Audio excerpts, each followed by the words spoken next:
Now, today, we are gonna see, what if mutant Harry Potter got powers and weapons of X-Men?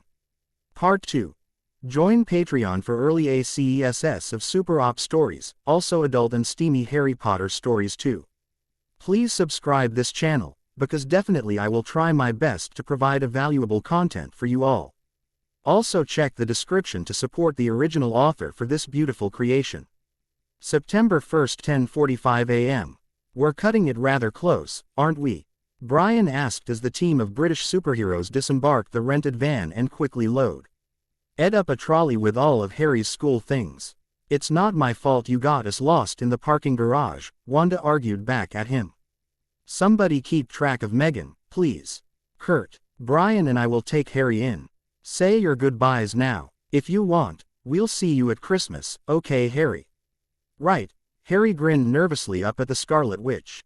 He quickly turned and said his goodbyes to the rest of Excalibur that had come with them. Even a heavily distracted Megan, who'd been to London before, but whenever you put her in a crowd of more than a few people, she got very easily distracted. Once, everybody had been hugged and promised to write to Harry, Brian, and Wanda all walked into King's Cross Station, alongside a normal-looking young man that had black hair in the same style as Kurt's, baby blue eyes, and smooth white skin. How his image inducer hid the tail, Harry couldn't begin to guess. Pretty soon they were on the section between platforms 9 and 10, and Wanda was explaining how he barrier worked when at that moment a group of people passed just behind him and he caught a few words of what they were saying. Packed with muggles, of course. Harry swung round. The speaker as a plump woman who was talking to 4 boys, all with flaming red hair. Each of them was pushing a trunk like Harry's in front of him and they had an owl. Wanda noticed that Harry was no longer paying attention to her and turned to see who he was looking at. Molly Pruitt, is that you? She screeched in that way women do when they see an old friend. The plump red-headed woman stopped and turned to look at who had called her name, as did the boys around her. It was then that Harry finally noticed the cute young red-haired girl that had been hiding behind who could only be the children's mother. Oh my heavens, Molly gasped. Can it be? No, surely not. Wanda Maximoff. Arthur told me you'd gone to America, last he heard from you. We've always wondered what happened to you. Like 2 locomotives on the same track. The 2 red-haired women crashed together in a hug, making all those indecipherable noises women make when they hug an old friend they haven't seen for a long time. Finally, Brian Braddock, the bravest man in England and the superhero known as Captain Britain, cleared his throat and grabbed the women's attention away from each other. Excuse me, ladies, he pointed at the barrier. The train. Oh, how silly of me. Molly became flustered, looking Brian up and down for a moment. Is this your husband, Wanda? Sending your first one off to Hogwarts, I see. What? Wanda yelped, drawing a bit of attention. What? No. Brian is not my husband, fiancé, nor boyfriend. He's just a friend, who is involved with another of my friends. We're just here to give Harry some help in getting on the train and whatnot. Speaking of which, right now, what's the platform number? Molly asked, absent-mindedly. They finally did that work on the rails then? Wanda asked. Molly nodded, commenting herself, it was horrid I tell you. They finally switched it to another hidden track while the platform was worked on for the past few years. They just changed it again this year. And with all my boys I can hardly keep up as is. Oh, what is that platform? Number 9 3/4, piped the small girl, also red-headed, who was holding her hand. Mom, can't I go? You're not old enough, Ginny, now be a good girl. All right, Percy, you go first. What looked like the oldest boy marched toward platforms 9 and 10. Harry watched, careful not to blink in case he missed it, but just as the boy reached the dividing barrier between the 2 platforms, a large crowd of tourists came swarming in front of him and by the time the last backpack had cleared away, the boy had vanished. Fred, you next, Molly said. I'm not Fred. I'm George, said the boy. Honestly, woman, you call yourself our mother. Can't you tell I'm George? Sorry, George, dear. Only joking, I am Fred, said the boy, and off he went. His twin called after him to hurry up, and he must have done so, because a second later, he had gone, but how had he done it? Now the third brother was walking briskly toward the barrier. He was almost there, and then, quite suddenly, he wasn't anywhere. How are they doing that? Harry asked Wanda. She giggled a bit and then stepped forward. Molly, dear, would you mind terribly if Harry went next? It's his first time and all, she asked. Oh, of course not, Molly replied, looking over at Harry. Hello, dear. First time at Hogwarts. Ron's new, too. She pointed at the last and youngest of her sons. He was tall, thin, and gangly, with freckles, big hands and feet, and a long nose. Yeah, he answered her with more confidence than he might once have if he'd been alone. And Wanda's been great at explaining everything, but I'm still not sure, exactly, how to get onto the platform, she said kindly, and Harry nodded. Not to worry, she said. All you have to do is walk straight at the barrier between platforms 9 and 10. Don't stop and don't be scared you'll crash into it, that's very important. Best do it at a bit of a run if you're nervous. Go on, go now before Ron. Okay, said Harry. He pushed his trolley around and stared at the barrier. It looked very solid. He started to walk toward it.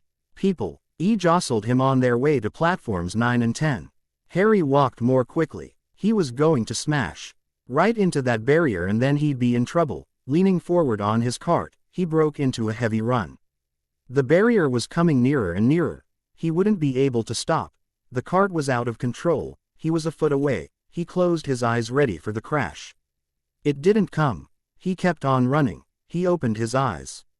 A scarlet steam engine was waiting next to a platform packed with people. A sign overhead said Hogwarts Express, 11 o'clock. Harry looked behind him and saw a wrought iron archway where the barrier had been, with the words platform 9 3/4 on it. He had done it. Smoke from the engine drifted over the heads of the chattering crowd, wildcats of ever. Why color wound here and there between their legs. Owls hooted to one another in a disgruntled sort of way over the babble and the scraping of heavy trunks. The first few carriages were already packed with students. Some hanging out of the window to talk to their families, some fighting over seats. Harry pushed his cart off to the side and before long Ron, his mother and sister stepped through, followed very shortly by Wanda and Brian. Wow, he whispered in amazement at the whole other world he'd, literally, just stepped into. Come on, Harry, Brian said, grabbing Hedwig and his trunk, let's find you a compartment while Wanda and her friend catch up. Harry just nodded, and absently said, right. On their way down the train length, they came across a rather disturbing scene, of a young bushy brown-haired girl. Obviously a first-year like Harry, struggling with her trunk while a bunch of upperclassmen, that happened to already be dressed in the school robes, were laughing at her attempt to struggle with the trunk and get it on the train. Harry absently took note of the fact that the patches on their robes were colored green with a silver snake on them. Without him having to say anything, Brian handed Hedwig to Harry and then quickly picked up the trunk for the young girl. Need a hand, here, he offered her. Oh, she startled, then looked up, and 6-foot frame and blonde hair, blue eyes. And according to all the women Harry had heard talk about him, handsome face. Thank you very much, sir. Not a problem at all. Why don't we find you two a compartment to sit in? Here's one. He entered the train in the next to last compartment and quickly and easily stuffed both trunks into the luggage carrier. Harry brought Hedwig up with himself and Lee settled into the seat next to the brown-haired girl. Thank you very much for your help, she said to Brian. Not a problem at all, glad I could be of help. Harry, I'm pretty sure Wanda is going to want to say a few more goodbyes. So let's get it over with while we've got the time, he chuckled. Right, Harry nodded and followed the older man out of the train. Just as they were coming up to Wanda, who was still next to her old school friend, Harry saw the woman bring out a handkerchief and pull her youngest son to her. Ron, you've got something on your nose. The youngest boy tried to jerk out of the way, but she grabbed him and began rubbing the end of his nose. Mom, ger off. He wriggled free. Has Ickle Ronnie got something on his nosy? Said one of the twins. Shut up, said Ron. Where's Percy? Said their mother. He's coming now. The oldest boy came striding into sight. He had already changed into his billowing black Hogwarts robes, and Harry noticed a shiny silver B. Badge on his chest with the letter P on it. "Can't stay long, Mother," he said. "I'm up front. The prefects have got 2 compartments to themselves." "Oh, are you a prefect, Percy?" said one of the twins, with an air of great surprise. "You should have said something, we had no idea." "Hang on, I think I remember him saying something about it," said the other twin. "Once, or twice, a minute, all summer." "Oh, shut up," said Percy the prefect. "How come Percy gets new robes, anyway?" said one of the twins. "Because he's a prefect," said their mother fondly. "All right, dear, well, have a good term. Send me an owl when you get there." She kissed Percy on the cheek and he left. Then she turned to the twins. "Now, you two, this year, you behave yourselves. If I get one more owl telling me you've blown up a toilet or..." "Blown up a toilet? We've never blown up a toilet." "Great idea though, thanks, Mom.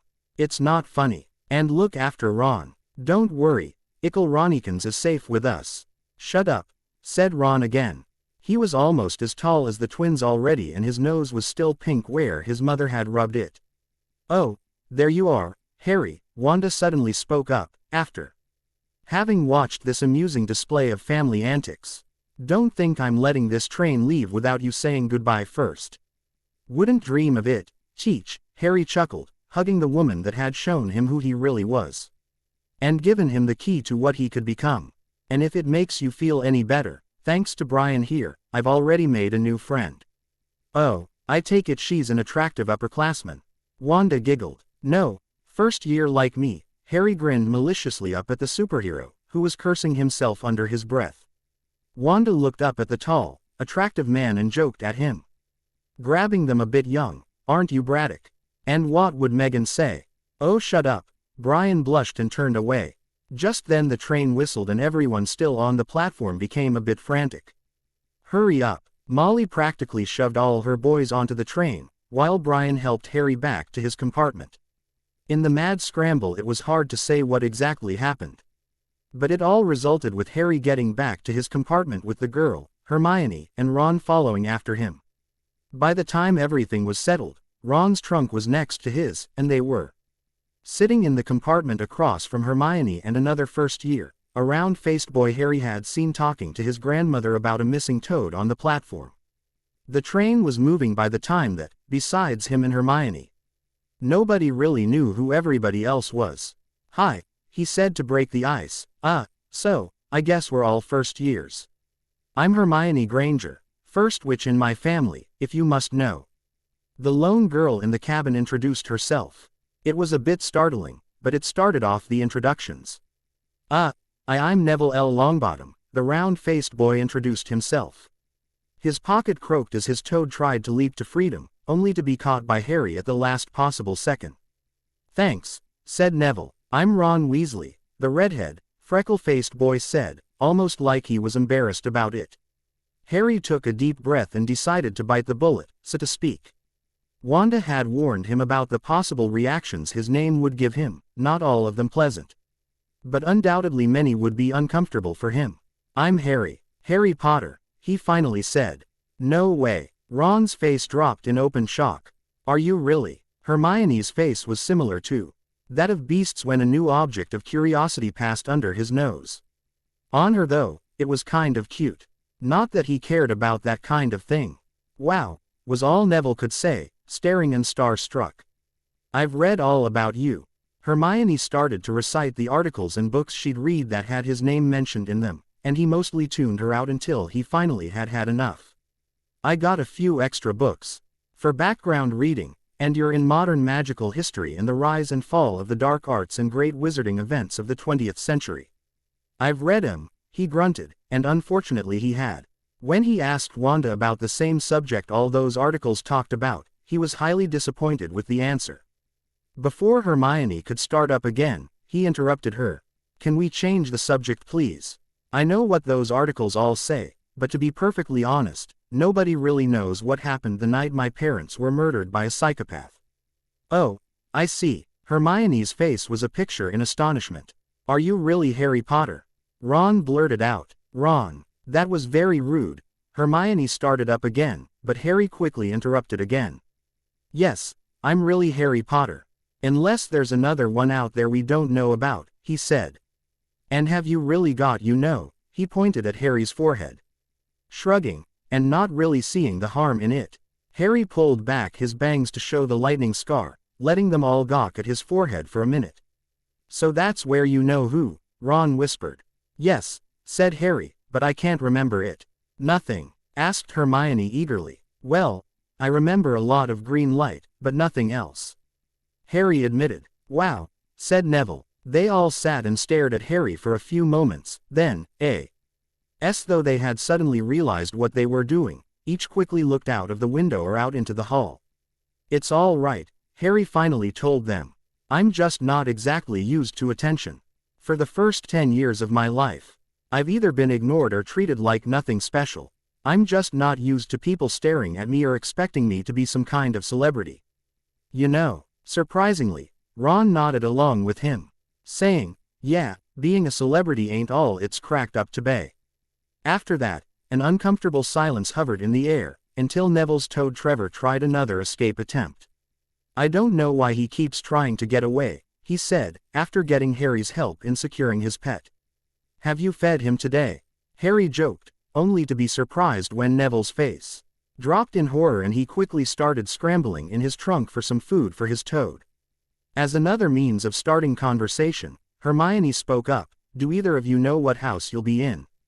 I've been asking around, and I hope I'm in Gryffindor. It sounds by far the best. I hear Dumbledore himself was in it, but I suppose Ravenclaw wouldn't be too bad. Better than Slytherin, by far, Ron agreed. Every member of my family's been in Gryffindor actually, so chances are pretty good that's where I'll end at house my parents were in, Neville shamefully admitted. I'll probably wind up in Hufflepuff, my gran says. Harry just shrugged. I honestly don't know what to expect. My tutor explained each of the houses to me, but all she would say was that at the beginning of each year, all the first years are separated into their houses based on their personal qualities. She would never explain what that meant, or what the qualities were. Oh, you had a tutor in magic. I've tried a few simple spells just for practice and it's all worked for me. Nobody in my family's magic at all. It was ever such a surprise when I got my letter, but I was ever so pleased, of course, it's the very best school of witchcraft there is, I've heard. I've learned all our course books by heart, of course, I just hope it will be enough. How could you have possibly learned all of those books by heart? Harry was almost outraged. Here he was, working half the summer with the Scarlet Witch, reading whole books some 2 or 3 per day. And he only had a rudimentary understanding of each. Now here was another witch, claiming to have memorized every single book he'd had to read, by heart. Well, it wasn't that difficult, really. You just have to read, and of course I use multiple mnemonic devices to further assist my recall, but the large part comes in understanding what the text is trying to explain and fully comprehending the subject matter. I love to read. My favorite book is Cetually, the compilation of William Shakespeare's greatest works. There are lots of magic and witches and even a few fairies, but I suppose that is all fictional. Whereas, now I'm going to become a real witch and I'll probably get to meet a few real fairies, though I doubt they'd be like those in William Shakespeare's plays. The boys could only stare as the young witch ran off at the mouth. Do you have a photographic memory? Harry remembered something Beast had admitted to when Harry, on impulse, once asked him how he was so smart. Yes, actually, the witch replied forthwith. And photograph. I see memory is rather a bit of a misnomer and it's not really. Yes, or no, Harry couldn't take another high-speed lecture. I may not be a genius myself, Hermione, but I've known a few during this past summer. You don't have to show off how smart you are. Especially not with me. Now these other 2 blokes here, I can't speak for them, but you really don't have to shove it in my face how much smarter you are than me. Yeah, Ron spoke up. You really don't have to do that for me, either. Me either, Neville squeaked. Oh, Hermione blushed bright enough to match Ron's hair. I'm sorry. Look, Harry hated seeing a girl upset worse than anything else in the world. I know you're just as nervous as the rest of us. And you seem like a very nice person. And like I said, I got to know a few nice and smart people over the summer. So instead of talking on and on about how easy it is for you to learn and know things, how about talking over the things you learned? Just because it's easier for you doesn't make it as easy for the rest of us. And that doesn't mean we don't still want to learn the same things, just that we need more time and more help in learning it. Rather than continue to look shamefaced and embarrassed, Hermione looked thoughtful at the boy who lived for several minutes. Finally, she admitted, rather sheepishly, "You're right. I'm sorry about all that." Harry shrugged. Not the first person that's lost perspective in a conversation. Hermione blinked hard. "Lost perspective in a conversation," she quoted back at him. "Where did you learn that phrase? I've heard someone else say something just like that before." Harry just shrugged again. Thankfully, before Hermione's curiosity burned a hole in her seat, the snack cart came by. Most tea of the afternoon was spent learning more about each other and hypothesizing what it would be like at Hogwarts, and of course eating all of the snacks that Harry had bought for all of them from the cart. About an hour before they were due to stop, Hermione reached up to grab her robes from her trunk and almost turned to make the boys all leave while she changed, until she realized that didn't make sense. As there were 3 of them and only one of her, it would be far more logical for her to go find the restroom or another empty cabin to change in than for all 3 of them to wait out in the hall. Harry seemed to sense her dilemma and he came to an impulsive decision. "Hey fellas," he spoke to Ron and Neville, "this is the first time I've been on a train. How about we go round and see all there is to see on this thing, Let's start at the back and work our ways forward, so we see as much of it as we can." "All right," Ron hastily agreed. "Sounds fun." Neville hesitantly smiled. Hen the round-faced boy turned to the only girl and asked, "Coming, Hermione?" "Oh, I'll be along in a minute. You go ahead and get started without me," she assured them, silently thanking Harry for his insight and thoughtfulness. They left and she quickly pulled down the curtains of the compartment and very quickly changed into her school robes, packing away her street clothes back into her trunk. Surprisingly, the moment she opened the door, she found the 3 boys grinning sheepishly at her, Harry scratching the back of his scalp in embarrassment. Kind of forgot we were in the last compartment," he mumbled. "Oh, well, I'm done, and you all need to change into your school robes as well," she stated primly, trying her hardest not to blush. "I'll wait for you 3 out here, then we can explore the train together." "All right, sounds good," Harry quickly agreed and dragged the other 2 inside before they could even guess about what was going on. They changed quickly and were out in less than 3 minutes. The rest of the trip, the 4 new students explored the train compartment by compartment, going almost all the way to the front engine, but they weren't allowed beyond the front passenger compartment, which just so happened to be the prefect's car, and it was limited to those upperclassmen that were charged with enforcing school rules amongst the rest of the student population. "I can hardly wait till I'm a prefect," Hermione sighed as they made their way back to their compartment. "Bill never made that big a deal about it," Ron commented. "Percy, on the other hand, has practically been shoving it in our faces that he made prefect this year. Become a downright prat, if you ask me. If that's what it takes to become prefect, count me out." Hermione looked outraged. For all of 5 seconds as she analyzed Ron's words, and had to acknowledge that, occasionally, there would be an odd one out of the bunch. "Something tells me, your brother isn't viewing being a prefect the right way," Harry commented. "Isn't it supposed to be all about setting an example for the younger students and making sure everybody follows the rules? It's supposed to be about responsibility, not power." "That's very profound, Harry," Hermione gushed, more for his words than it being him for saying it.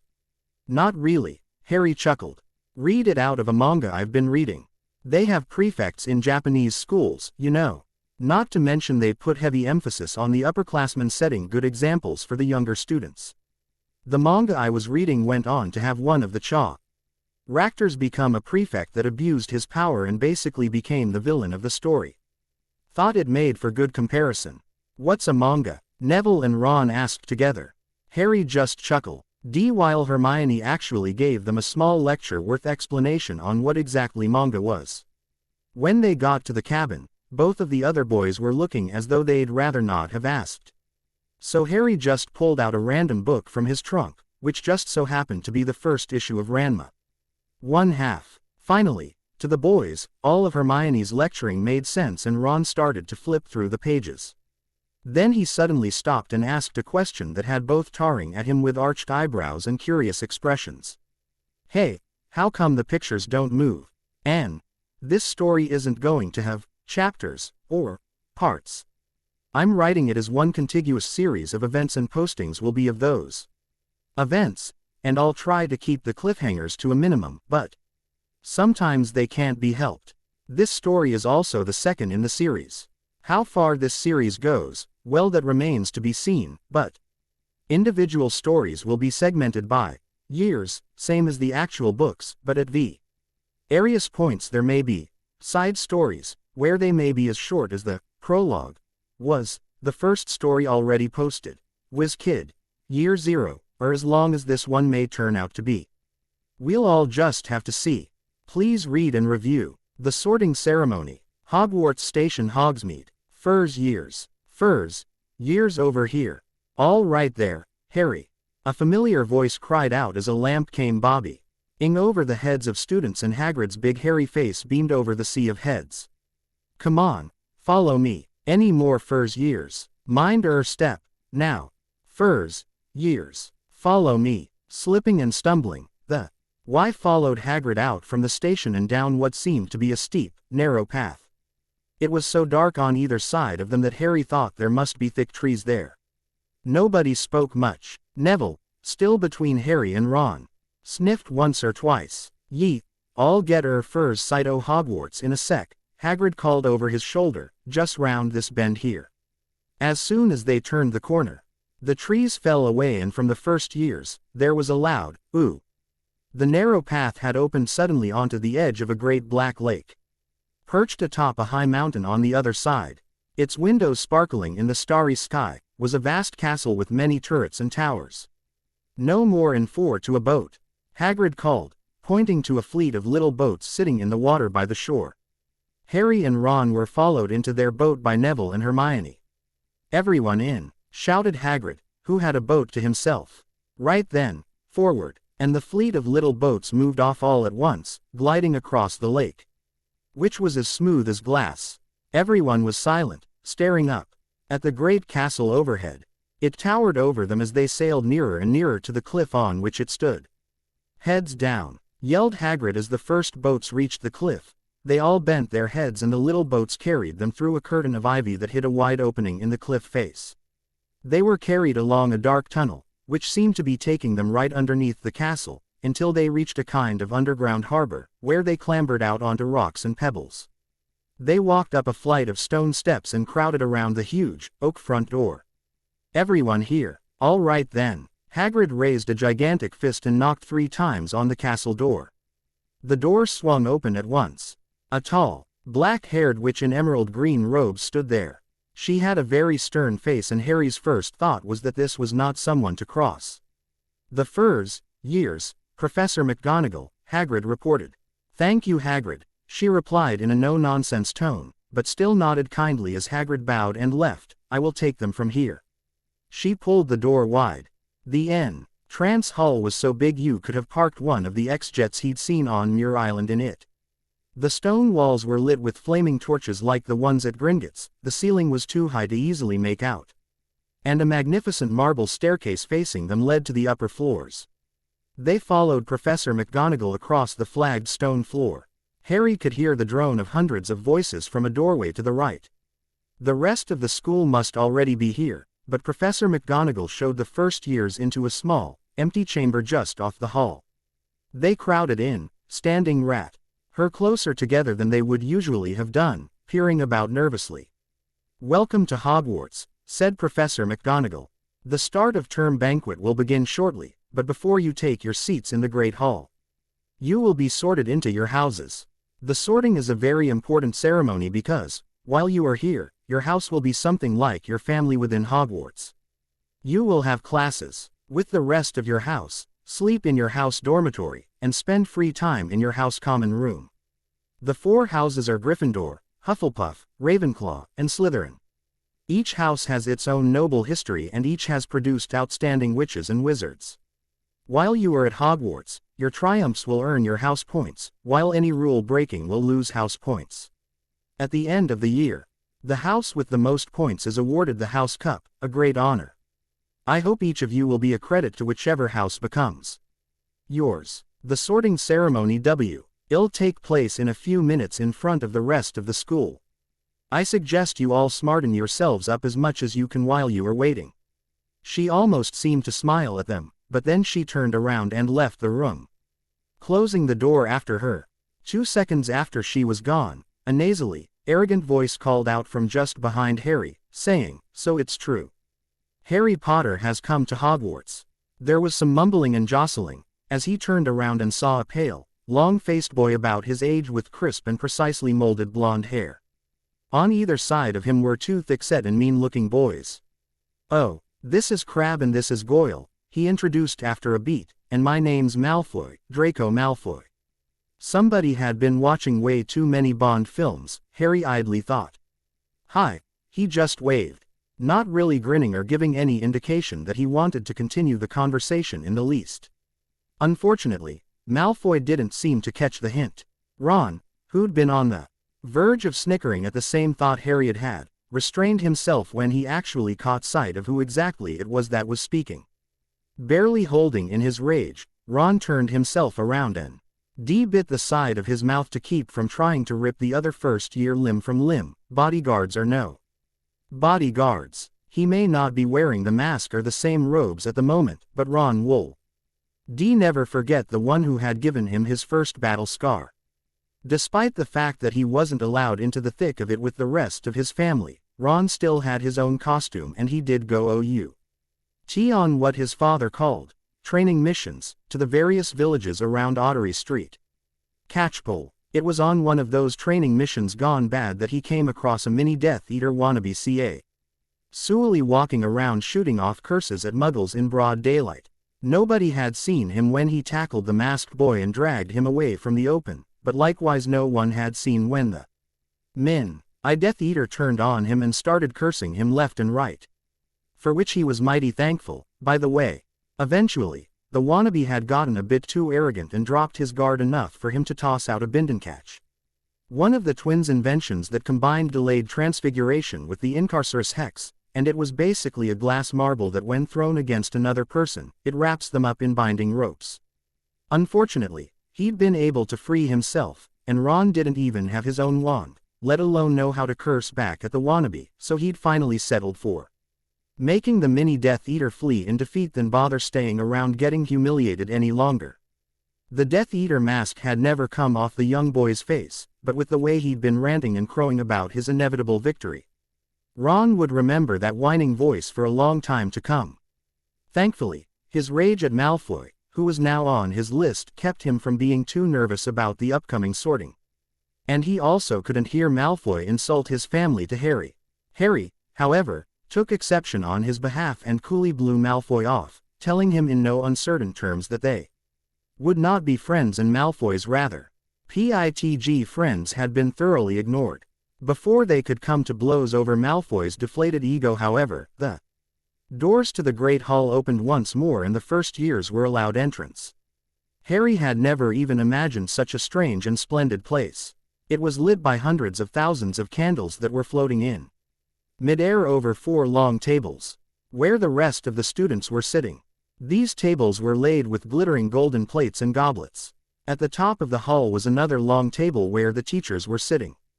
Professor Esser McGonagall led the first years up there, so that they came to a halt in a line facing the other students, with the teachers behind them. The hundreds of faces staring at them looked like pale lanterns in the flickering candlelight. Dotted here and there among the students, a few ghosts shone misty silver. Mainly to avoid all the staring eyes, Harry looked upward and saw a velvety black ceiling dotted with stars. It was hard to believe there was a ceiling there at all, and that the Great Hall didn't simply open onto the heavens. He heard Hermione whisper, "It's bewitched to look like the sky outside. I read about it in Hogwarts, a history." "Hermione," he whispered to her, "now is really not the time to be showing off your brains." She blinked at him, then blushed and looked down. Ry quickly looked down again as Professor McGonagall silently placed a four-legged stool in front of the first years. On top of the stool she put a pointed wizard's hat. This hat was patched and frayed and extremely dirty. Maybe they had to try and get a rabbit out of it, Harry thought wildly. That seemed the sort of thing wizards did, right? Noticing that everyone in the hall was now staring at the hat, he stared at it, too. For a few seconds, there was complete silence. Then the hat twitched. A rip near the brim opened wide like a mouth, and the hat began to sing. Listen up, one and all. Hear what I have to say. Believe or not, that's your call. Change is on its way. A new year has begun. For students young and old. And here for each and everyone, I bring you now into the fold. Adventure awaits amidst these halls. Opportunity knocks at every door. Knowledge drips from the very walls. Friendships, fellowships and more. Now buck up and put me on. With no delay I'll sort through your head. Hurry now before I finish my song. Nothing to fear, no need to dread. Into the houses you must go. Gryffindor, Slytherin, Ravenclaw, Hufflepuff. Finding where you fit best is what I know. Not to worry, I'm not rough. Are you a lion, waiting to strike? Gryffindor is where you'll win. Perhaps a snake is what you're like. We will see you then in Slytherin. Have you a mind wanting to soar? Ravenclaw will take you on. Or is it friends that you want more? Hufflepuff has got it going on. All right, I'm done now. My song has come to its end. Don't expect me to take a bow. Closing parenthesis. Now you just go where they send. Yeah, I know, it's not very good, but while I may write a good story, limericks and poems were never ever my strong suit. The whole hall burst into applause as the hat finished its song. It bent toward each of the four tables in turn and then became quite still again. So we've just got to try on the hat. Ron whispered to Harry. I'll kill Fred. He was going on about wrestling a troll.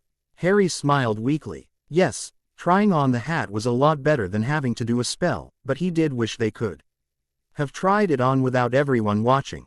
The hat seemed to be asking rather a lot. Harry didn't feel any of what it sang about at the moment. If only the hat had mentioned a house for people who felt a bit queasy. That would have been the one for him. Professor McGonagall now stepped forward holding a long roll of parchment. When I call your name, you will put on the hat and sit on the stool to be sorted, she said. She began with the A's of course, and Harry thanked the heavens that his last name started with P as it meant he had a few minutes to wait before his turn. It was all rather straightforward really. He realized after a few people had been sorted. The person walked up to the chair. They sat down. Professor McGonagall put the sorting hat onto their head, and they sat therein. Why wear from a few seconds to a few minutes, before the hat would open its brim mouth to shout out one of the four house names.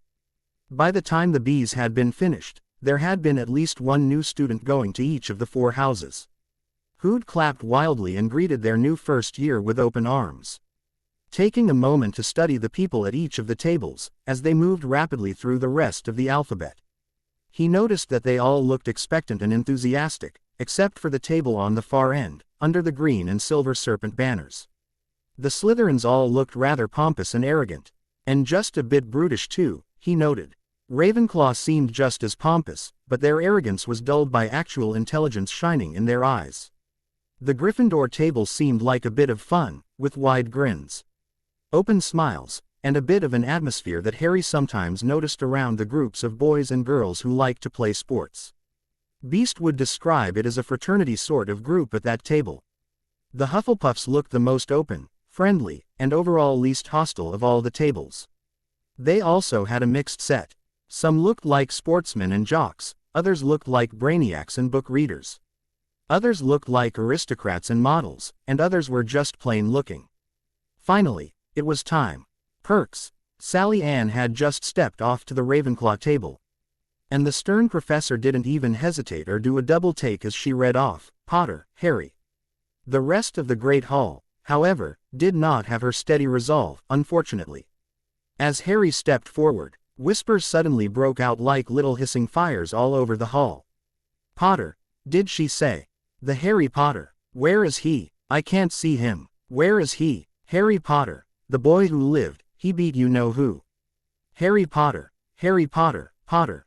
The last thing Harry saw before the hat dropped over his eyes was the hall full of people craning to get a good look at him. Next Econ he was looking at the black inside of the hat. He waited. Let's see here, said a small voice that seemed to echo all around and through his head. Difficult. Very difficult. Plenty of courage, I see. Not a bad mind either. There's talent, oh my goodness, yes. Plenty of loyalty to those that have earned your respect. And a nice thirst to prove yourself. Now that's interesting, so where shall I put you? Harry wasn't entirely sure what was going on, though he could hazard a guess or two. One thing he did know for certain though, he did not want to go to Slytherin and be surrounded by a bunch of opposite spectrum Dursleys and Dudleys. But Wanda's teachings had taught him that everything in the magical world had its proper place, and he was simply an 11-year-old boy, and it was not his place to question that which was supposed to place him in the proper house. If he was put up in Slytherin, then he'd just have to buck up and deal with it, same that he's had to deal with every other one of his surprises lately. Just an 11-year-old boy, First rule of anything, boy, if you don't make the choice for yourself, it chooses you, whether you want it or not. Still, there's that courage again. You could be great, you know, it's all here in your head, and Slytherin would help you on the way to greatness, no doubt about that. And you'd just grin and bear it, wouldn't you? Well, if ever there was one. That is the true marking of a Gryffindor. Harry heard the hat shout the last word to the whole hall. He took off the hat and walked shakily toward the Gryffindor table. As so relieved to have been chosen and not put in Slytherin, he hardly noticed that he was getting the loudest cheer yet. Percy the prefect got up and shook his hand. Got Potter, taking a seat next to the other first years. Just the other side of Hermione from Neville. Harry took a deep sigh of relief. He hadn't known how nervous he'd been until just now. I'm glad that's over with, he told the other two he'd met on the train. Me too, they both agreed with his sentiments. He could see the high table properly now. At the end nearest him sat Hagrid, who caught his eye and gave him the thumbs up. Harry grinned back, and there, in the center of the high table, in a large gold chair, sat Albus Dumbledore. Harry recognized him at once from the card he'd gotten out of the chocolate frog on the train. Dumbledore's silver hair was the only thing in the whole hall that shone as brightly as the ghosts. There were only 3 people left, and before too long, Ron was sitting on Harry's other side. And as the last of the sorting was finished, everybody turned expectantly towards the high table, and the high chair at the center especially. Albus Dumbledore had gotten to his feet. He was beaming at the students, his arms opened wide, as if nothing could have pleased him more than to see them all there. Welcome, he said. Welcome to a new year at Hogwarts. Before we begin our banquet, I would like to say a few words. And here they are. Nitwit, blubber, oddment, tweak, thank you and tuck in. He sat back down. Everybody clapped and cheered. Harry didn't know whether to laugh or not. Is he a bit mad? Harry asked around. Percy the prefect, who was sitting on the other side of the table from the first years, answered. Mad, said Percy airily. He's a genius, best wizard in the world. But he is a bit mad, yes. Potatoes. Harry's mouth fell open. The dishes in front of him were now piled with food. He had never seen so many things he liked to eat on one table. Roast beef, roast chicken, pork chops and lamb chops. Sausages, bacon and steak, boiled potatoes, roast potatoes, fries, Yorkshire pudding, peas, carrots, gravy, ketchup, and, for some strange reason, peppermint humbugs. Wanda had warned him, but this was a bit more than he expected. Yes, thank you, he finally managed to utter a response, accepting the dish from the prefect. The rest of the meal was a bit surreal to Harry, like he'd gone back in time to the Middle Ages and at the same time been revealed as some kind of noble with the way everyone treated him. Hermione was going on about stuff she'd read in Hogwarts, a history. Ron was going on about the wizard sport Quidditch, which Harry at least understood but he didn't really comprehend it. Percy idly chatted about the school rules. The twins came by and gave Harry a proper welcome into Gryffindor, and pretty soon the surreality of it all became rather fun. Like living with Excalibur and the X-Men had been. The only sour note was when his scar started to throb before giving him a sharp jolt just before the dessert course. He'd been looking up at the high table, and trying to remember all the professors' faces and trying to guess which adult taught which subject. He'd been looking at the purple turban on the head of Professor Quirrell when the pain started up. When it gave him the sharp pain, he winced and rubbed his scar, but went back to eating his dessert before continuing his inspection of the professors. The greasy-haired man sitting next to Professor Quirrell was staring right at him, although he admitted he could be mistaken. Shrugging, he didn't bother looking back again. If the man wanted to know something about him, all he had to do was ask. Hermione had moved on to speaking with Percy about the curriculum, and Neville. He was talking with the other first-year boys about how he thought he was what they called a squib for the longest time, until an uncle of his decided to try and kill 2 birds with 1 stone by hing him out a window to either prove the kid had magic, or to kill him apparently. Although Neville didn't phrase it like that, but that was how Harry chose to see it, given his own issues with uncles. Ron, on the other hand, seemed to almost be trying to devour the entire contents of the table, shoveling in morsel after morsel of food, dessert or otherwise. Harry stared on for a few seconds or he became a little disturbed by the display and had to turn away. At last, the desserts too disappeared, and Professor Dumbledore got to his feet again. The hall fell silent. Ahem, just a few more words. Now that we are all fed and watered, I have a few start-of-term notices to give you. First years should note that the forest on the grounds is forbidden to all pupils. And a few of our older students would do well to remember that as well. Dumbledore's twinkling eyes flashed in the direction of the Weasley twins. I have also been asked by Mr. Filch, the caretaker, to remind you all that no magic should be used between classes in the corridors. Quidditch trials will be held in the 2nd week of the term. Anyone interested in playing for their house teams should contact Madam Hooch.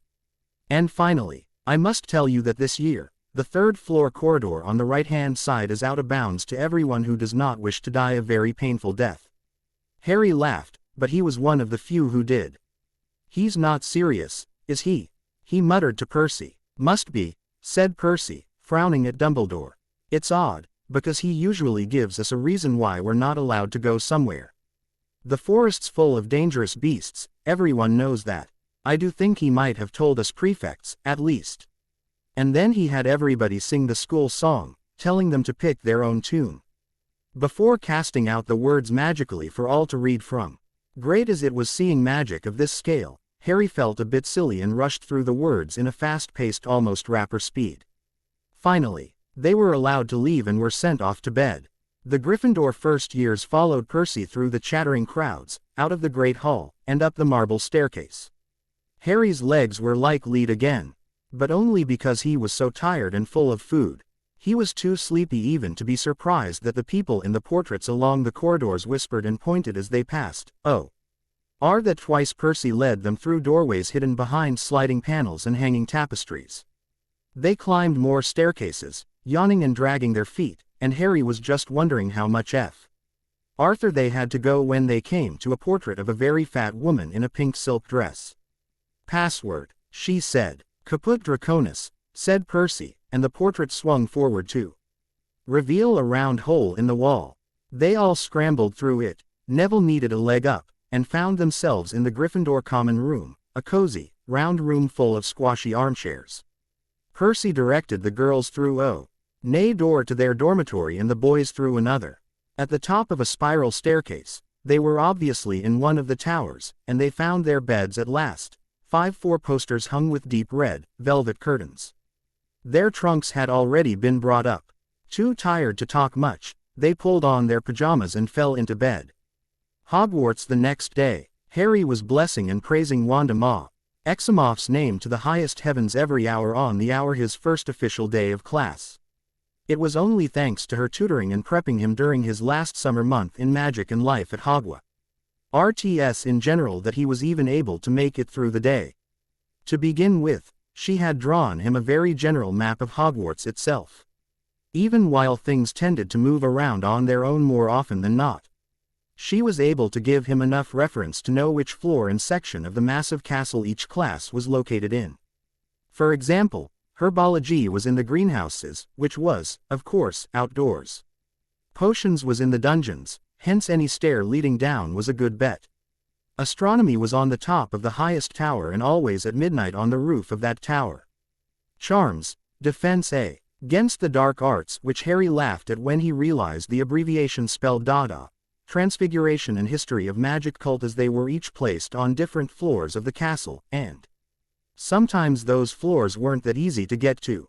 The first day wasn't so bad, with herbology, charms, transfiguration and defense against the dark arts over the course of the full day.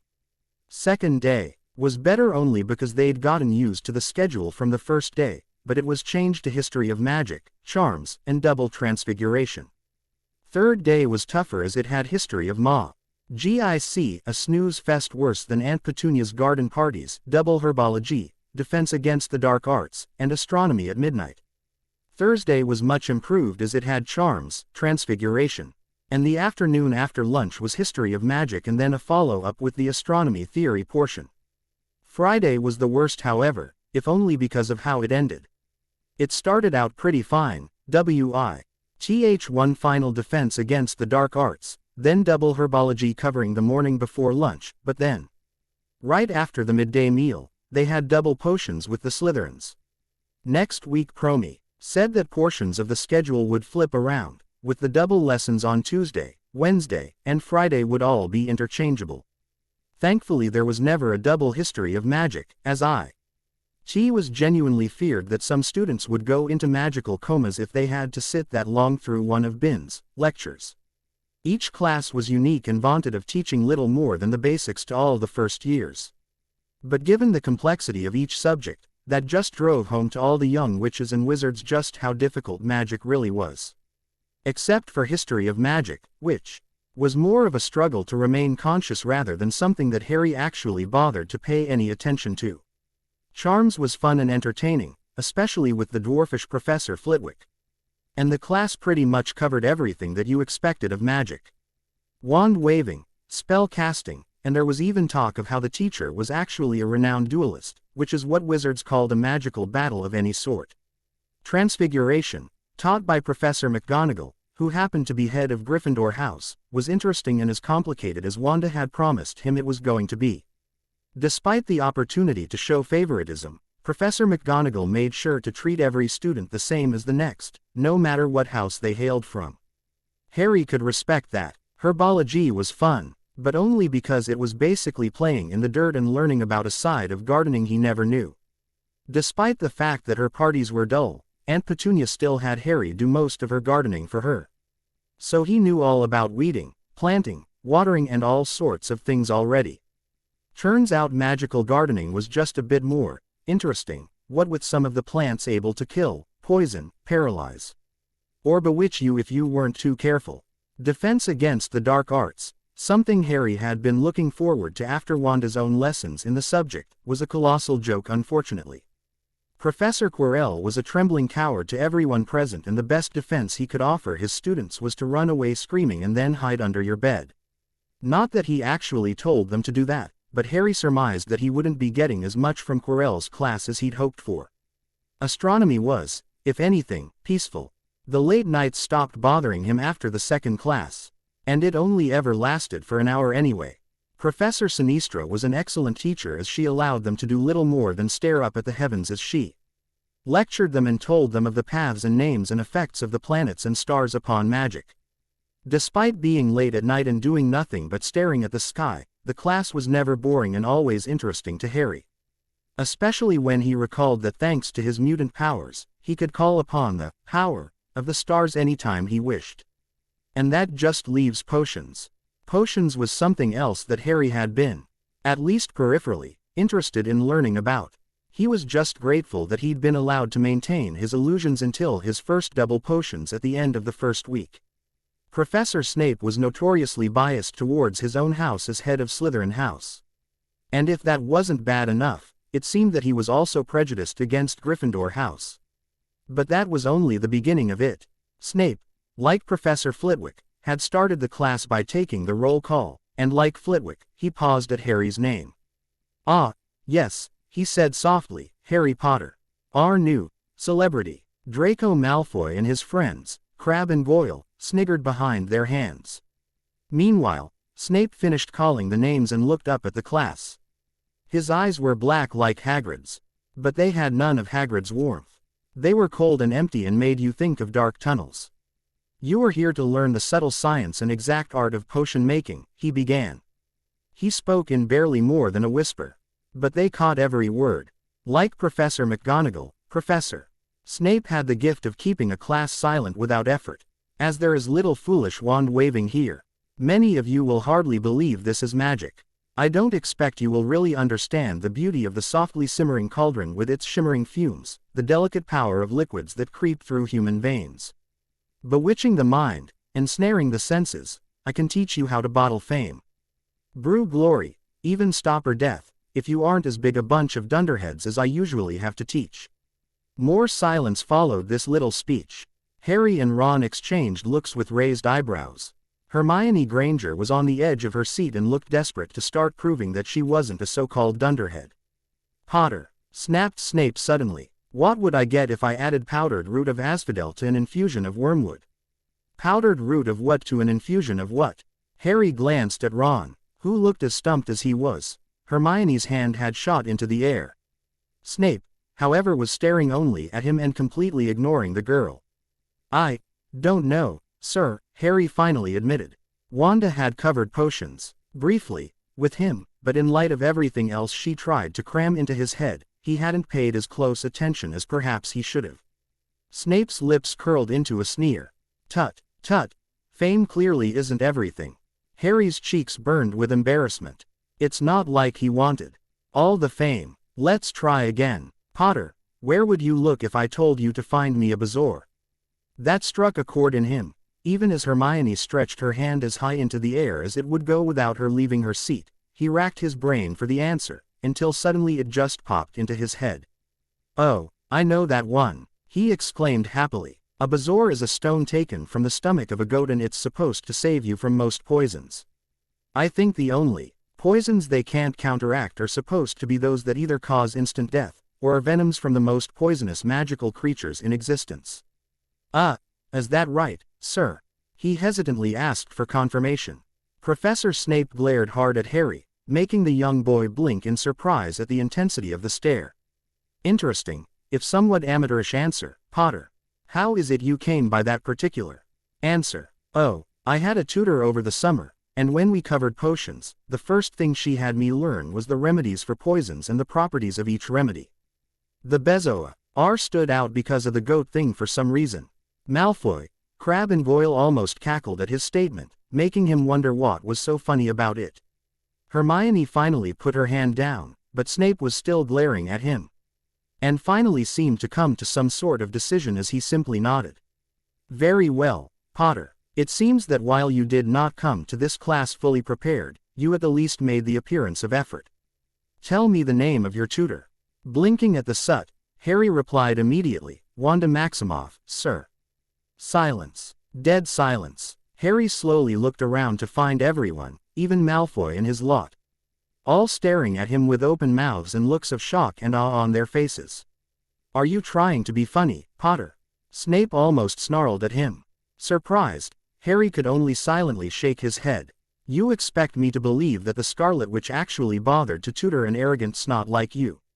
Blinking, Harry almost shrugged until he quickly realized Hat was not the smartest action to take at this moment in time. Finally, he answered, there was an accident at my home earlier this summer. Wand, Miss Maximoff and several of her compatriots saved my life and took me to a place to allow me to recuperate. She was the one that told me I was a wizard, and she told me that it was her responsibility as an alumni of Hogwarts to ensure that I was properly prepared for my upcoming education. I admit that I didn't pay as much attention to her potion lessons as I should have, and we did not brew any actual potions during that time, but I assure you, Professor Snape, sir, that Wanda Maximoff did teach me during this past summer, Harry said before he continued. She also told me about what happened to my parents, sir. She mentioned that she knew my mother, and while she was acquainted with my father, she didn't really like him all that much. Snape glared for another minute at the 11-year-old boy and his wide, honest emerald green eyes, before finally turning around in a huff and tapped the chalkboard with his wand. Then he began to lecture at a speed that few could keep up with, and Harry had the feeling of dread coming from all around him. It didn't help that a few of the other students were still staring at him. About halfway through the lecture, Harry paused, suddenly looking up and then all around. He quickly went back to his note-taking, until that feeling of something touching his mind returned a moment later. Despite their limited time together, as he'd had to go stateside early on, Harry had had at least a few lessons with Professor Xavier. And more often than not those lessons came in the form of psychic communication. Reaching out with his thoughts, he opened up the link between himself and Professor X and sent across it, "Professor, is there something you needed?" A moment or two later, he heard Charles Xavier's telepathic thoughts in his mind as though the man were sitting right next to him. "Hello Harry, how is school going? Is everything all right?" "Yes Professor, it's just I thought you wanted to speak to me. I felt that same feeling that I got whenever we were having our lessons in mental defense. I am actually in the middle of class right now, but thanks to Wanda I've got a pretty good understanding of everything. Almost missed all the answers to the teacher's pop quiz at the beginning of the lesson." Harry explained. "Oh really? Just a moment Harry." The professor's thoughts faded away for a few seconds. A few seconds during which Professor Snape faltered in his own lecture, his eyes going Lassie for a second or two mid-sentence before he shook himself and stuttered for only a moment before picking back up where he left off. "Sorry about that Harry, just needed to address a certain issue for a second there," Charles explained. "I'll let you get back to your lesson. And Harry, if you get that same feeling again, and I don't outright contact you, then I want you to try practicing your mental shields instead of contacting me back. You never know when a real threat may try to invade your mind, and it is good practice to be ever vigilant." "Yes, Professor," Harry dutifully replied, turning all of his attention back to his note-taking now. Things didn't improve for the Gryffindors as the potions lesson continued. Snape put them all into pairs and set them to mixing up a simple potion to cure boils. He swept around in his long black cloak, watching them weigh dried nettles and crush snake fangs, criticizing almost everyone except Malfoy, whom he seemed to like. He was just telling everyone to look at the perfect way Malfoy had stewed his horned slugs when clouds of acid green smoke and a loud hissing filled the dungeon.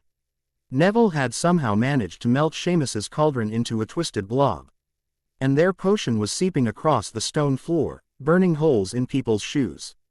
Within seconds, the whole class was standing on their stools while Neville, who had been drenched in the potion when the cauldron collapsed, moaned in pain as angry red boils sprang up all over his arms and legs. "Idiot boy," snarled Snape, clearing the spilled potion away with one wave of his wand. "I suppose you added the porcupine quills before taking the cauldron off the fire." Neville whimpered as boils started to pop up all over his nose. "Take him up to the hospital wing," Snape spat at Seamus. Then he rounded on Harry and Ron, who had been working next to Neville. "You, Potter, why didn't you tell him not to add the quills?" He continued on for another few berating sentences. But Harry had stopped listening after that. He had been about to argue that it wasn't his job to watch another person's work and why should he anyway. Then he realized how selfish that sounded and how stupid it was too. He should have been watching out for his fellow housemate, and Neville was one of the first people he'd met on the Hogwarts Express too. He didn't want to be too premature about it, but he thought they could be friends even. Besides, what was a little bit of extra work in looking out for everyone else in addition to completing his own if it meant Gryffindor won the House Cup? And everybody learned what they needed to learn. Harry now had a new goal for every single one of his classes. Ignoring Snape's slurs and insults for the rest of the lesson, Harry started looking around more, while making sure to pay attention to what he was doing as well. Hermione's potion was near perfect, far as he could tell, and a few of the other Gryffindors were about average, near as he could tell. But nobody was about to make another mistake as Neville had done. After the lesson, he and Ron practically raced up the stairs, but instead of going to Hagrid's, they'd been invited via note delivered by Hedwig during breakfast. Harry led them straight to the hospital wing to check on Neville. Surprisingly, Hermione was right on their heels the whole way. Once they had checked on Neville, and Harry had apologized profusely for not helping Neville in helping him keep his potion from blowing up on them, where Neville and Seamus then both pointed out they hadn't expected him to, and it was unfair for him to take the blame for something like that. The 3 first years left the hospital wing, and as classes were over for the day, they had a free period. Now, on a whim, and simply because she was there, Harry invited Hermione to come with him and Ron to visit Hagrid that afternoon. They both quickly and enthusiastically agreed. At 3:05 they left the castle and made their way across the grounds. Hagrid lived in a small wooden house on the edge of the Forbidden Forest. A crossbow and a pair of galoshes were outside the front door. When Harry knocked, they heard a frantic scrabbling from inside and several booming barks. Then Hagrid's voice rang out, saying, "Back, Fang! Back!" Hagrid's big, hairy face appeared in the crack as he pulled the door open. "Hang on," he said. "Back, Fang." He finally let them in, struggling to keep a hold on the collar of an enormous black boarhound. There was only one room inside. Hams and pheasants were hanging from the ceiling, a copper kettle was boiling on the open fire, and in the corner stood a massive bed with a patchwork quilt over it. "Make yourselves at home," said Hagrid, letting go of Fang, who bounded straight at Ron and started licking his ears. Like Hagrid, Fang was clearly not as fierce as he looked. "Hagrid, these are my friends," Harry introduced them. "That's Ron, and this is Hermione. Another Weasley, said Hagrid. "I spent half me life chasin' her TW the forest. Knew Charlie and Bill too. Always liked Charlie. Great with animals." Hermione was a bit stunned at the moment, though Harry could only guess it was from meeting Hagrid up close and personal for the first time, but she was actually still reeling over Harry calling her his friend. She'd never been just casually accepted like that before, usually only being called a friend when somebody needed her help in studying, or when she was being cajoled into helping another student get out of trouble with a teacher. The visit was very pleasant. Hagrid served tea and rock cakes. They talked about how classes were going, bad-mouthed the caretaker, Filch and his cat Mrs. Norris. Harry mentioned the potions lesson they'd just left, and Hermione finally broke out of her funk to ask Hagrid a few questions about Hogwarts in general. Ron asked questions about his brothers, and revealed he had a younger sister who would be coming to Hogwarts next year. Then Harry found the newspaper article about the break-in at Gringotts. It had happened on his birthday. After that point, the conversation quickly soured, as the 3 students could early see that Hagrid was hiding something, but they had little clue as to what. Finally, they left as it was time to go to dinner and they still had to wash up and everything. On the way back up to the castle, Hermione pulled Harry off to the side and asked him quietly, "Why did you tell the gameskeeper that? I'm your friend. What do you want from me?" Surprised, Harry stopped walking, which was noticed by Ron, who came back in time to hear his response. "First of all, he's just Hagrid, not the gameskeeper or keeper of the keys and all that, just Hagrid. Secondly, well, why can't you be my friend, or I yours? We've known each other since the train. You're smart, fun, and intelligent. Only downside is that bossy streak and know-it-all attitude you've got, but we've all got flaws, me especially. As for what I want from you, why should I want anything from you? It's not like friendship needs to be conditional." "What's this about?" Ron asked, confused by the answer. "I just don't understand," Hermione admitted, shaking her head. "Nobody has ever just outright called me their friend before. They always want something. Help on a test, doing their homework for them. What is it you want?" Harry and Ron blinked, stunned by the confession from the bossy girl. They shared a look and realized that there was more to the talking brain than they first realized. "Wanda would hex me to hell and back again if she thought I cheated," Harry told them, "on a test or on homework. While I'd appreciate any help you could offer while studying, I'll do my own work, thank you. As for what I want, how about your friendship in return for mine? Isn't that the way it's supposed to work? You're both mental," Ron sighed. "Come on, we're going to be late for supper." "He's always thinking with his stomach," Harry told Hermione as they resumed the trek back up to the castle. "You'll get used to it. Eventually. So I'm told, by his brothers anyway." Hermione followed behind, until she started to smile and didn't know why. She raced to catch up and the 3 of them entered the main hall together and hurried to clean up before coming back down for dinner. Please read and review. Flight. Hogwarts grounds. Flying lessons started the next week. After a blessed weekend, classes started back up with a vengeance as the teachers stopped, introducing the first years to their magical education, and finally started teaching and expecting the necessary results. Homework was due, practical lessons began in earnest, and history of magic was still as boring and dull as ever. Come Thursday afternoon, ALL of the first years marched out to the Quidditch pitch for the flying lessons, only to find the Slytherins already there, Malfoy gloating over how he'd been flying practically all his life and how great he was at the wizard sport of Quidditch. And Harry had been so looking forward to learning how to fly too. The moment they were all there, Madame Hooch, a short silver-haired witch with the yellow eyes of a hawk, appeared in a flash next to them and started instructing the moment they arrived. She had them each stand next to one of the school brooms and then began walking the length of their ranks, giving them the standard safety lecture.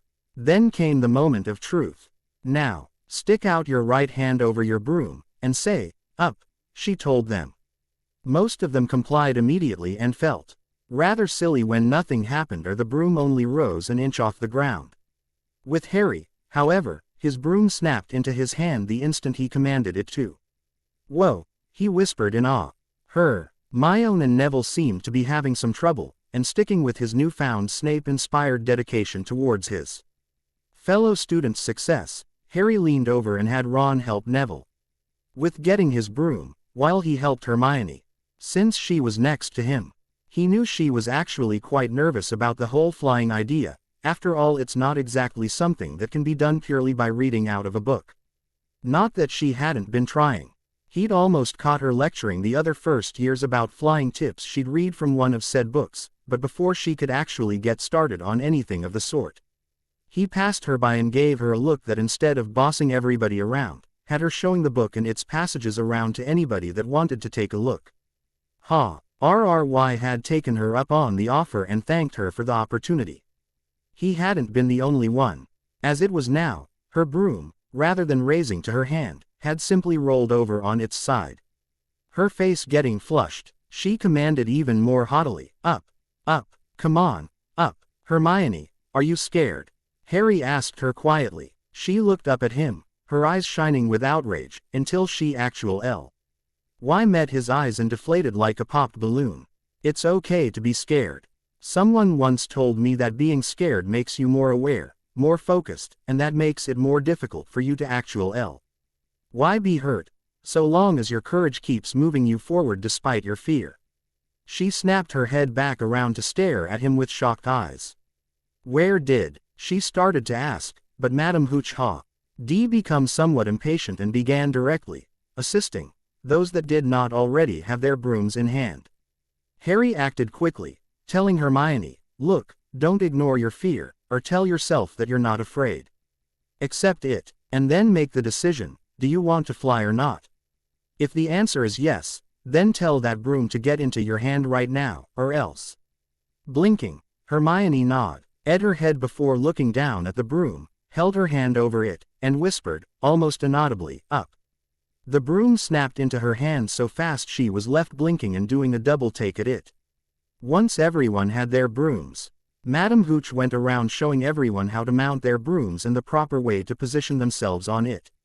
All of the Gryffindors grinned openly when she coolly informed Malfoy that he'd been doing it wrong for years. "Now, when I blow my whistle, you kick off from the ground, hard," said Madame Hooch. "Keep your brooms steady, rise a few feet, and then straight back down by leaning forward slightly. On my whistle, 3, 2. But Neville, nervous and jumpy and frightened of being left on the ground, pushed off hard before the whistle had touched Madame Hooch's lips. "Come back, boy," she shouted, but Neville was rising straight up like a cork shot out of a bottle, 12 feet, 20 feet. Harry saw his scared white face look down at the ground falling away, saw him gasp, slip sideways off the broom and, no, Harry didn't bother wondering if he'd thought it or screamed it out, but he wouldn't let Neville get hurt again because of his carelessness. He wasn't even conscious of making any sort of decision. He just found himself staring at a falling Longbottom one moment, and then the bluish-white plasma flame was wrapped tight around him. Hence the ground and gravity, and he met Neville halfway to the ground. Though it was more like he tackled him mid-air and then held on to him, the plasma pushing against gravity increasing in strength as they continued to fall. But thanks to Harry, at a much slower rate than normal. Finally, they landed with a heavy thud, but with not even enough force to cause bruises.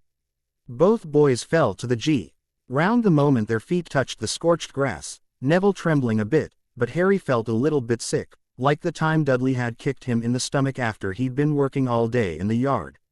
Having missed breakfast and lunch.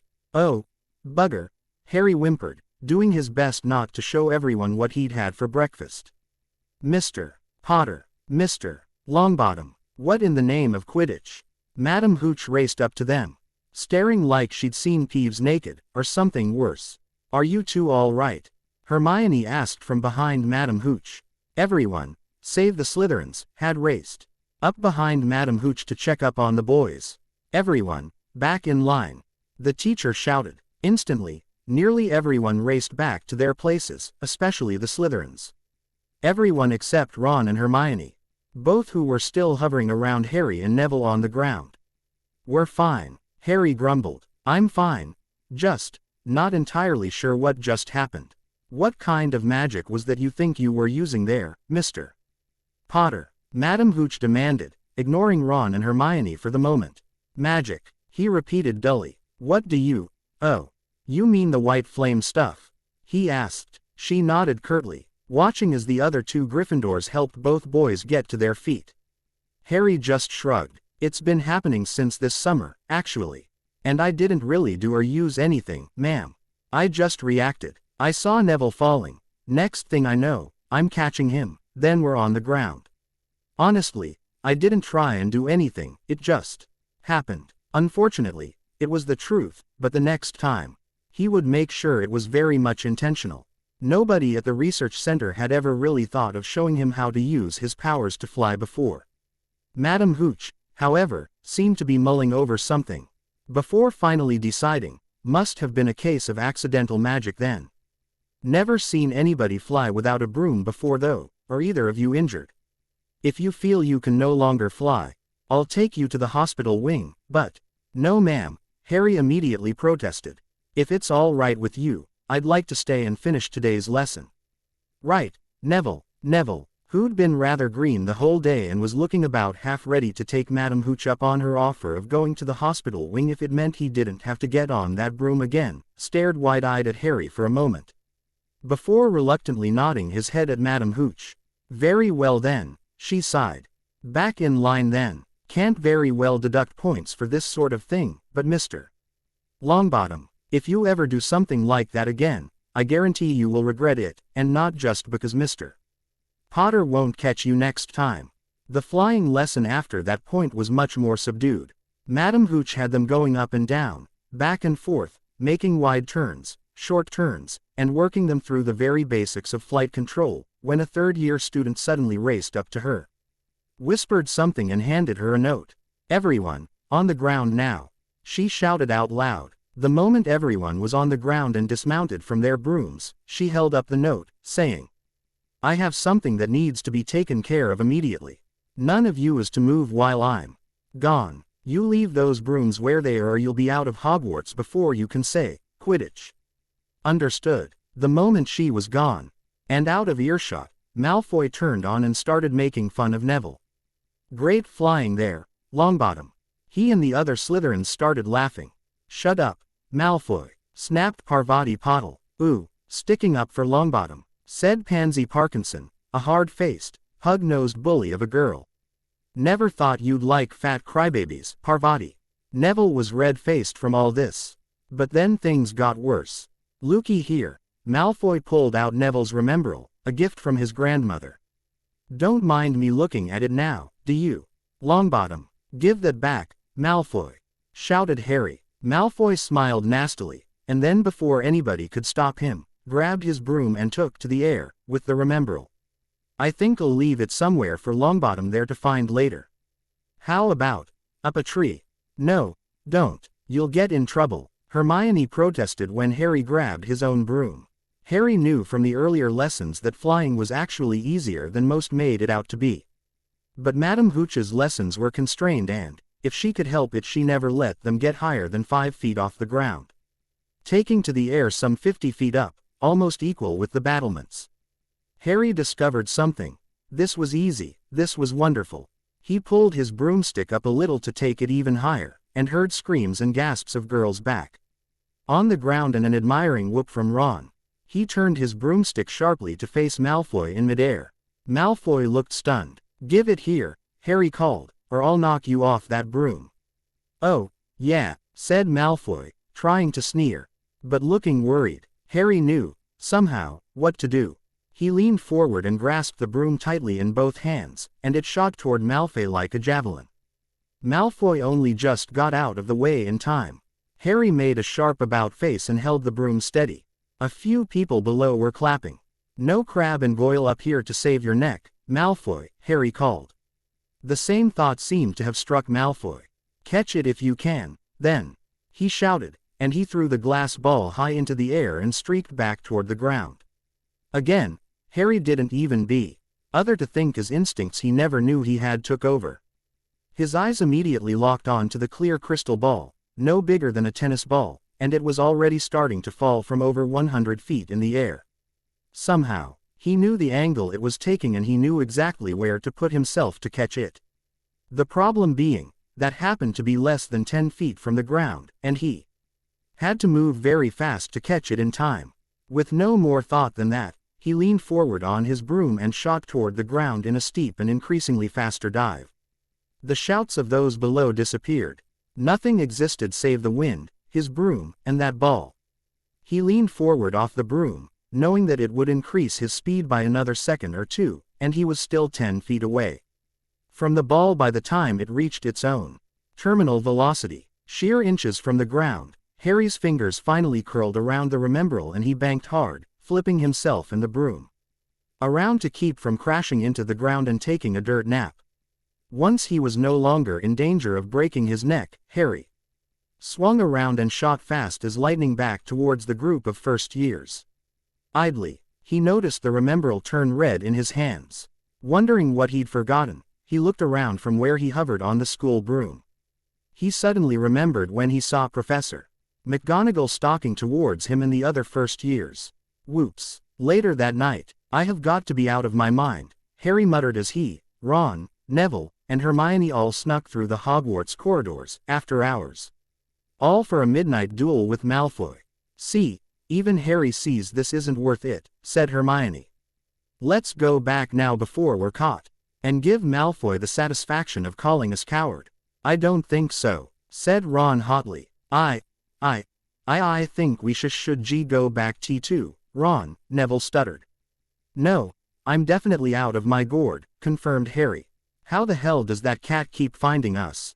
They'd been running from Filch and Mrs. Norris ever since they'd stepped out of the portrait hole in Gryffindor Tower. It seemed that Harry wasn't being expelled. Malfoy had come up to him and Ron during lunch to challenge him to a duel. Before Harry could get a word in edgewise, Ron had accepted for him, and claimed the position as his second. When they'd tried to leave the common room, Hermione had caught them, and finally decided to come with them, if only to keep them out of trouble. On their way, they'd come across an obviously lost Neville Longbottom, who'd been released from the hospital wing from yet another potions accident, thankfully with nary a scratch, only to get completely lost in the large, dark castle, with no way of knowing how to get back to the Gryffindor common room. Not about to let him get caught instead of them, and because Harry wanted to look out for his fellow Gryffindor, they brought him along. They'd made it to the trophy room, the designated location of their supposed duel, only to wait a full 10 minutes with nobody but Filch to show up. Now, Harry had gotten the impulsive idea to track Malfoy down to have their duel, even if they had to do it in the Slytherin common room. Unfortunately, the only thing they did know was that the Slytherin dorms were in the dungeons, and not much more than that. Thanks to Filch and his cat though, they now found themselves on the right-hand side of the third-floor corridor, with the cat closing in on them. They were trying to find someplace to hide, but the only door was locked. Harry was about to risk just frying the cat. He was that frustrated with it when Hermione stepped forward with her wand. "Oh, give it here," she said, pointing her wand at the lock and cast. Alohomora. A brief jet of light and the door was unlocked. They slipped inside and listened for Filch to leave. It took a few minutes, but finally, they heard the old caretaker walk away, noisily muttering about, "Damn kids and their magic," and took a moment to breathe a sigh of relief. A sigh that turned into a gasp from Neville, causing Ron, Harry and Hermione to look at him in concern, before turning around to take in what had made him gasp in the first place. A giant three-headed dog with really, really big teeth, sitting, laying on top of a trapdoor. "Why is there a hellhound in the school?" asked Harry, his voice far too calm for the situation. The dog barked. The kids screamed, the dog barked some more. Hermione cried, Neville whimpered, and Ron screamed again. Harry looked back at his friends, took one look at the dog, and made a stupid decision. He stepped forward, within reach of the massive beast, and shouted in a loud voice, "Stop!" The big three-headed dog retreated a bit and stared at the young wizard that dared face it. The middle head started to growl, the left head stared, and the right head barked again. Harry frowned, almost growling himself now, and he read to shout the same way he had to his Aunt and Vernon the day they'd torn up his letter. As a result, the plasma flame immediately flashed into existence around him as he bellowed, "I said, stop." The dog didn't step back, but it did flinch just a bit. At least the middle head wasn't growling anymore. "Sit," Harry commanded, his plasma flame sparking a small thunderbolt. The dog was immediately on its haunches, staring intently at the small wizard with a big voice. "Stay," he told it. Then, on an impulse, he added, "Good dog. We're going now. Good dog. Keep guarding whatever it is you're guarding. Good dog." He quickly turned around, his plasma flame fading as he stepped back towards his friends. "Let's go." Now, they didn't argue. Once they were safely back in the common room, having told the fat lady that they'd been doing extra credit for astronomy as an excuse, they all sagged in vaunted relief. "Ron, if you ever accept a challenge for me again, I will learn the worst hex there. Possibly as and use it on you daily until we graduate. Is that understood?" Harry threatened his friend. "Yeah, mate, no problem. Won't ever happen again," Ron promised, so pale his freckles stood out in stark contrast. At least now they knew why Dumbledore had warned them about staying away from that corridor, unless some wanker wanted to die a horrible death. "Why is there a hellhound in the school?" Harry asked suddenly, from his position in the chair by the fire. "I don't know." Hermione was almost shivering in her robes. "There was nothing about that kind of thing in Hogwarts, a history. There was a subsection on how the Forbidden Forest is often used as a sort of game preserve for various magical creatures. But I didn't even know something like that existed here." "Read the Iliad," Harry grumbled. "What's that?" Ron asked. "A story about Greek mythology," Hermione immediately answered. "You've read the Iliad," Harry shrugged. "Had to do an extra credit book report for literature class one time. It was either read the whole story and summarize it into a report, or accept a failing grade. Failure was not an actual option at the time. Besides, it was fun reading about Achilles and the whole Trojan War. There was also mention of Cerberus, the three-headed hellhound that guards the underworld, which Hercules had to retrieve as one of his trials, I believe. Which is why you knew it was guarding something," she surmised. He shrugged, but nodded his head. "Where'd you learn that unlocking charm, anyway?" Ron wanted to know. Either she'd been really working on her attitude, or she was just way too exhausted to pull out her bossy demeanor. "I memorized the charms book, and I've been practicing my magic ever since this summer when I got my letter. If I'd have known what was behind that locked door, however, I would have let Filch find us and dock as many points as he pleased." "Well, all the same, I'm glad you didn't," said Ron. "Harry," she asked after a few minutes' silence. He turned from the fire to face her. "How did you do that?" "Do what?" "That white flame aura," she reminded him. "Oh," Harry winced, scratching the back of his head. Like Madame Hooch said, accidental magic." "Oh," she sounded disappointed. "Didn't look like accidental magic," Ron pointed out. Harry just shrugged. "I suppose it's different with everyone, then. Look, it's late, and we're all tired. Especially after the fright we just had. Let's all go to bed now. All right, the others agreed, for what could have been the first time ever. Neville had been awfully quiet since they'd gotten back, but at the same time he looked enormously relieved to be back in what was supposed to be a safe area. After a scare like that, it would be normal for anyone to be more than a little subdued. All the same, Harry made sure to help the other Gryffindor up the stairs to their dorm. Quietly, they all snuck back up the stairs and back into their dorms and then silently into the IR beds where they fell asleep the moment their heads touched the pillows. Please read and review. Emergency. Hogwarts. First week of October. After the weekend, on Monday morning for breakfast, Harry got the best gift he'd ever imagined. And no, not the complete collection of the Ranma 1/2 manga series with limited edition issues. He got his very first broom, a Nimbus 2000 racing broom. Malfoy was insanely jealous. Classes continued, some getting more difficult, such as potions, where Harry had taken it upon himself to not only get a perfect grade for every potion, but to make sure every other Gryffindor in the class got the same. An impossible task, most would say, but at the very least he made sure that there weren't any more explosions or melting cauldrons. Not surprisingly, this required just as much work outside of class as it did under Snape's long and crooked nose. It wasn't what most of the first-year Gryffindor class wanted to be doing with their free time, but Neville certainly attested that it was well worth it. Some classes became easier, such as astronomy, what with his globe of the universe in hand. While others merely fit somewhere in between, easier only because the St. Udents had adapted to the pace of the work and the material being taught. Charms was up to learning a new spell every CL homework simply being practicing until they had the spell down pat. Transfiguration on the other hand, many were still having trouble turning a matchstick into a needle. All in all, his magic skill was proceeding about average, if he had to guess, seeing as he only ever managed to earn points maybe once every other class period, and he certainly wasn't anywhere near Hermione's fastidious dedication to having the right answer every bloody time. While the scare with the Hell-Hound had cooled any tensions between Harry, Ron, Neville and the brainy Muggleborn girl, she still had an attitude problem and tended to rub the facts about some lessons in the faces of her peers. At least that's how it looked to everyone else, Ron especially. Frankly, it was starting to rub Harry the wrong way too, but he wasn't about to criticize someone just because they liked to learn. All of that was secondary though, to Harry's concerns about his other powers. To begin with, his powers had done more than spark up once or twice when he was angry or emotional. They sparked up at least a few times during every single class.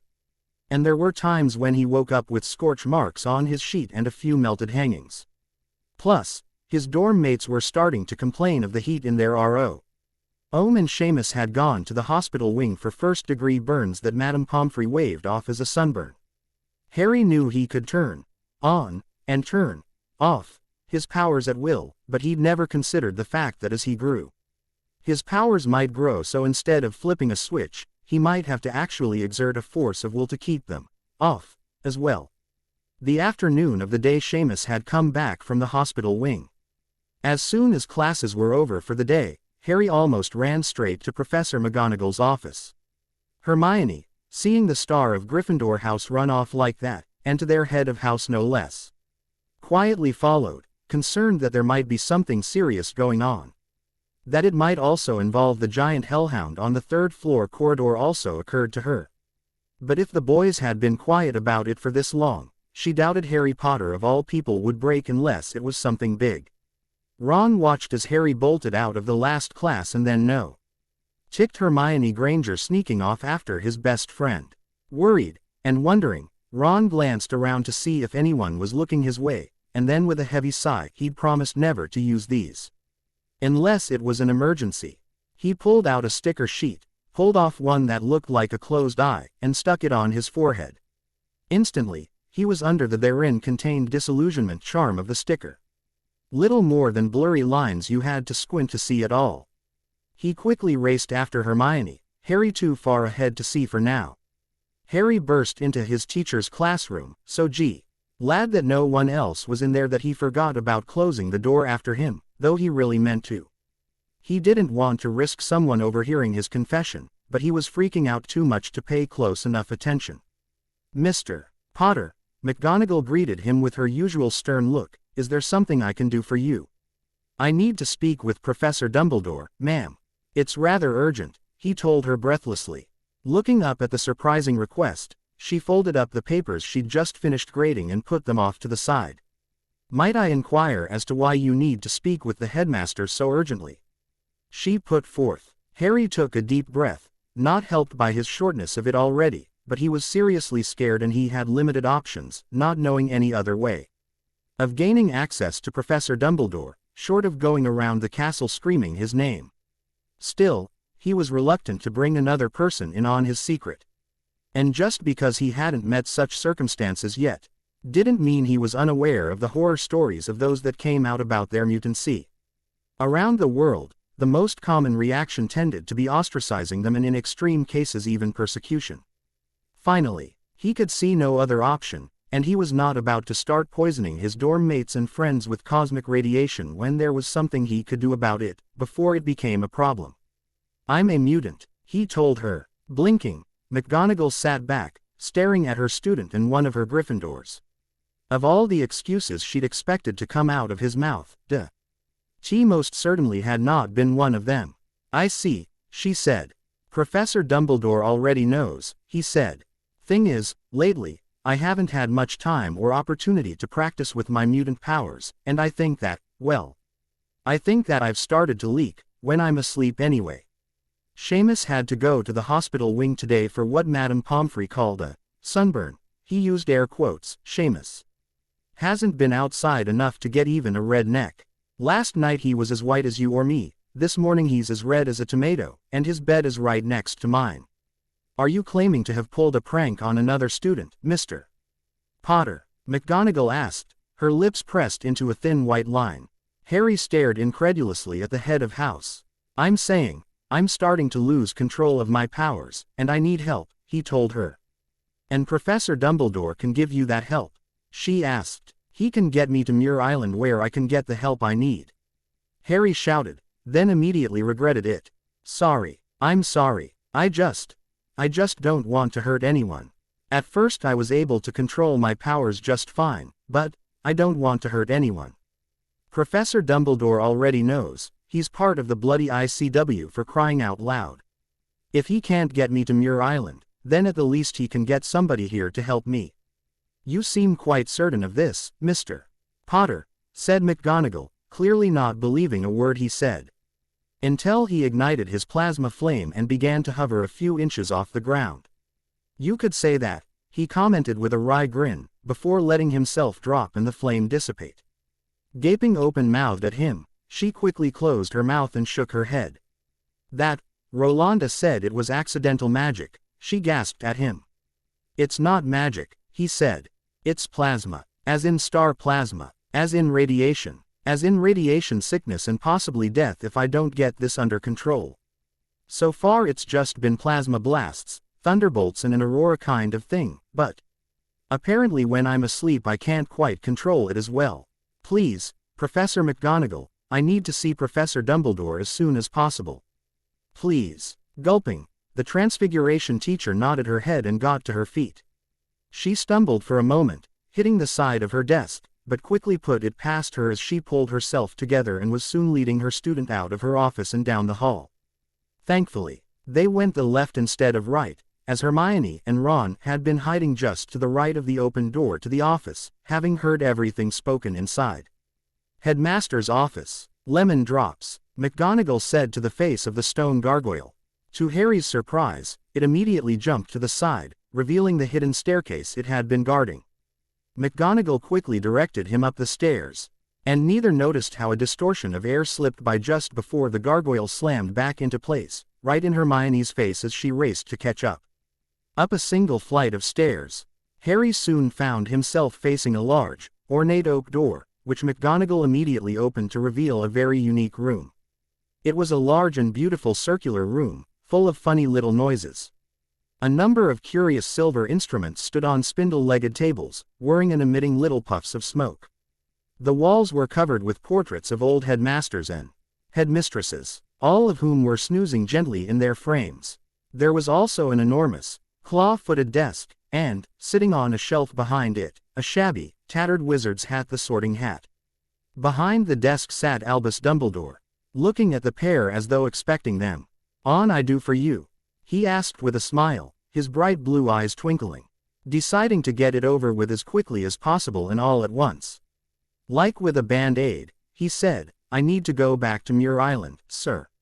The twinkling dulled a little bit, but the smile remained, as Dumbledore asked, "Are things truly that difficult for you here, Harry?" "While I can understand." "No, sir, that's not it," Harry interrupted. "Everything is fine. I mean the classes aren't too hard, except for potions, but everything has been brilliant here.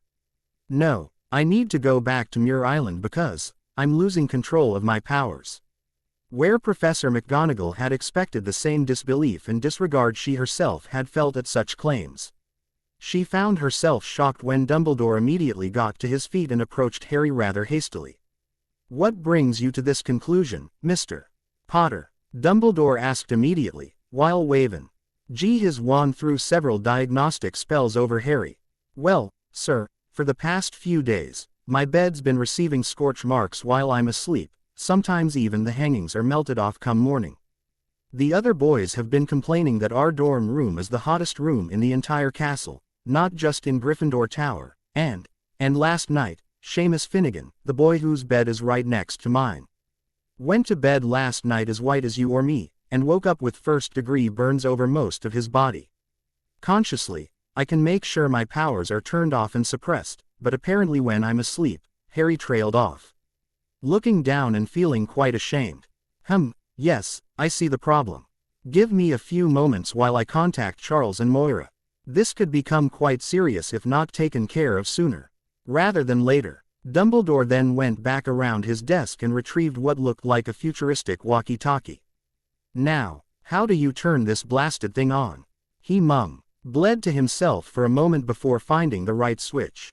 "Ah, there we go. Hello, Charles. Anyone there? Hello." A moment or two of dead air and silence, and then the radio crackled to life in Dumbledore's hand. "Hello. May I ask who's calling?" A familiar voice replied. "Forge," Harry enthusiastically called, smiling at hearing the familiar voice after so long. Smiling, Dumbledore spoke into the radio once more.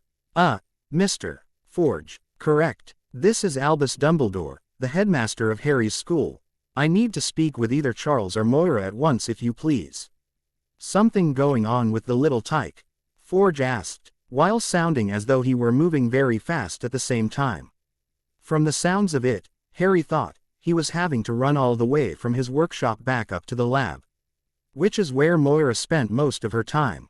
"Nothing of serious consequence. There are simply some matters of his, shall we call it his physical abilities, that need to addressed sooner rather than later," Dumbledore answered. "Meaning his powers. Don't worry, this is a secure line, I made sure of that. Just a sec, here's Moira." Forge stopped speaking as he handed the radio over to Moira, wherever they were. "Dumbledore, what's happened with Harry? I swear, if those bloody relatives of his are messin' with him." The woman's Irish temper was getting the better of her. "Dr. McTaggart, I assure you, everything is well in hand. Except for the fact that it seems when Harry goes to sleep, he tends to unconsciously activate his powers so that his sheets are scorched and that a dorm mate of his woke up with a sunburn this morning," the old wizard explained the situation. "What?" Moira's shout almost broke the speakers on the radio. "Get him here, now. She's a bit protective of me." Harry sheepishly scratched the back of his head in embarrassment. "I can see that. Minerva, if you will excuse me, I am afraid that I am going to be rather busy for the rest of the day. Also, while I expect that Harry should be back by nightfall, he will be absent for the rest of the day. I do apologize about the abruptness of it all, and I promise I'll explain later," he was explaining to the Transfiguration teacher while he pulled out, of all things, an old sock, before waving his wand over it a few times and holding it out for Harry to hold onto. "This is now what is called a portkey, Harry. Basically, it's just a simple, unremarkable artifact that has been enchanted to take whoever is holding onto it from one location to another, usually a great distance away. Just grab hold of it, ND, make sure that you don't move and stand very still. It's a bit unpleasant at first, but with the wards around Hogwarts, it's the fastest means we have of traveling to Muir Island. Have a pleasant afternoon, Minerva. Activate. Then, with a sharp tug from right behind their navels, they vanished with a loud crack. Muir Island. They arrived in the same arboretum where Dumbledore had appeared the first time Harry met the wizard. Moments after their arrival, Moira, Banshee, and Forge all rushed in, the latter two in attempt to hold back the auburn-haired doctor from attacking the much older wizard standing beside Harry. "Hi Moira," Harry greeted the overly caring doctor before she could speak. Before he knew it, he was wrapped up in a bone-crushing hug that he definitely hadn't been expecting. After she finally let him go, Harry turned to the men and said, "Sorry, I like you guys and all, but I think I'll pass on the hugs this time." They laughed and agreed on just shaking hands, this time. Now, Moira snapped at the two wizards, "Tell me exactly what's been going on, and what happened, specifically. I've already got Beast on the line, so he'll be available to consult with during the analysis. Ye know the drill by now, Harry. Go on, off with ye now." Harry nodded and walked off to the lab. Part of the time during the summer had been spent just as often in the lab as the danger room, doing tests and analyzing his powers and his basic limitations. It had been less of a chore than anything his aunt made him do around the house, and frankly, between Beast's humor and Moira's motherly affection, it was almost as fun as blowing stuff up and shooting targets in the danger room. Besides, he wanted to learn as much about his powers as he could, same as they all did, and they never denied him answers to any questions he asked, always making sure that he understood those answers too. By the time they'd all gotten to the lab, Harry was already mostly hooked up to the scanner, his special device designed to determine the exact nature of a mutant's powers, and once they were all ready, it was turned on. Which more or less meant, for Harry, that he had to stand as perfectly straight ill as he could while a bunch of lights flashed up and down all around him. On the other side of the scanner, Moira was reading the results and feeding them to Beast, who was over in his own lab in the Xavier Institute in Manchester, New York. She was also monitoring the depth of the scanning feed, controlling how far into Harry's physiology they went. "Well," commented Beast from over the video conference, "it seems that Harry's powers have maintained their rather dramatic pace of enhancement and evolution. Plus, as I'm sure we can all see, he's no longer just creating the plasma around himself any longer. He's started to internalize and store the excess plasma in his cells. In anyone else, this would be signs of severe radiation exposure and a precursor of severe cascade organ failure and cellular degradation. For Harry, the fifth element behaves like your standard electrical reactions between cells." Agreed Moira, taking a look at further information. "Beast, take a look at his nervous system for a moment. Between the excess energy he's storing and his magic and whatever amount of electrical output 'tis normal for a boy his age, he's started to generate a low-yield energy field around his body." "I see that," said Beast. "At the moment, it's little more than background radiation, the same type of stuff we walk through every day, just by living on the surface of the planet. Though, combined with Perhi from igniting further plasma, prolonged exposure could potentially result in a higher dosage that would eventually cause physical damage to those around him. Nothing that would happen overnight though. At least not at these levels. We need to scan him when he's sleeping," said Moira, with sudden insight. "I'll make the necessary changes to the MRI," Forge said as he went off to do just that.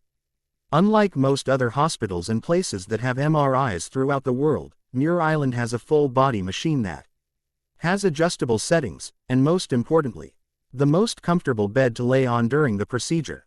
For Harry, the chamber finally cut off, and that usually meant that he was done for the time being, so he quickly disconnected himself from the scanner and then slipped out to get dressed, only to find out that he needed to, at the least, take his robes back off so he could go into a different scanner. When Moira suggested he change into his pajamas, he gave her a weird look, but settled with just leaving on his trouser and shirt. He was placed into what he thought was the MRI, but seeing Forge still tinkering with it a bit, he realized that it had been changed, and so he settled down into the bed and relaxed. Then they knocked him out with gas to get the necessary results as fast as possible. "Okay," said Moira, looking at the monitor readouts. He's just entered REM. Plasma spike. I see it, Beast assured her. Fascinating, the blue-furred scientist an ocean away remarked on the readings he was receiving. The plasma that we noticed earlier is being contained within his body. Every last molecule of it is now surrounding him in a corona of energy.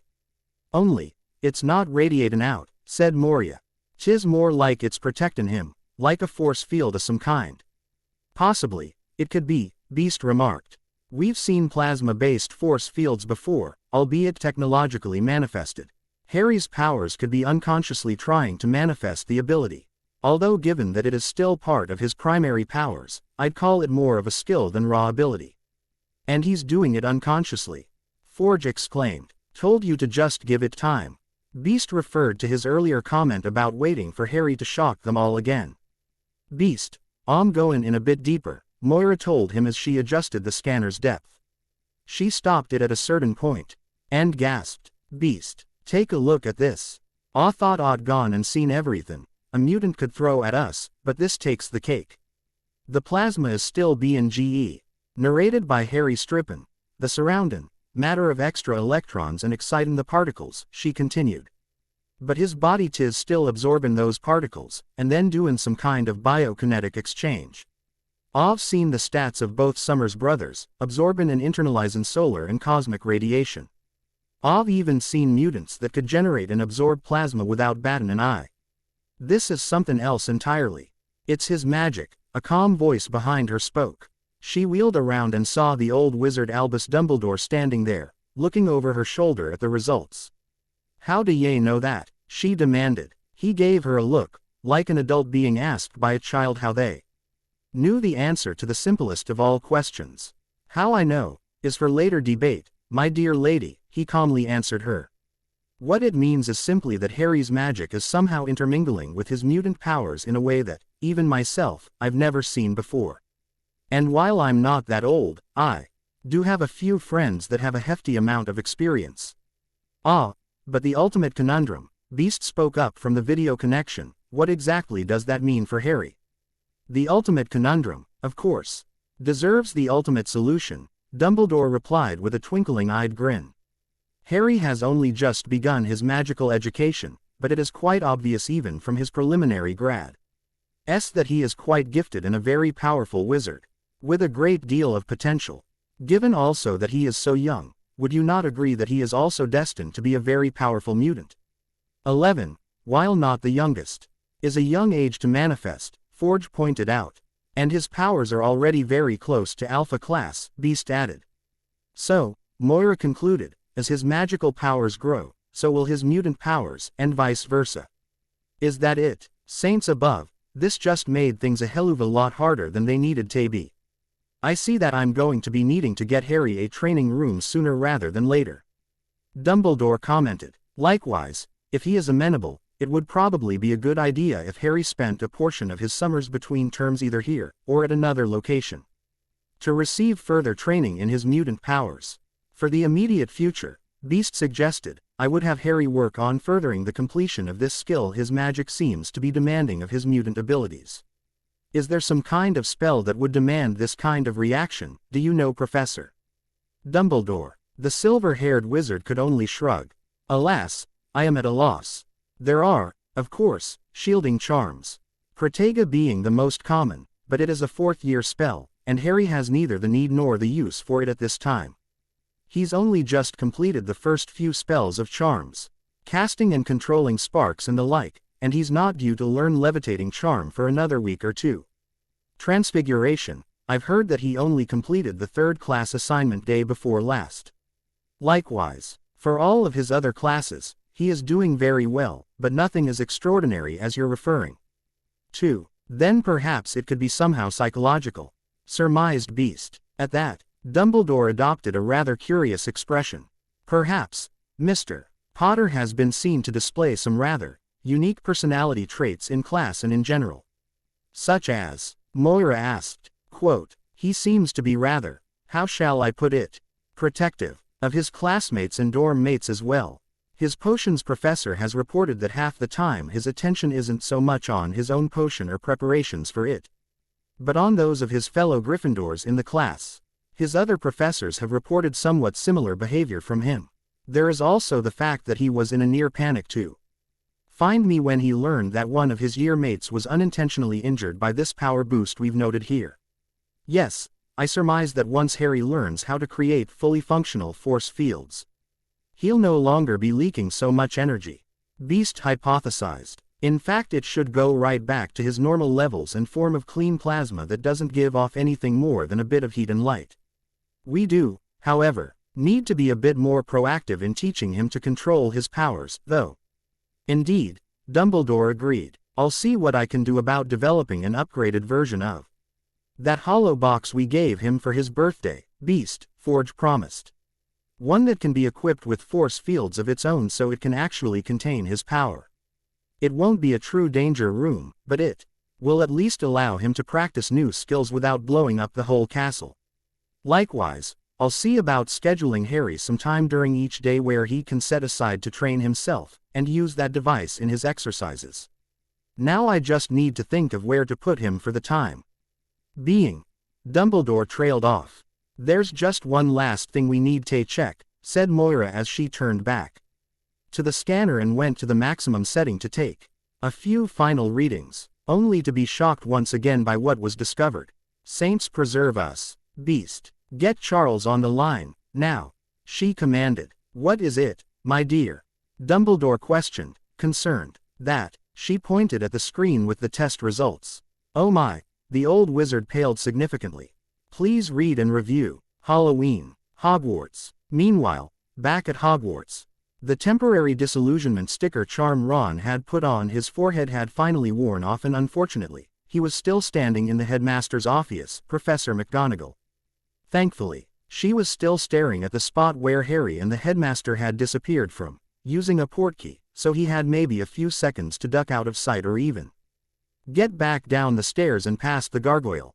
Moving as swiftly and as silently as he was able, he snuck out the still open door and still trying to make as little noise as possible from his footfalls on the stone steps. He got all the way to the bottom until he came to the backside of the gargoyle statue guarding the entrance to the headmaster's office.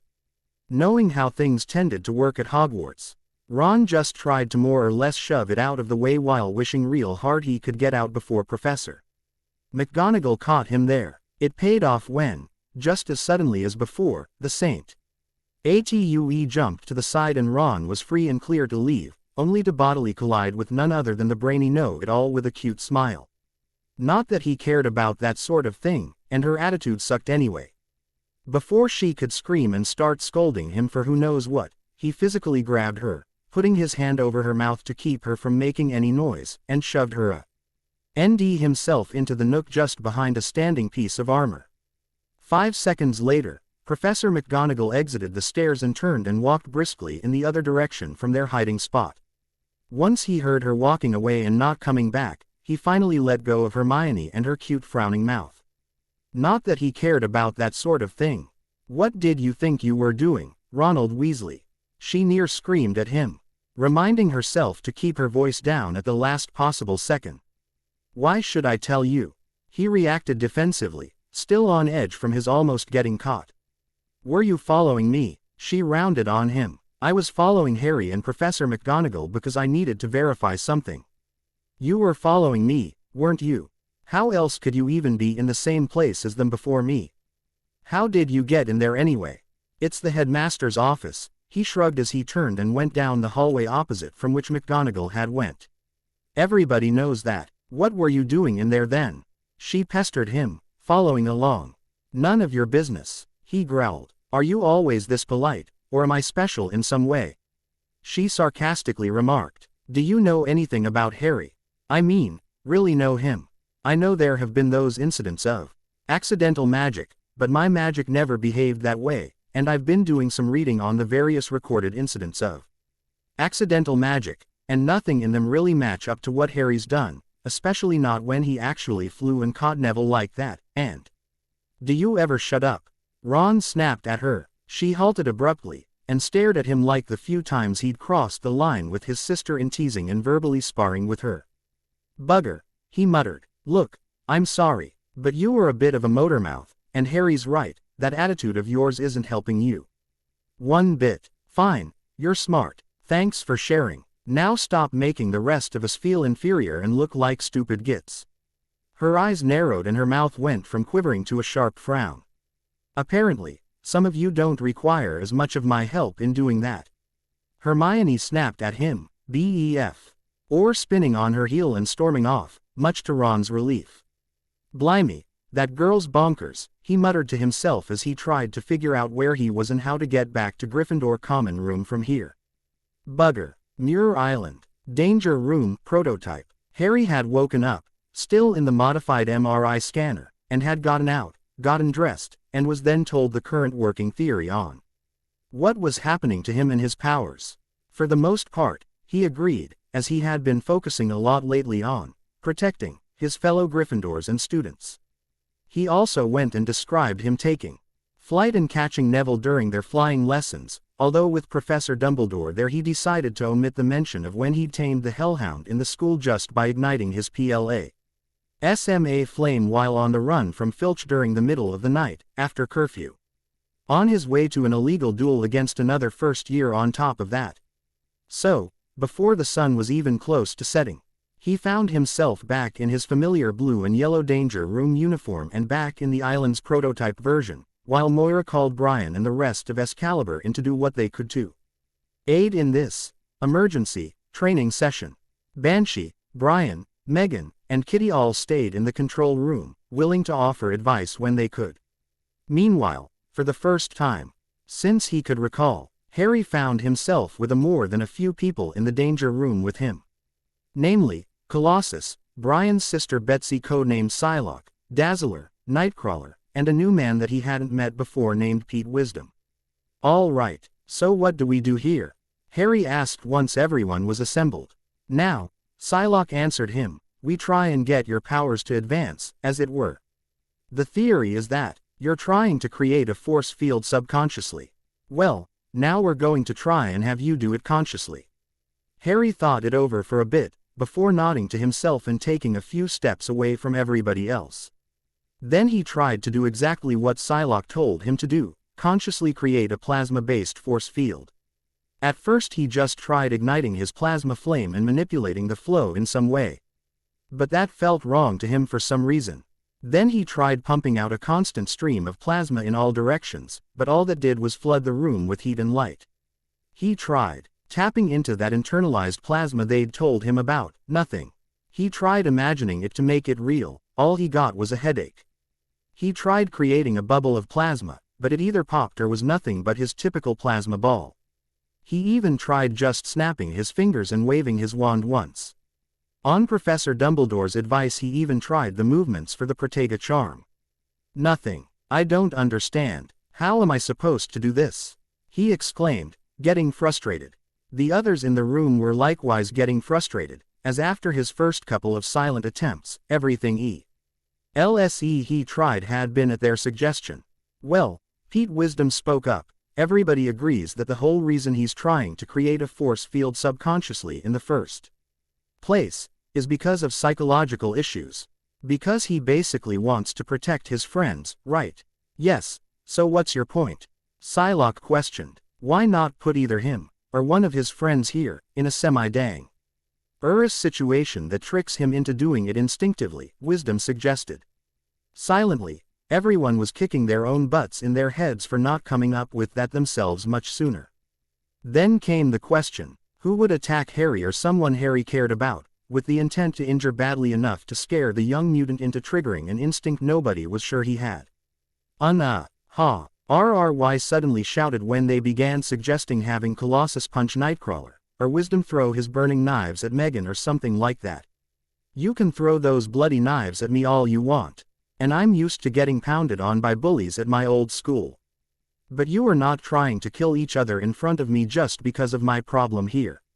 Everybody, on the floor and in the control room, turned and gave each other knowing grins. They knew that Harry would just protest further if they bothered to debate it, and if they gave him reassurances, then there was a chance that his reaction might be tainted. So, it was all done on a whim, but before anybody could even bother saying the word, go, they were already moving, with Colossus running like an out-of-control train right at Harry. And Nightcrawler retrieving Meghan from the control room just in time to place her right next to the young mutant.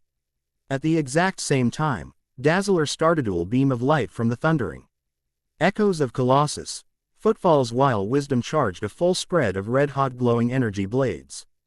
Before Harry even had the chance to say or do anything to stop this, all of the attacks went from him, to straight for Meghan next to him.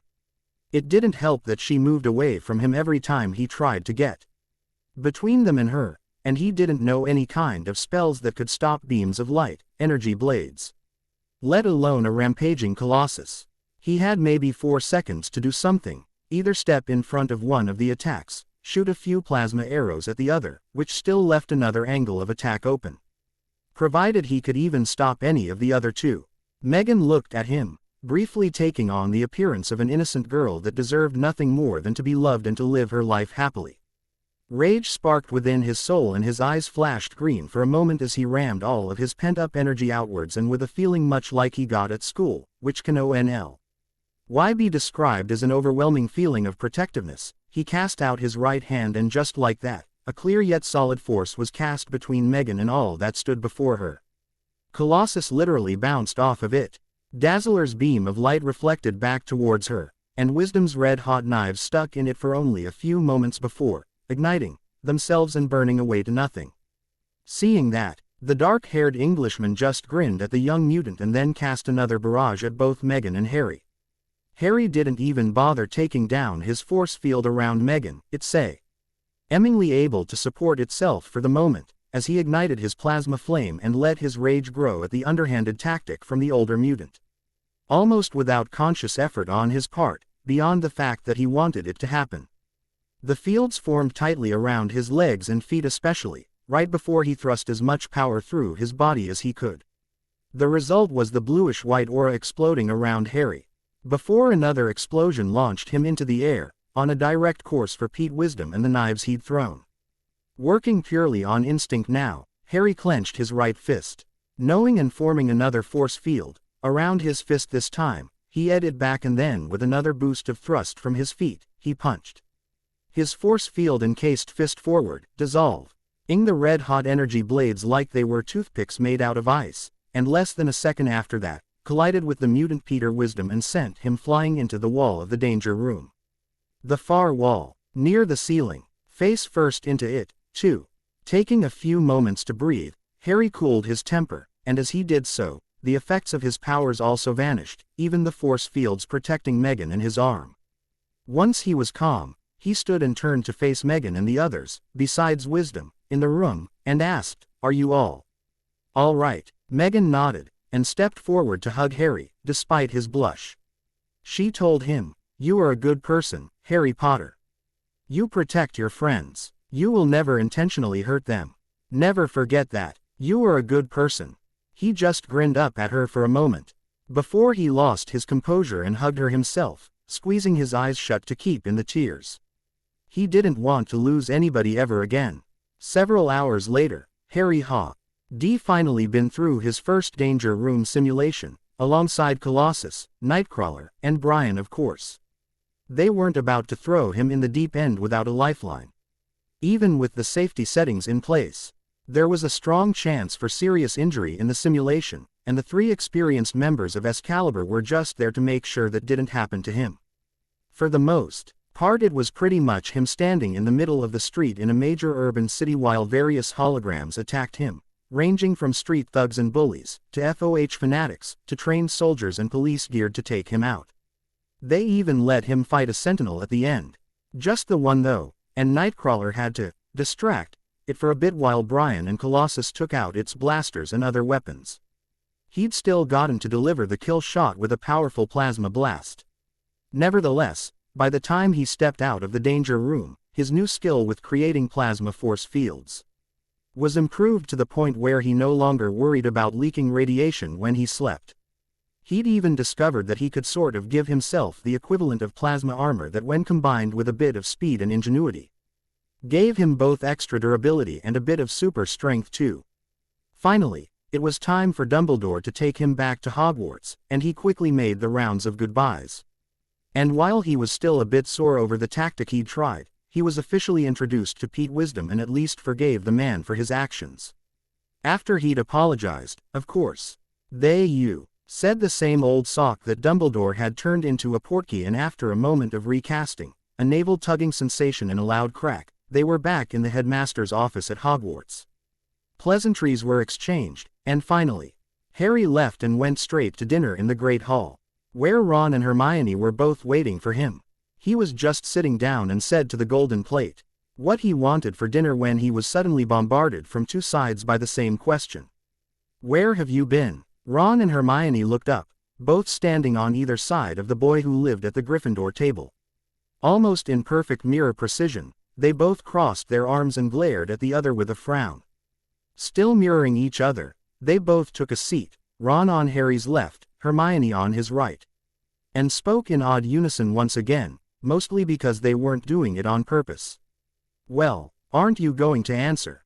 Where have you been?" His head moving rapidly back and forth in a head-shaking motion. Harry was too confused by the question in stereo to even begin formulating an answer. All he could really come up with was, mate, Harry." The two spoke simultaneously again. "You've been gone for most of the afternoon, disappeared after the last class, after acting really strange for most of the day, and then went to Professor McGonagall, and then you went to the headmaster's office. Where have you been?" Quote, "Would you two please stop doing that?" Harry begged them. "Uncanny though it may be, it's creeping me out here. And how on earth did the two of you know I went to the headmaster's office?" He started it. "Did not. Did too. Stop that. Quit that or all. HMPH. In perfect mirror unison, they both huffed, crossed their arms again, then spun on their seats to turn away from one another. Which turned them away from Harry at the same time too. Looking at their backs for a moment, Harry just shrugged and turned to his meal, grateful to be eating in silence rather than between an argument. Too bad he knew it wouldn't last. Hermione, with her unquenchable curiosity, broke first. Turning back around less than a minute after huffing at Ron, she asked him, "So, Harry, what happened to you? Why did you go with Professor McGonagall to the headmaster's office?" "Hey, I was going to ask him that." Ron spun around instantly to begin the argument all over. Hermione, rather than propagate a meaningless activity, ignored him instead, focusing only on Harry. "Well," she begged. "Medical reasons," was his only response, between bites, hoping they didn't notice his sweat. "Then shouldn't you have gone to the medical wing or Madame Pomfrey?" She pointed out. "Mate, just tell us, otherwise she's going to be bothering us all night," said Ron. "Tell me how you knew I went to Professor McGonagall and then to Professor Dumbledore first, and then I will tell you why," Harry said back to the two of them, not in the mood for their demanding attitudes. Frowning, Hermione didn't even hesitate to say, "I noticed how you ran off during the last class and made your way to the most direct Professor McGonagall's office.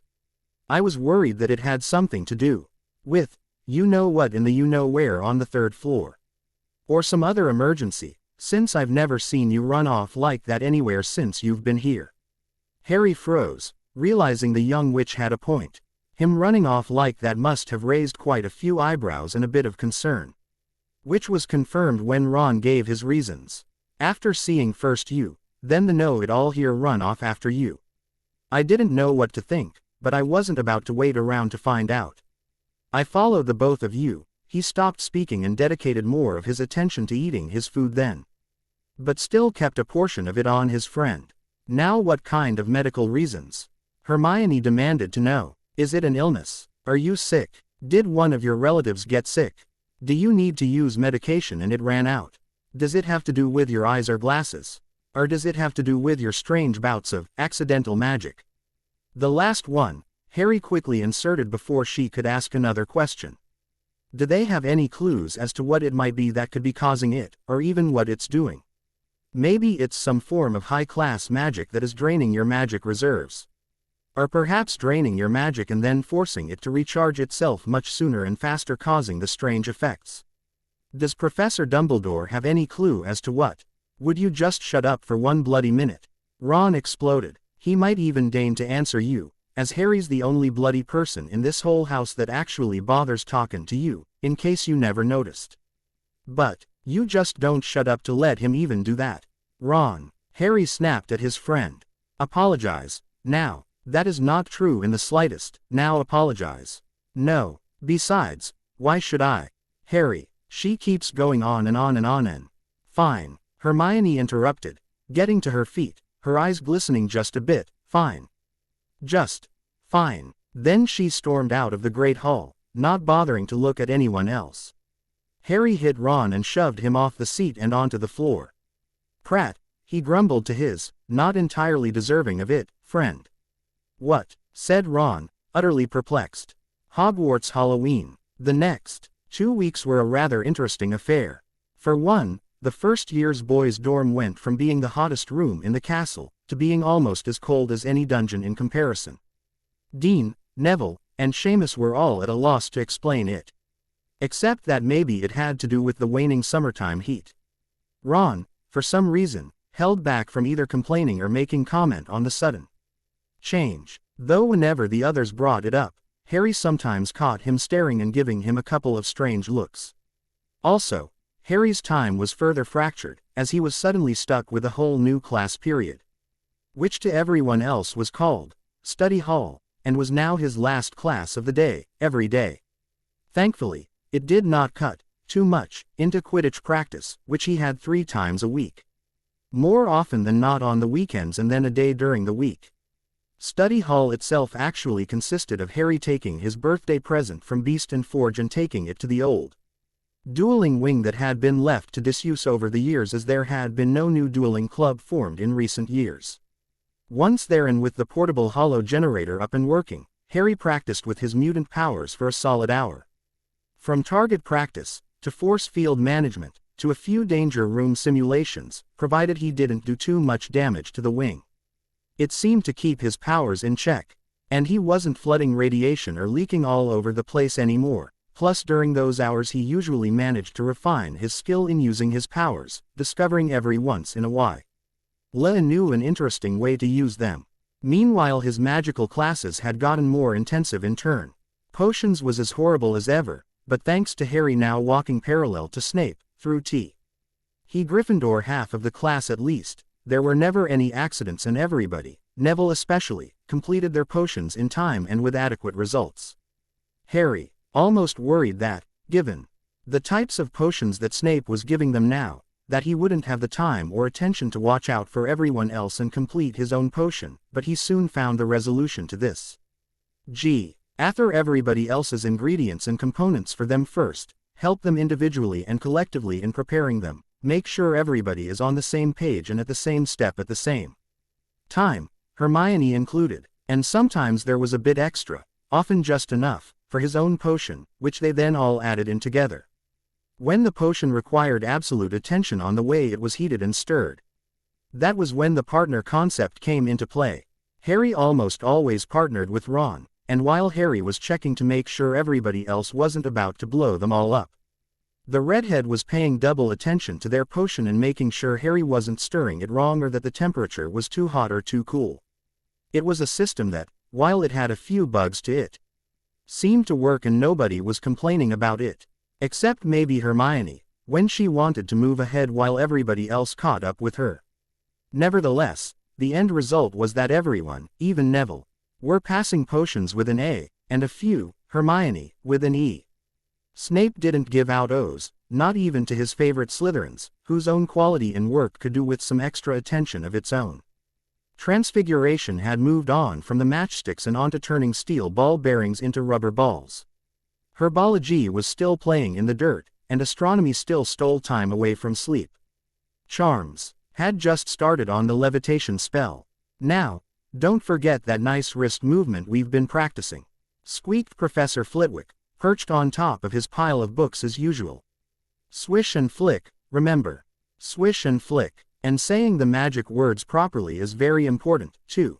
Never forget Wizard Barufio, who said S instead of F, and found himself on the floor with a buffalo on his chest.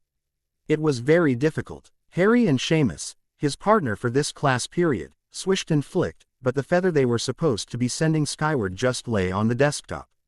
Seamus got so impatient that he prodded it with his wand and set fire to it. Harry had to put it out with a very quick and muffled use of his powers. Ron, at the next table, wasn't having much more luck. He was also partnered with Hermione, which certainly didn't help improve his patience. Wingardium Leviosa, he shouted, waving his long arms like a windmill. You're saying it wrong, Harry heard Hermione snap. It's Wingardium Leviosa, make the gar nice and long. You do it, then, if you're so clever, Ron snarled.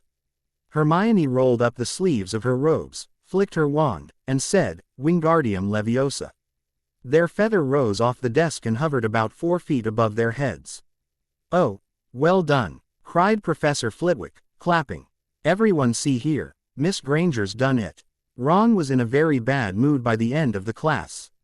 It's no wonder no one can stand her, he said to Harry as they pushed their way into the crowded corridor. She's a nightmare, honestly. Someone knocked into Harry as they hurried past him. It was Hermione. Harry caught a glimpse of her face, and was startled to see that she was in tears. Ron, I think she heard you, he said, watching the witch disappear around a corner. So, said Ron, but he looked a bit uncomfortable. She must have noticed she's got no friends. Harry would have gone after her, after slapping Ron upside the head, but he had to get to study hall. And given that he was still having a bit of trouble with the fine-tuned control of his powers, he couldn't put it off. Hermione didn't turn up for the rest of the afternoon. On their way down to the Great Hall for the Halloween feast, Harry and Ron overhailing her friend Lavender that Hermione was crying in the girls' bathroom and wanted to be left alone. Ron looked still more awkward at this. But a moment later they had entered the Great Hall, where the Halloween decorations put Hermione out of their minds. 1,000 live bats fluttered from the walls and ceiling while 1,000 more swooped over the tables in low black clouds, making the candles in the pumpkin stutter. The feast appeared suddenly on the golden plates, as it had at the start of term banquet. Harry was just helping himself to a baked potato when Professor Quirrell came sprinting into the hall, his turban askew and terror on his face. Everyone stared as he reached Professor Dumbledore's chair, slumped against the table, and gasped, "Troll, in the dungeons. Thought you ought to know." He then sank to the floor in a dead faint. Needless to say, there was quite an uproar from the student body at this information. It took several loud purple firecrackers exploding from the end of Professor Dumbledore's wand to bring silence. "Prefects," he rumbled, "lead your houses back to the dormitories immediately. Professors, follow me to the dungeons." Percy was looking trapped all of a sudden, and if Harry had been looking, he would have seen similar expressions on the faces of his friend Ron and the twins Fred and George. Still, Percy was a prefect, and he did his duty to the best of his ability. There was a mass exodus for the doors and the stairs, but thanks to the prefects it was orderly instead of mass chaos.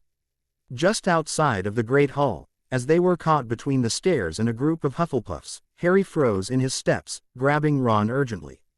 All he said was, "Hermione." Ron's eyes went wide, and he started to argue, but the way Harry grabbed him roughly and looked at him, any protests he would have put forth died before leaving his mouth. "Oh, all right, but Percy better not see us." They slipped past the Hufflepuffs and down the stairs until they went down an empty corridor and from there hurried off for the girls' bathroom.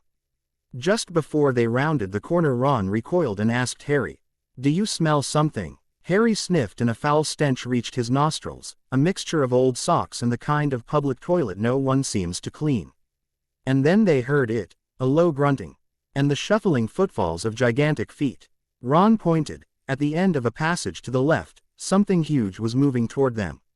They shrank into the shadows and watched as it emerged into a patch of moonlight. It was a horrible sight. 12 feet tall, its skin was a dull, granite gray, its great lumpy body like a boulder with its small bald head perched on top like a coconut. It had short legs thick as tree trunks with flat, bony feet. The smell coming from it was unbelievable. It was holding a huge wooden club, which dragged along the floor because its arms were so long. The troll stopped next to a doorway and peered inside. It waggled its long ears, making up its tiny mind, then slouched slowly into the room. Ron opened his mouth to say something but Harry's grip on his shoulder tightened suddenly, as the mutant wizard pointed to the sign next to the doorway. "Isn't that the girls' bathroom?" he asked aloud. They got their answer when a girl's loud scream rang out from inside. Bugger, both boys said together as they raced for the doorway, neither one thinking of much beyond their gut instincts. They rounded the door and entered the room, eyeing the troll tower over a cowering Hermione, smashing the bathroom with its giant club. Find something to distract it with, Harry yelled as he ran forward. He didn't even know what he was doing, his body was moving on its own. As it had when he'd saved Neville from falling, and Meghan from being hurt during training. Distract it, Ron screeched. With what? Hermione screamed again as the T-Roll raised its club and gave a throaty roar, slamming it down where she'd been moments before. Looking down, she absently realized that she was floating in the air, and somebody's arms were around her, holding her up. After a bit more observation, she suddenly realized that it was Harry, and he was flying. Without a broom. This is impossible, she whispered. Tell that to Big, Ugly and Smelly over there, Harry said to her. There wasn't a lot of room in the bathroom, but thankfully he didn't need all that much to stay hovering. He also had a force field up around them, and soon found that it was more than capable in holding off a mountain troll with a club as the creature pounded away on the glowing bubble protecting them. Finally, Ron had an idea, or rather it was the only thing he could think of. Waving his wand with a quick swish and flick, he pronounced the words exactly, Wingardium Leviosa. On the next upswing of its club, the troll didn't even notice that said club was now floating a foot or two over its head until after it had tried to take another swing at Harry's force field, only to discover it had nothing to hit it with. Confused, it looked around, and then looked up, to see its club floating there right above its face. Ron shrugged and figured this should be enough of a distraction, and he cancelled the spell. Immediately the giant club dropped about 2 feet right into the troll's face. With just enough force to stun it. It started to bob and weave for a few moments, but Harry decided to add to the odds, and after dropping the force field, he blasted it with a plasma beam straight to the face. The force and light of the attack was enough to knock the mountain troll off its feet and to the floor with a resounding and ground-shaking thud. Is it dead? Hermione faintly asked. Nah, didn't use that much power. It's just knocked out, Harry assured her. He'd learned how to control how much power he put into his plasma and the various effects each level had from the simulations he'd completed in Study Hall, among other things. The children all breathed a sigh of relief, Harry letting the last traces of his power's visual remains fade away, just before there was a bang at the door to the bathroom. A minute later, the 3 Gryffindors were standing there, side by side, looking both guilty and exhausted as Professors McGonagall, Snape, and Quirrell crowded into the room around the troll's body. Quirrell took one look at the troll, let out a faint whimper, and sat quickly down on a toilet, clutching his heart. Snape bent over the troll, inspecting it and determining if it was still a threat. Professor McGonagall, on the contrary, was looking at Ron and Harry. Harry had never seen her look so angry. Her lips were pressed so tightly they were white. Hopes of winning 50 points for Gryffindor faded quickly from Harry's mind. What on earth were you thinking of? Shouted Professor McGonagall, with cold fury in her voice. Harry looked at Ron, who was still standing with his wand in the air. You're lucky you weren't killed. Why aren't you in your dormitory? Professor Snape stopped his inspection of the troll to turn a baleful eye towards Harry. Please, Professor McGonagall, Hermione squeaked, stepping forward. They were looking for me. Miss Granger, McGonagall questioned, a trace of surprise in her voice. Hermione had managed to get to her feet at last, though she still looked as bad as Quirrell in some regards. I went looking for the troll because I thought I could deal with it on my own, she told the professor. You know, because I've read all about them. Quote, Ron nearly dropped his wand in amazement. Hermione Granger, telling a downright lie to a teacher. If they hadn't found me, I'd be dead now. I'm so sorry, it was all my fault. Hermione looked down, like she was about to cry, and everyone could only look at her in growing awe. The 2 boys because of the girl's acting ability and willingness to lie on their behalf. And the professors because while they knew Hermione was a bit of a know-it-all, they never considered she'd be arrogant enough to do something of this magnitude. Well, in that case, said Professor McGonagall, staring at the 3 of them, Miss Girl, how could you think of tackling a mountain troll on your own? 5 points, Miss Granger, will be taken from Gryffindor for this. I'm very disappointed in you. If you're not hurt at all, you'd better get off to Gryffindor Tower. Students are finishing the feast in their houses. Hermione, her head still hanging down, silently, yet quickly, left. Professor McGonagall then turned to Harry and Ron. Well, I still say you were lucky, but not many first years could have taken on a full-grown mountain troll and lived to tell the tale. You each win Gryffindor 5 points. Professor Dumbledore will be informed of this. You may go. They hurried out of the chamber and didn't speak at all until they had climbed at least 2 floors up.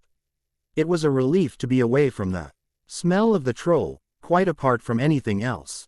Before Ron could say anything, Harry gave him a look and remarked, "Still think Hermione is a nightmare that doesn't have any friends."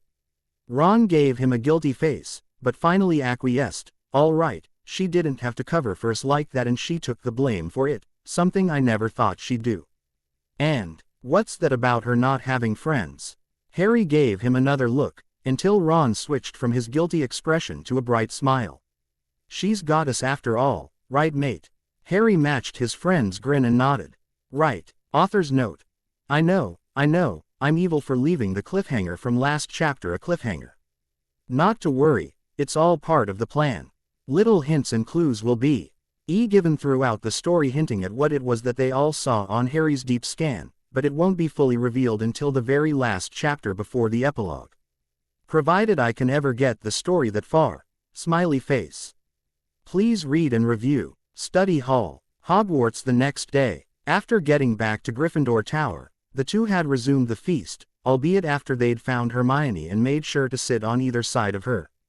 None of them said a word, but they didn't need to either. They understood something that very few could, and so began the most dynamic relationship at Hogwarts since the founders themselves had lived. Thankfully, after the events of the previous night, the students were given the day off from classes and were advised to enjoy the waning warm and pleasant days while they could.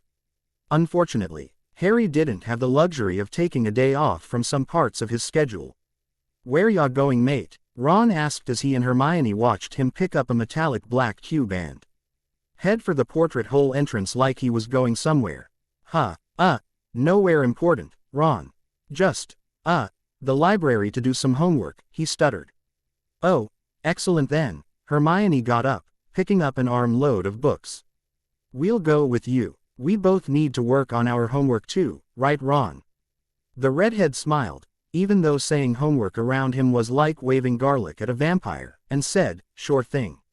After all, it's not like ya got homework that we don't, seeing as we're in the same classes. Harry cursed under his breath and turned back around to face them. Actually, I've still got to go to study hall, and Professor Dumbledore told me, when he set the class up for me, that he's the only one that can exempt me from it, and despite all of us having the day off, I didn't get a specific exemption. So I still gotta go. Well, why don't we walk you to class then? Hermione helpfully suggested. You don't need to, Harry protested. Sure we do, Ron insisted, taking Harry by the shoulders on his right side while Hermione took his arm on the left side. It's what friends do for each other. And ya never know when another troll could sneak in. How did a troll sneak into the school in the first place anyway? Hermione questioned as they left the Gryffindor common room. I think Peeves did it as a prank, Ron offered. But, Hermione started to argue, then caught herself. What I mean is, how did a troll get from the mountains all the way past the wards and the Forbidden Forest to get close enough for Peeves to let him in though? It just doesn't make any sense. What if it wasn't Peeves? Harry asked, resigning himself to his fate of being dragged around by his friends. He was still debating and trying desperately to think of some way out of this particular predicament. Well, who else could have done it? Ron argued. One of the older students. Harry offered. Where's the motivation? Hermione countered. Prank, Ron suggested, but she just shook her head no. Did it get lost and wander in on its own? No, Hermione told them. Mountain trolls, while a bit dim-witted, have a good enough memory to recognize its own territory, usually. The cave it lives in and familiar hunting grounds. Unless it was lured away from that territory, there's no logical reason for it to have been anywhere near the castle. And the students aren't allowed off grounds without special permission. Harry put the final nail in that idea's coffin. So who's left? Who else would be able to lure a mountain troll into the castle, have the opportunity, and above all else, would want to do that, and why? One of the teachers. Ron joked, laughing a second later as he thought of how absurd that idea was. Harry wasn't laughing though, as they continued to walk towards the dueling wing. When Hermione and Ron noticed that he wasn't laughing along with them, their own slowly petered out until they started to think of why he wasn't laughing with them.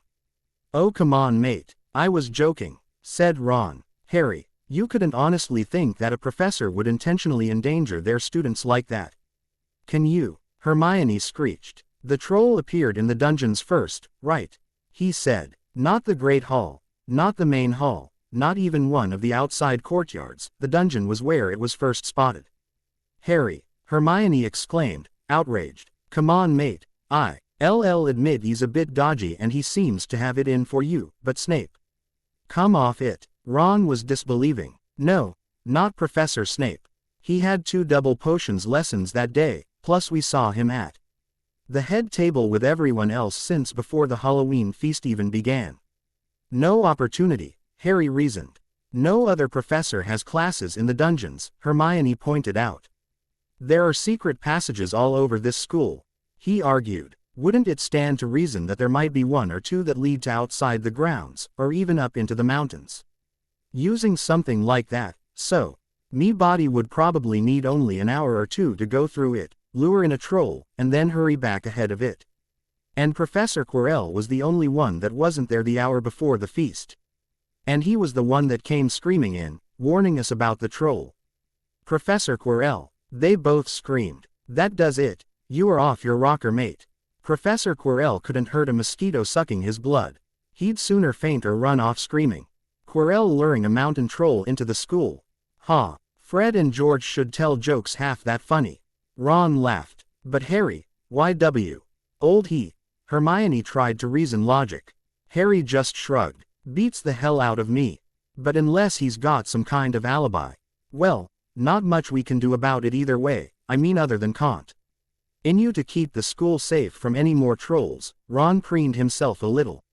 "Careful, keep that up, and your head will get too big to fit through doorways," Hermione teased him. "Speaking of which, here's my stop. Thanks for the escort, I'll see you guys later." Harry hurried through the door to the abandoned dueling hall and slammed it shut behind him before they could react. With a sigh of relief, he stepped away and brought out the hollow generator and began to set it up. "Not so fast, Harry."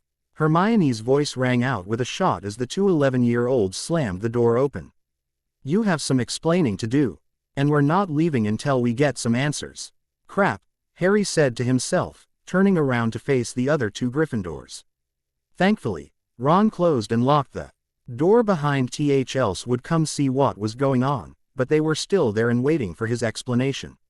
Not sure what to do or say, he just stood there, blocking their view of the hollow generator. And wondering how he could get out of this without damaging their friendship. "What can I say?" he shrugged. "You can start by telling us the truth. How did you do that to the troll?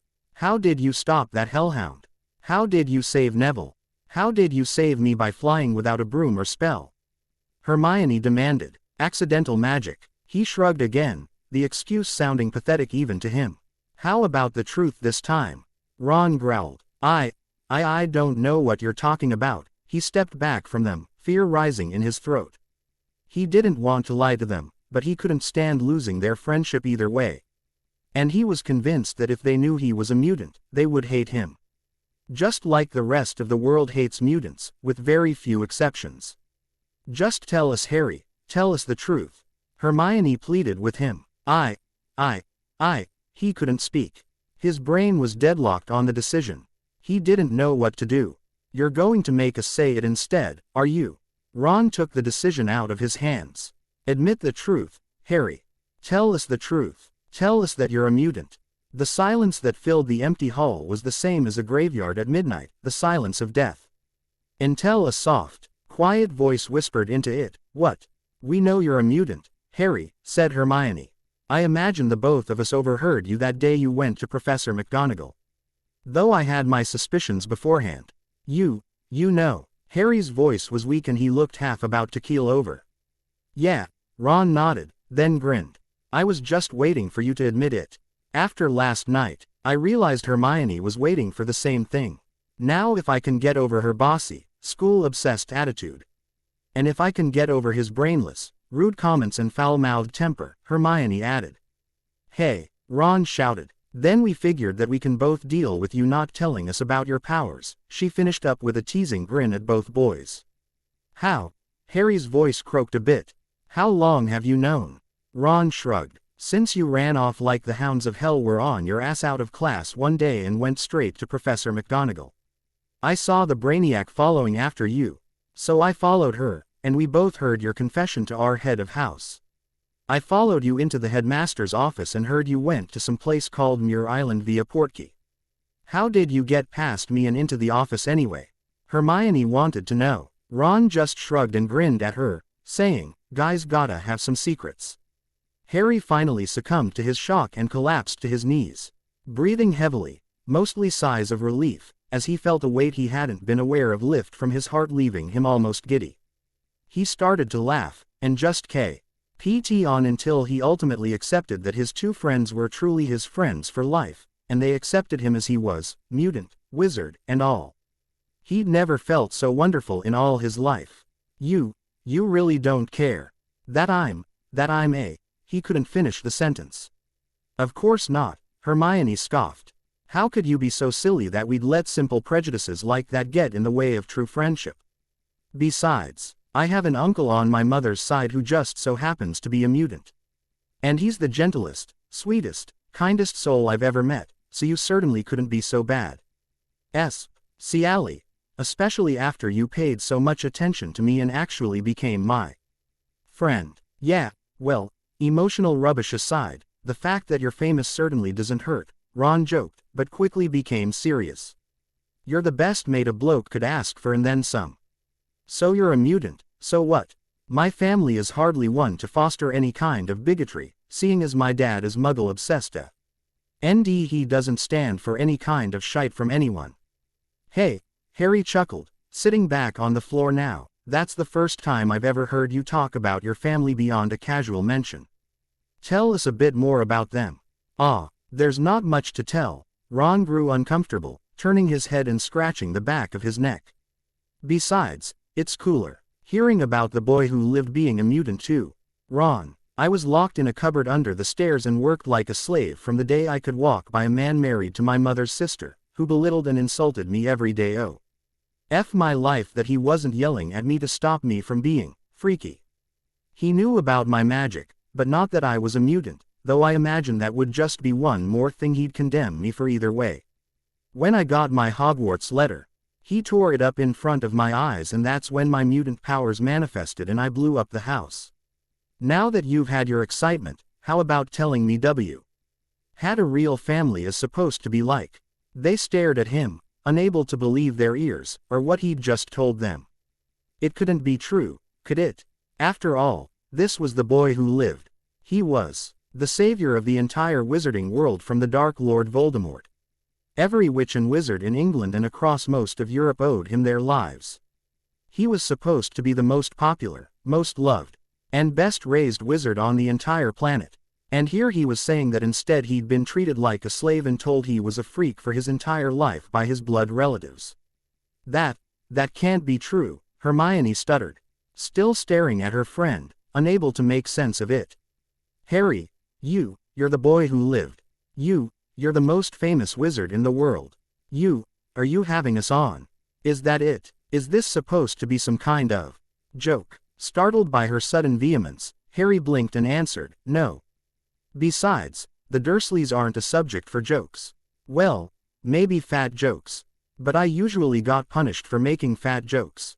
They never hit me or anything, except for a few swats to the back of my head if I wasn't watching. Punishment was usually cleaning Dudley's room. He shivered in revulsion as he remembered a few of the things he'd found while cleaning his cousin's room one time. He never did find out what it was that had been moving back and forth under the bed. Come on, mate. That just can't be true. Ron started off smiling, but it faded as he saw the seriousness in Harry's expression. Still confused by their refusal to believe him, Harry asked them, why is it you two keep saying that? I mean, yeah, This past summer was great, spending it on Muir Island with Wanda as she prepared me for school, but they at least believed me when I told them about how the Dursleys treated me growing up. And I'm not lying, or making this up. What's with you two? But, Harry, Hermione looked to be on the verge of tears. You were supposed to be raised a hero.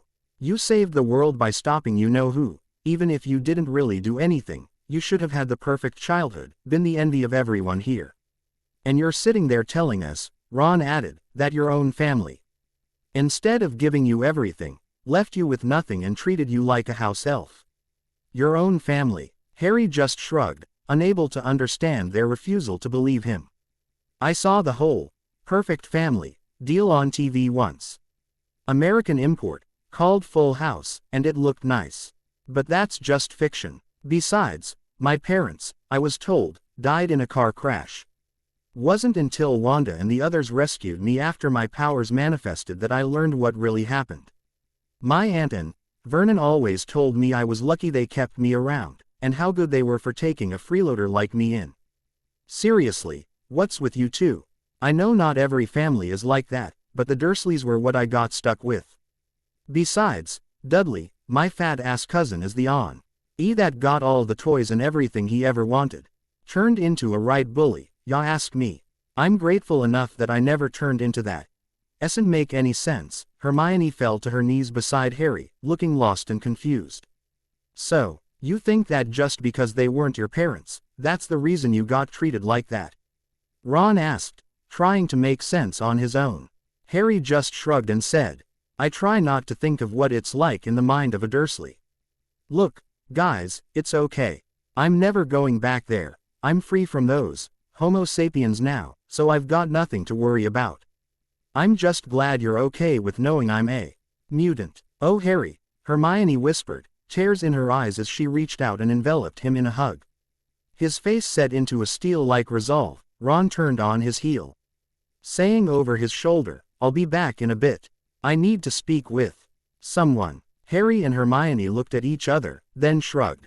Gryffindor common room. Ron burst into the common room, barely even waiting for the portrait hole to open all the way before he practically exploded into the room, startling everyone currently there.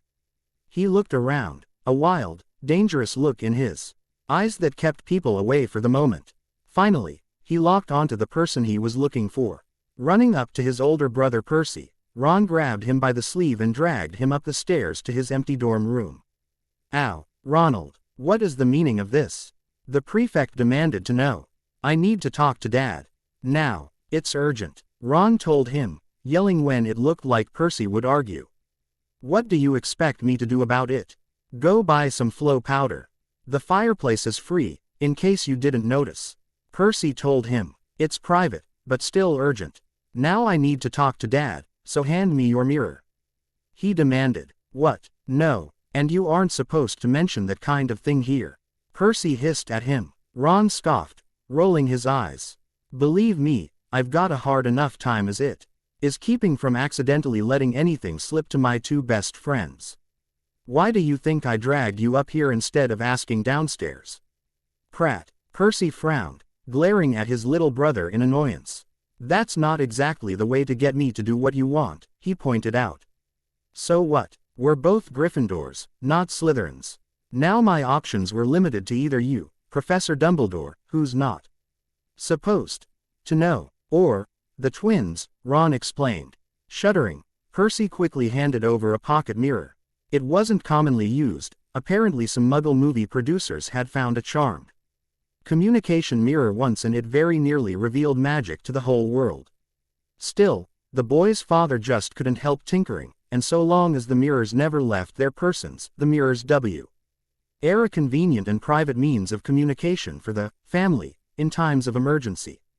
Holding up the mirror, Ron looked directly into it and said, Dad. A moment later, Ron's reflection was replaced by that of his father's. Arthur Weasley. Ron, what are you doing with Percy's mirror? Has something happened? Yeah, sort of, Ron sighed, sitting down and gesturing for Percy to do the same. Sorry I haven't written yet. But Hogwarts is busier than I thought it would be. Arthur chuckled. It often is for first years, son. Now, what's this emergency? Well, Ron hesitated, then took a deep breath and went ahead. I've made friends with Harry Potter, and another student.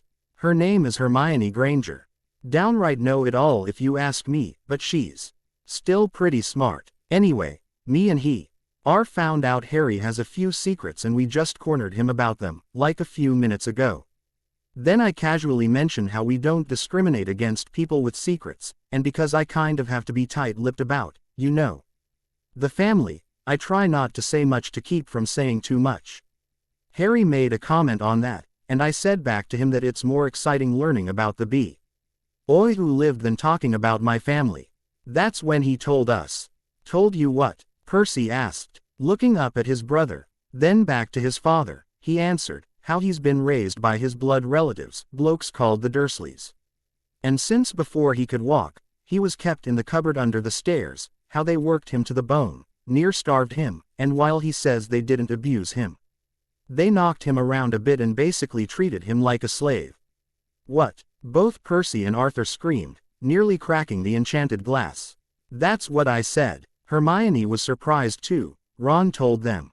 She even said it. Harry Potter is the boy who lived, the hero that saved the magical world from the Dark Lord. He was supposed to be raised like a prince, given everything and wanting for nothing. I saw the look in his eyes when he said it, Dad. He wasn't lying. Harry Potter has never been treated like a hero. He's been raised like a slave his entire life. Arthur Weasley very rarely got truly angry. He might get annoyed, he might raise his voice in righteous anger, and he sometimes indulged in petty rivalries with the Malfoys. Still, when he did get angry, even his family knew to get out of his way. And his enemies trembled in dread. Tell me everything, son, he ordered. Headmaster's office. Professor Dumbledore looked up when he heard the gargoyle guarding the enter. Ants to his office move aside to admit someone with the proper password. He was surprised when he saw that it was Hogwarts alumni Arthur Weasley who entered his office, though he did not allow it to show. Mr. Weasley, is there something I can do for you? He asked, smiling despite the rude entrance. Did you know? The balding redhead demanded, arching one silver-lined eyebrow at the question. He refrained from using any of his own skills and simply asked, know what, Mr. Weasley? About Harry's family, said Arthur. No longer asking, but stating.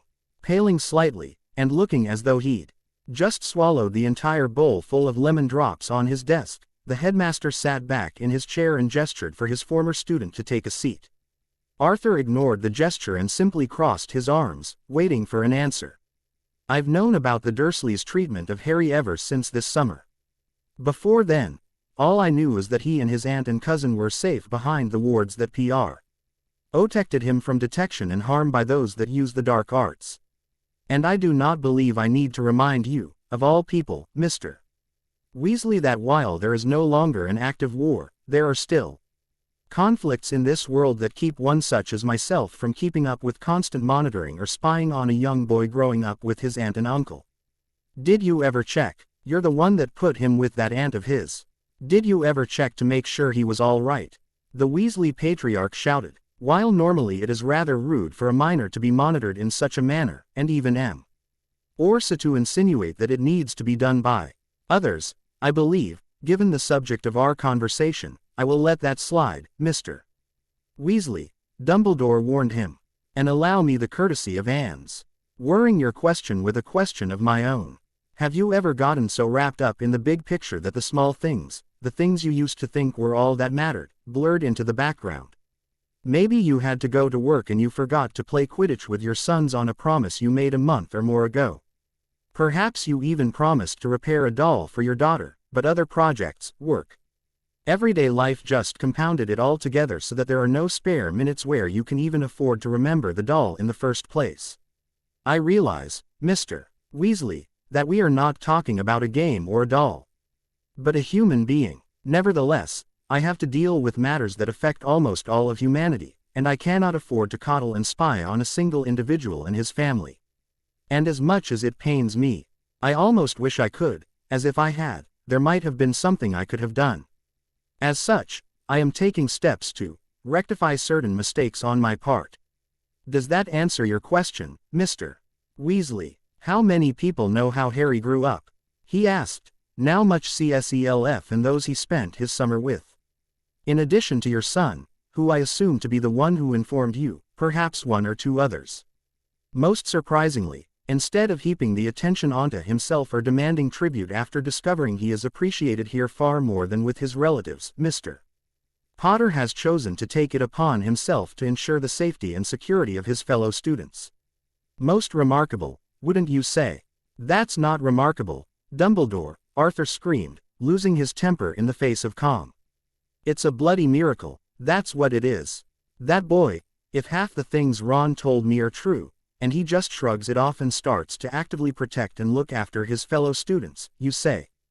Unbelievable. Yes, isn't it? Dumbledore acknowledged with a sad sigh. I wanted Harry to have a simple life. Grow up a normal child. And in my attempts to ensure he lived to have that life, I all but condemned him to hell. Yes, you did, Arthur growled at the headmaster. But it's not up to me, or anyone else to condemn you for past mistakes. That's up to Harry, and it would seem he's all but forgiven you for it. But mark my words, headmaster. If you ever show signs of repeating any of these mistakes, the wizard briefly shifted his expression to a facial mask that few ever saw and lived for much longer after. I will hold you personally accountable for them. No matter what I may have to invent to get the job done. I trust that you understand me. Terribly sorry for interrupting your busy schedule, headmaster. I'll be leaving now. Quite all right, Mr. Weasley. My door is always open to those that need me, Dumbledore assured him. After he was gone, the silver-maned headmaster of Hogwarts started popping the lemon drops like they were going out of stock. That man could be downright terrifying when he got angry. And he was nothing compared to that wife of his. Oh Merlin, what about when Molly finds out? Training hall. So, where do you think he had to run off to all of a sudden like that? Harry asked as they both stared at the closed door. Why? Ron had left through not a minute before. Hermione shrugged, for once unable to answer due to lack of knowledge. I'm not sure. I would assume one of his brothers, Percy perhaps, but I don't think they get along that well for some reason. Harry chuckled, and finally had enough presence of mind to get back to his feet and then to help Hermione to hers. Well, since you're here, and you already know about me and my powers, I might as well go ahead and show you what study hall is all about for me here. Here we go. He turned back to the holo generator and activated it onto the targeting simulation. Immediately, a large circular target appeared directly above the grayish-black box. Hermione squeaked in surprise and asked, "What is that? What did you do?" "It's my birthday present. It creates realistic illusions of just about anything really, so I can train with my powers, learn how to use and control them, even get a decent workout without having to run around the lake or into the forest or stuff like that." One of the guys that built it called it the holographic illusion generation device. Holo generator for short, Harry explained. So, what do you do? She asked. Harry waved for her to stand back. Then further back, then he sighed and physically moved her to the wall right next to the door. Minimum safety distance, he explained before going back to where he'd started at. Once he was ready, he took a few deep breaths and even jogged in place for a minute before calling out in a commanding voice, "Warm-up exercises. Targeting simulation 1 alpha. Time limit, 1 minute. Right underneath the target a holographic number 3 appeared, then counted down to 0 in short order. The moment before the holographic number disappeared, Harry was already moving, having ignited his plasma aura. And fired an arrow bolt at the first target and shortly was shooting out the next target that popped up. Unlike his first experiences with targeting simulations in the danger room, his exercise only created one target at a time, but always in a different location, and always the same size. The catch was that you had to hit all of the targets in the chosen time limit. In Simulation 1 Alpha, there were 100 targets, and the first time he tried it, Harry needed 10 whole minutes to get them all. He'd worked with Brian and the other members of Excalibur during the summer, and since his visit to Muir Island, on shortening that time while working on other additional simulations as well, some timed, some not. Ultimately, he reached his current level of completing 100 targets within 60 seconds. He still wasn't confident enough to shorten it any more than that, and he'd gotten to where he could almost predict where the next target would appear, despite the random setting the simulation used. But it kept his reflexes sharp, and it was a good way to warm up before moving on to one of the more difficult exercises. A minute later, Hermione was staring in open-mouthed amazement. She had just witnessed something she'd only ever heard about secondhand before, and it was performed, near flawlessly, by a child her own age, perhaps a few months younger. Wise power effects made him look like some kind of anime superhero almost, especially when the plasma flame was around him and he was shooting out plasma bolts with a look of extreme concentration on his face. "Harry," she whispered, after he'd finished, that was amazing. I've never seen anything like it." "Not finished yet," he gasped, a bit out of breath. Once he'd regained control of his breathing, he stood straight and commanded the holo generator, "Begin targeting simulation 1 Omega. Save settings upon completion." Immediately a new target appeared, but the moment Harry hit it, 2 more appeared. Both in different locations, but he still managed to hit them both at the same time. Then 4 targets appeared. It was the same simulation that Harry had faced the day he met Brian A. Nd Megan, and the same simulation that had forced him to blow up the danger room on Muir Island 2. The major difference was the safety settings and a time limit combined with accuracy meter. With the danger room simulation and Brian, he'd been challenged to meet the goal of hitting all the targets simultaneously, but he didn't have to. In order to pass this exercise at all, he did have to, and She wouldn't let him move on until he'd done it. If he either failed to hit the targets at the same time, or if he went over the time limit, then instead of ending the simulation and telling him he failed, it just started back over at a single target and wouldn't let him quit until he'd hit 1024.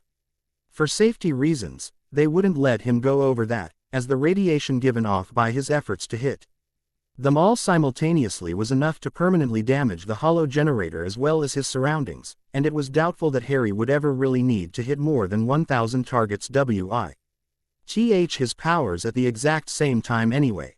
And while he was both lucky and determined the first time, continued experience with this particular exercise showed him that he was not a master of it by far. As each time he used it, the number of times he had to start over varied greatly.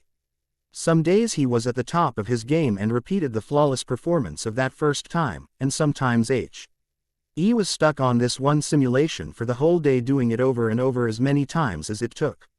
This particular day seemed to fall in between, as Harry was just finishing up and blasted the last of the targets simultaneously after the 5th time through, just as Ron rejoined them, looking just as flushed as Harry was, though clearly his was from emotional turmoil and he wasn't sweating like a racehorse either. "Hey, what did I miss?" he asked Hermione, who was still staring open-mouthed next to the door. She could only vaguely shake her head back and forth, until finally she gathered enough of her senses to speak. You won if I told you," she said. "Harry's been training, or rather exercising his mutant powers ever since you've been gone. He's only just finished up his 2nd exercise, but he's amazing. I mean, it's amazing. What he can do, Right," Ron said, taking a quick step away from the clearly disturbed girl. "Hey mate," he turned and walked towards Harry, who was standing there breathing heavily and sweating like a pig. "Sorry about running out like that earlier. I had to check something with someone. So what's this training Hermione tells me about? Looks like a real killer." Harry suddenly chuckled. "Ron, you ain't seen nothing yet. Targeting Simulation 2 Alpha. Run program to completion, including levels Beta, Delta, Gamma, Epsilon, Lambda, Sigma, Theta, Zeta, and Omega. You might want to step back to where Hermione is." "Ron." "Okay." Ron was confused, but did as advised, and just in time too, as a holographic probe appeared and began to fly in concentric circles around Harry, shooting out beams of light at him. Harry reacted immediately and dodged all the hollow bolts, harmless bits of light at alpha level, but as the levels increased, so did the difficulty. And so did the power of those bolts until they were the equivalent of a taser. Dodging helped, but the longer he waited, the more the probe would adapt. He'd learned that the hard way. So once Ron was to the minimum safe distance, Harry wasted no time in blasting the hollow probe to pixels with a plasma bolt, which, of course, began beta level.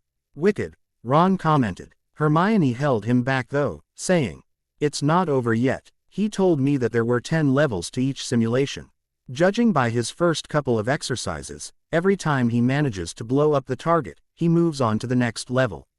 That probe though, before it was just targets, so I think in this exercise, the targets shoot back. Best not to distract him right now." "Right," said Ron with a nod of agreement. At that moment, a new hollow probe appeared, though this one was a bit bigger and seemed more advanced in a way. It was, as it immediately demonstrated a much faster speed and the ability to dodge in unexpected ways. Where the first level had just gone in circles around Harry, knowing he couldn't waste time with each level, as the probes seemed to learn as much from him as he did by observing.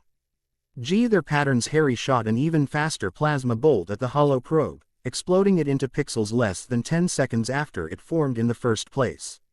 Before he could get any time to breathe, the third level activated. And this probe was even more advanced than the first two, and was far more sleeker in design. Still, Harry hit it right off the bat without any problems, but level 4 is where things always got hard for him. This hollow probe looked more like some kind of smart missile and acted like it too, as every time Harry shot at it, it immediately dodged and held back from firing at him. Finally, after Harry kept it as far back as it would go by flinging continuous plasma bolts at it, the probe finally started to fire back, forcing Harry to dodge a little himself and to lighten up on the fire that was keeping it at bay. After a solid minute of dancing around each other, Harry finally winged the hollow probe enough with a barrage of twist bolts that he was finally able to keep it still long enough to get a solid shot on it, though it took more work than he would have preferred. Level 5 was a change in tactics for the simulation, as instead of fast-moving small objects, he now had to face a larger, mostly stationary target that was heavily shielded, but still shot out those beams of light. Harry immediately formed a plasma force field around himself to protect against taser beams and concentrated on creating a powerful enough plasma bolt that would take down the shielded weapons platform. It took him 3 shots, but it finally exploded into pixels and he moved on to level 6. This time the weapons platform was even more heavily shielded, but at the same time it moved on tank tracks in a circular motion and the taser beams were getting more powerful. Harry had to move, keep his force field up, keep it moving with him, and at the same time build up a powerful enough series of plasma bolts to hit a moving target, all while making sure he didn't accidentally hurt or fire a bolt at his friends who were watching him from next to the door. The big delay that kept him from ending this one quickly was building up the power for the bolts and maintaining control, as even a momentary distraction almost had him starting over on forming them. Level 7 was more comprehensive than difficult, as it took the previous weapons platform and took it from tank tray DS to robotic crab legs, and the taser beams were even more powerful, but still is nothing against his plasma force field. This particular one was rather easy, as all Harry had to do was send a fast-moving plasma ball to direct underneath where the hollow platform was or was going to be, then detonate it from the underprotected belly. But fear of the next level almost had Harry dragging it out, as he knew what was coming next. Instead of flying probes or well-shielded weapons platforms, an exoskeletal holographic android appeared and shot the taser beams from arm-mounted projectors. It was steel-colored and had a simple red visor for seeing, but it moved fast and it either had to take a direct hit, or sustain enough damage for it to finally disappear. Harry didn't hesitate and shot it long distance with a steady plasma beam and a constant stream of twist bolts to distract it enough for the beam to hit it. It was gone within 30 seconds, and then it was on to level 9. For whatever reason, the next target did not immediately appear, giving Harry enough time to catch his breath, not to mention take a few gulping gasps as he knew what was coming up. Finally, the next android appeared. This one more filled out and heavily armored, and with 2 optic sensors instead of the primitive visor, and with taser cannons on both arms this time. Knowing that it had learned from all of his tactics that he'd displayed so far, Harry changed up his strategy and formed a new force field around his body and pulled the same trick he had against Pete Wisdom and flew straight at the android with a plasma-charged fist and hit it before it even knew what he was doing. He needed to save his strength for what was to come, and he wasn't stupid enough to waste it on the preliminaries. He'd made it to Omega level in record time. One by one, The probes, platforms, and exoskeletons began to reappear, all converging on him and firing a constant barrage of taser blasts. Unfortunately, if he took out the easy ones, they would reappear after 10 seconds if the other targets hadn't been taken out before then, giving him an unending supply of targets, but he didn't want to spend the rest of the afternoon on just this one exercise. So he targeted the fast probes, the heavy shielded platforms, and the androids first. After wasting each of them at least once, and getting their timing down, Harry grinned as he felt it was time to try out a new tactic he'd been working on. Taking a central position, he concentrated on forming the most powerful force field he could possibly create, and then he began to tag each and every one of the targets, mentally analyzing the ways they'd dodge and where to and how to anticipate it, even as they continued to pound against his force field with taser blasts. They still were unable to penetrate his defense, and it would take a lot more than a taser blast of any kind to make a dent in what he had around him now. Finally, he had it, and with a shout of effort, he threw out the attack he mentally dubbed his Omega Beam Rush, where he sent out mentally controlled plasma beams to specific targets, and even tracked those targets around objects and other things to hit and destroy them. A massive explosion of pixels later, the simulation was complete, and Harry lowered his force field, breathing even heavier than before. Now you see why I need to train like TLD his friends. While casually destroying the one probe that he'd missed, wiping it out just before the 10-second time limit would have been up. It's hard enough controlling my powers so they do what I want them to. But to keep it up under duress is the real challenge. I'm still not up for a full battle simulation just yet, but I'm getting there. All this was just target practice, as you can see. Bloody hell, said Ron, his mouth hanging open as Hermione's had been when he'd gotten back. Are you only allowed to do target simulations right now? Hermione asked. Harry shrugged, but answered. Target practice is what I work on the most, but I have a couple of other simulations that I have to work on from time to time. Such as workout program, WizKid. Harry winced a bit at that last word, but Brian had insisted and nothing he did changed the man's mind. And unfortunately, he had no clue how to reprogram the holo generator on his own, so he was stuck with it. Immediately, the entire dueling hall where they'd been standing shimmered and blurred for only a moment before they stood in a full gymnasium of the same basic layout. Thankfully the dueling hall itself had been cleared of all furniture and other things, so it was basically just stone walls, stone floor, and stone ceiling. The holographic gym, on the other hand, was filled with equipment, all generated by technological force fields to simulate the barbells, running track, and everything else present. If you want, you guys can sit over there on the benches, Harry told them, while he was prompted by glowing letters that he needed to start jogging. I'm going to be pretty busy here for the next half hour, which is usually about how long this takes. Well, that sounds boring, Ron muttered as they watched him start to run around the room. Can't this thing of his do anything else? I would imagine so, but you heard what Harry said, and you saw what he did. Before he starts playing around with this, he needs to use it for what it was made, which is to help him train to control his powers, Hermione said. Well, can't let him have all the fun, now can we? Ron smirked, then took off his robes. He was wearing just his uniform pants and shirt and shoes. Then he started to jog after Harry, joining his roommate with a smile and a shrug. Harry just laughed and shrugged back. Boys, Hermione huffed, while she walked over to the device itself and sought after some kind of menu control, so she could at least see what all was available for it to do. She also wanted to see about gathering evidence for a theory she had suspicions on, but wasn't sure about. Please read and review. Through the Trapdoor redone. November 15th. Gryffindor Common Room. Roughly 15 minutes after the end of the Gryffindor-Slytherin Quidditch game. What do you mean you saw Professor Snape casting some kind of curse on me? Harry asked, confused by his friend's accusations. I didn't see anything, and neither did the rest of the packed stadium. Remember when your broom kept trying to throw you off?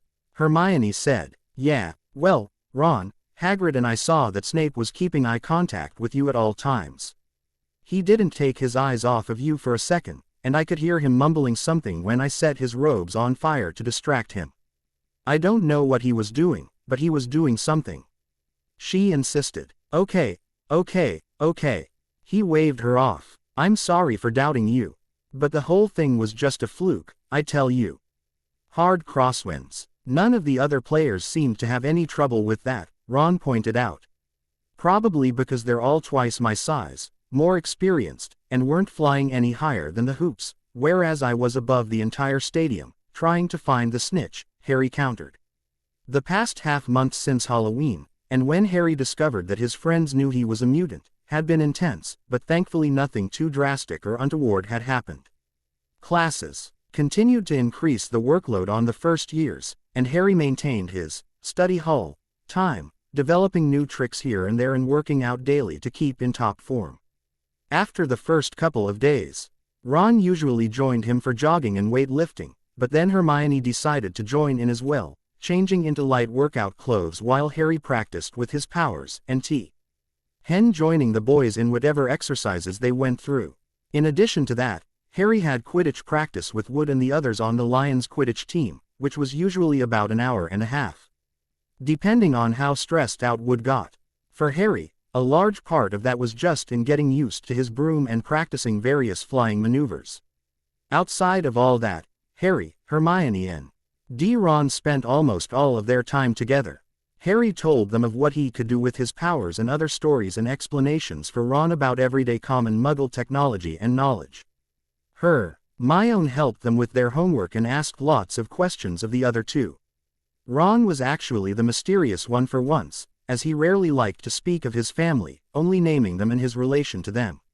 Seeing that they wouldn't get much out of their friend on that particular subject, they turned to something neither of them were familiar with at all, the world of magic and wizards and witches and how everything worked. Ron was very eager to impart any knowledge he hadn't deemed private, and basked in the attention. When he revealed that the magical community actually had its own superheroes, he almost clammed up again, but during that particular conversation, Dean Thomas had overheard and started commenting over the Muggle superheroes known as the Avengers. Thus the start of the now infamous superhero debate that would continue the moment a person even casually mentioned either a specific superhero or a supergroup, such as the Avengers or the Wizard Wonders, no matter what age, what house, or what status one had. Gryffindor, Hufflepuff, Ravenclaw, Slytherin, student, teacher, professor, Filch, Hagrid, ghost, poltergeist, or painting. If you weren't careful, the wrong word could start a shouting match or a pleasant and engaging conversation that would last all through the night. The fun ones, the three friends decided, were whenever somebody started to theories. Who would win if one hero was matched up against another in a fight? For example, Hermes versus the Twin Devils, both of the Wizard Wonders. For some odd reason, Perfect Prefect Percy and Twin Trube, Lamacher tyrants Fred and George often became quite heated over that particular matchup. All of that was just the day-to-day matters, and it made life pleasant and challenging at Hogwarts. Then came the first Quidditch match of the season. The Gryffindor Lions against the Slytherin Snakes. Harry was excited and had butterflies in his stomach over his first game right up until he was back in the air on his broom. Then it was cake, at least until about 3/4 of the way through the game, right when Gryffindor was leading, his broom started to give him a bit of trouble. At first it wasn't anything, but soon it was bucking in his grip and he was having a bit of trouble staying on it. He managed to though, thanks largely to his daily workouts and exercise that Brian had insisted be part of his study hall. And finally it stopped and he was good to go. Just in time too, as he finally spotted the snitch and dove for it at top speed. Unfortunately he underestimated his top speed, and narrowly drove himself into the ground trying to outtrace the Slytherin Seeker, and instead of catching the golden, silver-winged ball in the traditional manner, it flew into his throat and tried to choke him to death. Still, Gryffindor won the game, and for an 11-year-old first year, that was all that mattered. I'm not saying either of you are wrong, but why would Professor Snape be trying to curse me? Harry asked his friends. They were back in the Gryffindor common room after the game, and he started to take off his Quidditch gear as he listened to their accusations of Professor trying to curse his broom during the game. Possibly in attempt to kill him. Well, he does seem to have a rather large dislike of you, for starters, said Hermione. Yeah, what's up with that, while we're at it? Harry commented. genuinely asking the question. My brothers said he's always been like that, discriminating against all the other houses and letting Slytherin pass with easy grades, Ron scoffed. Though Hat they told me doesn't do his attitude against you justice, mate. It's like it's personal or something. Still, even if he hated you that much, why would he kill you in such a public place? To make it look like an accident, of course. Hermione told them. If a first-year falling off his broom in his first school Quidditch game didn't kill him, it would seriously injure him at the least, and nobody would suspect foul play. Like a curse when it could just as easily be blamed on the student's inexperience, or a faulty broom, or something else like that. Scary thought, Ron had to admit. Except for the fact that I can fly without a broom and I'd never touch the ground, Harry reminded them with a tired sigh. But Snape doesn't know about your... Hermione glanced around and whispered the last. You're being a mutant or having mutant powers that would protect you. Most wizards can't do much of anything without a wand or a broom. At least from what I've read of magic so far in our textbooks. Oi, Ron protested the comment. I resent that. It's not that wizards can't do magic without wands, it's just that most don't want to bother learning how. It takes a lot of focus, my dad tells me. Not to mention it takes extra work for any purely wandless-based magic at all. So what else does your dad tell you? Hermione innocently queried. Harry and she had both noticed that Ron would tend to slip up and talk about his family in idle passing, usually in matters where he gained advice or specific knowledge from them, but if ever they questioned him directly, he would clam up faster. Then it took Snape to form a sneer at the start of every class. They enjoyed learning about their friend, and his family as well, so they took the nuggets of information when they came. Realizing he'd been caught, Ron almost shut his mouth and told her to never mind, but seeing their innocent expressions, he growled to himself and sighed. Look, I'm sorry about being so private about my family, but to be honest it's nothing new to me. My brothers are all great at something, and Bill and Charlie have already graduated. And are the pride of the family. Then look at my other brothers. Percy is probably going to have a job at the ministry waiting for him the moment he graduates. The twins are on the Quidditch team, they're the school pranksters, and they're wicked smart too. Even Ginny, the baby, my little sister. She's a right tomboy and better than me at most things. Yeah, Harry nodded. But we're not friends with your brothers and sister, Ron. We're friends with you, and we just want to get to know you a bit better, is all. Quote, Harry's right, Hermione agreed. I'm an only child, so I don't know what it's like having older or younger siblings.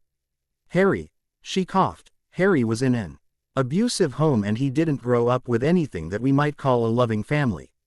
To us, Ron, you're the one with the perfect life. You grew up with a loving father and mother, older brothers to look out for and care for you, and a younger sister for you to look out for yourself. I can't really imagine anything more wonderful than that. Yeah, but, you're really smart, Ron protested. I mean, really smart.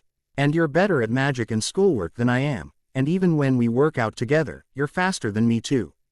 Harry, you're the boy who lived. You're a hero, have been since you were a baby, for crying out loud. Not to mention, you've got superpowers and they're bloody brilliant. You know superheroes, you know Captain Britain and the Scarlet Witch. How can I compete with all that? When his friends suddenly started laughing, his face twisted in anguish, until they both grabbed onto him and kept him from getting up. Hermione even fell against him, unable to stay up, she was laughing so hard. They got a few weird looks from the others in the common room, but seeing they were first years, they were quickly ignored. Ron, Harry was a bit breathless after laughing so hard. Ron, first of all, you never have to compete with us. We're your friends, not your brothers, and we're not about to start trying to take attention away from you or anything like that. Second of all, I believe we've already discussed all that boy who lived crap, right? Ron winced, but nodded. Next, while I agree with you that having powers is pretty cool, they're just as much a responsibility as anything else. For one thing, remember that day you two found out about me? I was panicked because I found out that my cool powers were hurting you guys when I sleep. I had been leaking radiation, and if it had gone on for much longer, you guys would start getting sick, maybe even one of you would have died. Why do you think I have to practice every day for study hall? It's so I don't accidentally kill somebody with my powers. Lastly, Hermione interrupted, I will gladly share my smarts with the two of you as much as you want. I'm just glad to have you as my friends. And did it even occur to you that if we know somebody you don't, we can introduce you so that you'll know them too? Ron blinked. No, it hadn't occurred to him. You'd do that? He asked them both. Harry shrugged. I was thinking of spending my Christmas on Muir Island anyway, he answered. Why don't the both of you come with me? That way I can introduce you to Wanda and Brian both. Not to mention the rest of Excalibur. And if Brian can talk him into it, maybe even Thor. Thor, Hermione and Ron both asked together. Yeah, Thor, Harry said. You know, Norse god of thunder and lightning. Son of Odin, the Avenger. Ringing any bells here for you? Quote, you know Thor? Ron asked. The Thor. Harry just nodded his head, very slowly. Yeah, he came to the birthday party I had on the island. Hagrid was there too. Speaking of which, we should probably go visit him. Just let me go change first. Before they could protest or hold him back, he hurried up the stairs to the boys' dorm room to change into casual wear. Behind him in the common room, Ron and Hermione stared after their friend for a moment before turning to stare at each other. Suddenly, the red-headed wizard said to his companion, he knows Thor. He went to his birthday party. She said back, along with Captain Britain, Excalibur, and the Scarlet Witch. And he claims that it's no big deal. Mental. Ron shook his head.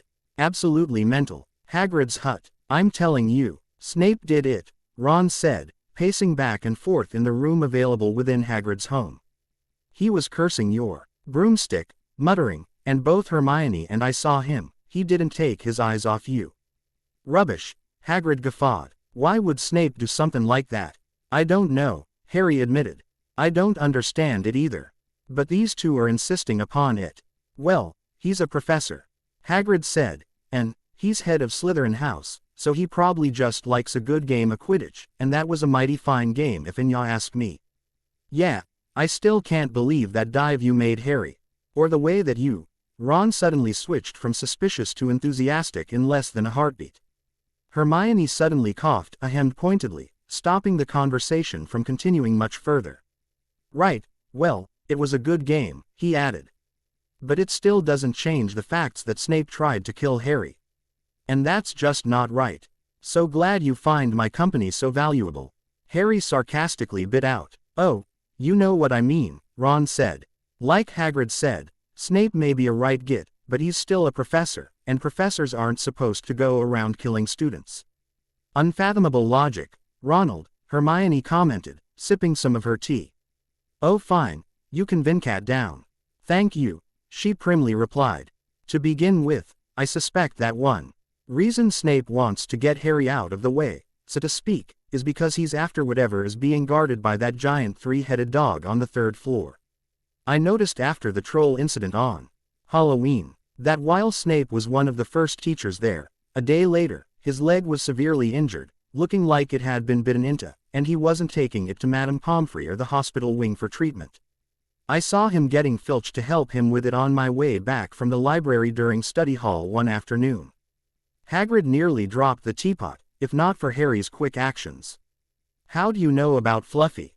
Fluffy, all three students repeated together. Yeah, well he's mine. Bought him off a Greek chappie I met in the pub last year. I lent him to Dumbledore to guard. Hagrid suddenly clammed up and blushing bright red. Yes, said Harry eagerly. Now, don't ask me any more, Hagrid said gruffly. That's top secret, that is. But Snape's trying to steal it. Ron protested. Rubbish, said Hagrid again. Snape's a Hogwarts teacher, he'd do nothing of the sort. So why did he just try and kill Harry? Cried Hermione. I know a jinx when I see one, Hagrid, I've read all about them. You've got to keep eye contact, and Snape wasn't blinking at all, I saw him. I'm tellin' ye, wrong, said Hagrid hotly. I don't know why Harry's broom acted like that. But Snape wouldn't try and kill a student. Now, listen to me, all three of ye, meddlin' in things that don't concern ye. It's dangerous. You forget that dog, and you forget what it's guardin', Tease between Professor Dumbledore and Nicholas Flamel. Aha, said Ron, so there's someone called Nicholas Flamel involved, is there? Hagrid looked furious with himself. I shouldn't have told you that, I should not have told ya that. He berated himself, trying to busy himself with cleaning around his humble abode all of a sudden. Hagrid, Harry suddenly questioned, why did you name a giant three-headed hellhound? Fluffy, of all things. Hogwarts library. Flamel, Flamel, Flamel, nothing. Ron cried, then immediately cringed as he was shushed from multiple directions at once for his exclamation. Well, we can't just give up. Hermione rebuked him from the same table. She put down one book and began to reach for another until she realized she was reaching into the stack of books they'd already looked through. This is the first clue that we've gotten about what is going on, and I for one would like some answers, Harry said to Ron. Maybe there's a book here that gives us a basic biography of the man. Who he is, what he's done, maybe even how he knows Dumbledore and why he would know anything about the Hellhound and what it's guarding. I don't know, something. All right, all right, all right. Ron let out a suffering sigh. Well, we've looked through all of these books, and he's not in any of them. Or if he is, he changed his name to somebody else. What if he's never written a book before?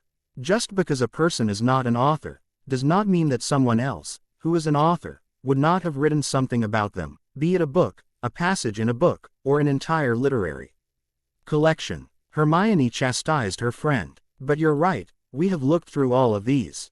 I'll go see about getting us some more. With that, she stood up and left for the stacks. The two boys watched her leave, not sure how to react. After a moment, they looked at each other and shrugged, before turning back to the few books they still hadn't gone through yet. Ron looked up, glanced around, and then whispered to Harry, I still think Snape tried to jinx you off your broom this morning. Harry suppressed a groan as he rolled his eyes in exasperation and growled at his friend, Ron. Meanwhile, in the stacks, Hermione was searching through row after row of encyclopedias. At least she hoped they were encyclopedias, seeing as the library at Hogwarts did not subscribe to the Dewey Decimal System, unfortunately, and as much as she respected Madame Pants, the librarian, she was not about to be the one to suggest it to the respected translate, terrifying witch. Just as she rounded another corner, she almost let out a scream. Standing right in front of her, apparently just waiting there for her in the middle of the row, was her fellow Gryffindor and dorm mate Layla Miller. She was Hermione's height, but with straight yellow blonde hair, which she usually put up in twin ponytails, and had silvery blue eyes. She didn't talk much, or at least hadn't spoken with Hermione since school had began. Even though they both shared the same room alongside Pavarti Pottle, Lavender Brown, and another Gryffindor first-year girl. Hello Hermione, Layla greeted the bushy-haired brunette as though expecting to see her here. Layla, hi, Hermione replied breathlessly, you startled me a bit there. My fault I suppose, I should pay more attention to my surroundings, or at least so I'm told.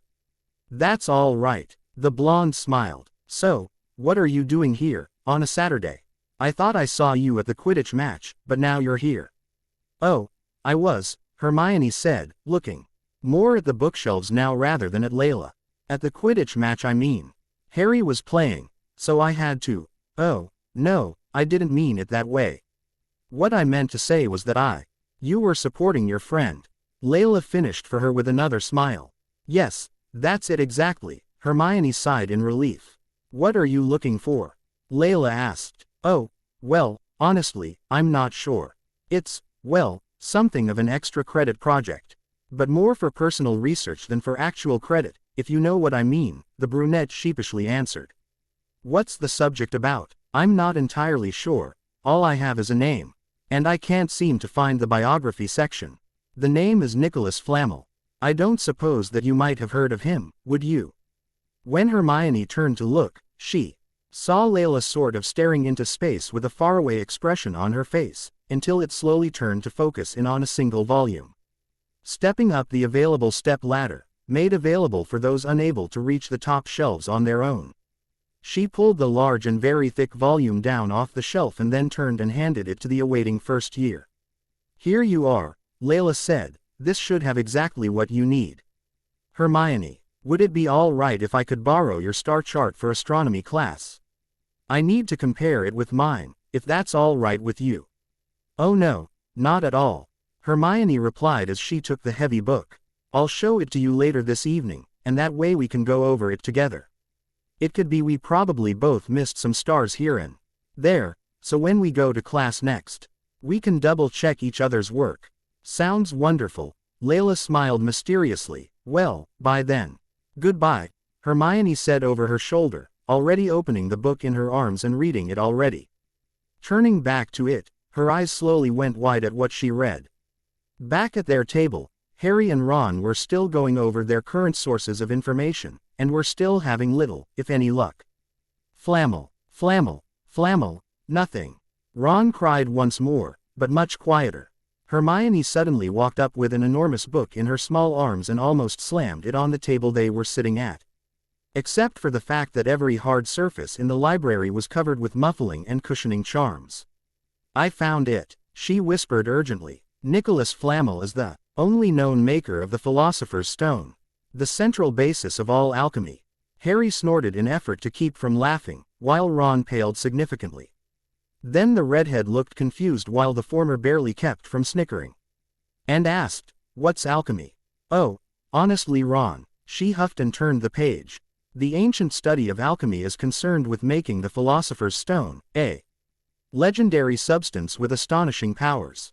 The stone will transform and it also produces the elixir of life, which will make the drinker immortal. There have been many reports of the Philosopher's Stone over the centuries. But the only stone currently in existence belongs to Mr.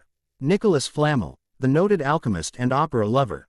Mr. Flamel, who celebrated his 665th birthday last year, enjoys a quiet life in Devon with his wife, Perenelle, 658. Doesn't answer my question, now does it?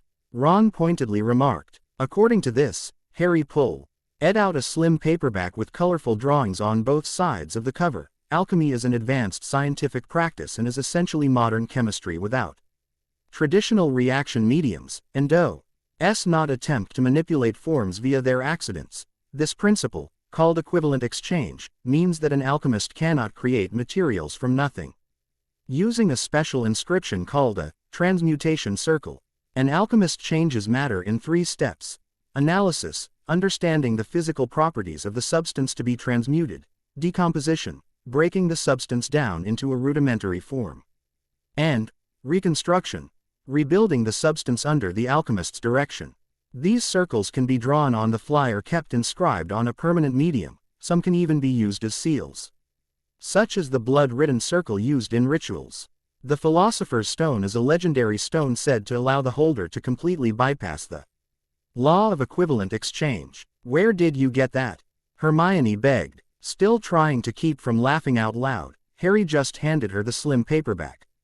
Frowning at his reaction, she chose to look at the cover before reading the passage for herself. And then she was forced to start holding back her own gales of laughter. What is it? What's so funny? Ron wanted to know. It's one of my birthday presents, Harry cryptically told him, before having to hold his mouth shut to keep from losing control. His face quickly went red from contained laughter. Hermione, thankfully, had much more control over her reactions, especially since they were in the library at the moment. I'm sorry, Ron, it's really not all that funny. Just a bit ironic. You see, she held up the title cover of the slim paperback manga for him to read, the title of which said, Full Metal Alchemist, with a colorful picture of a short blonde boy in a red coat standing next to a very big suit of armor. It seems that Muggles already know everything there is about alchemy and the Philosopher's Stone and have made up fictional stories about it. She clasped her own hand over her mouth to shut in her sudden giggles. Bloody hell, Ron shook his head. Do you know what this means? The 2 Muggle-raised magic users, still finding the irony a bit funny, could only shake their heads. That dog is guarding the Philosopher's Stone, and Snape is after it. He hissed. That stopped their laughter cold. No longer smiling even, Harry and Hermione shared a look before turning to Ron and asking, well, what should we do about it? Harry asked. It only happened this morning. And I doubt anybody is going to believe Snape tried to kill me, just to get a mythological artifact that nobody is supposed to know exists, let alone that it's under that trapdoor on the third-floor corridor. Who would believe us? And what reasons, what evidence do we have that will convince them? Professor Dumbledore will, Ron said confidently. Harry frowned, while Hermione chewed on the thought of going to an authority figure. Before she could say anything though, he spoke first. Before we do that, I've got an idea. Later that evening, after dinner, the three Gryffindors found themselves back in front of that locked door on the third-floor corridor. This is such a bad idea, Ron wailed. Normally I'm inclined to argue, but for once, I'm in full agreement with Ron, Hermione cried. Alohomora, Harry cast, pointing his wand at the lock. Immediately, the door clicked and he led the way through, the other two whining piteously as they followed. Fluffy, and N, one of them could really believe that such a creature could be called that, was awake when they entered and immediately started growling, until Harry flared his aura a bit and it caught a whiff of his scent and remembered the little boy with the big voice. It stopped growling, but it was hardly panting and wagging its tail just yet. Hi Fluffy, Harry greeted the hellhound. The left and Rig, HT heads both tilted their noggins in opposite directions, seemingly confused by either him speaking or by his use of the creature's name. The central head, however, leaned in close to get a better sniff of the boy's scent. Without fear, though a bit apprehensive, Harry stepped forward and then stopped once he was in front of the center head's face, and then he just stood there, not daring to move until the hellhound was done with him. Soon, the other two heads reached around and started sniffing him too. Finally, though no one could say what or how exactly, the young mutant wizard seemed to pass Fluffy's inspection and it sat back on its haunches and just sat there, staring at the children. Still wasn't wagging its tail though. Ron, got those things I asked you to ask Fred and George for? Harry whispered back to his friend, not daring to break eye contact with the great beast before them. Yeah, but why did you want rotten meat? He asked as he brought forth the wrapped package. Harry accepted it, and Ron quickly stepped back while the brave Gryffindor slowly unwrapped it. When it was open enough that the Cerberus clearly caught the scent of what was contained, the children L noted how all three heads suddenly licked their chops. Ask Hermione if you really want to know, Harry said as he pulled out the first slab of rotten dragon steak. Without hesitating, or even thinking about making the beast beg for it, Harry tossed it as high as he could to the central head. He quickly pulled out another and tossed it to the head on his right and then another to the head on his left. All three quickly snapped forward and grabbed the flying pieces of meat out of the air and quickly gobbled them down. Hellhounds, Hermione explained to Ron in the meantime, only eat rotten meat. It kind of goes back to the origin of Cerberus, as it was the hellhound guardian of the underworld, and the only meat around for it to eat was, quite literally, dead meat. The taste for it, M's to be mimicked in the whole species it would seem. Can we go now? Ron begged. Nope, Harry said. Gotta look at the traps and everything else that's guarding the stone. Fluffy here is a great guard dog, and I have no doubt that nobody wanting to steal the stone is going to get past him. But the stone isn't meant to stay here indefinitely, otherwise they would have either buried it or destroyed it. Putting it in the safest location in all of England is the same as putting it in a high-security vault. Only those that are supposed to can get into it, but all the same, it can be gotten into. And you're trying to convince Fluffy that we're supposed to? Hermione asked. Nope, he said again. I'm just trying to make nice. My brother Charlie says that music can often calm any beast right down, said Ron. And did any of us happen to bring a musical instrument along with us? Hermione critically pointed out. No, said Harry, but then can any of us really play any music worth hearing? They all had to shrug at that. So now what? She finally asked. Can we go in the trapdoor, to check on the stone, please? Harry fearlessly asked the three-headed dog.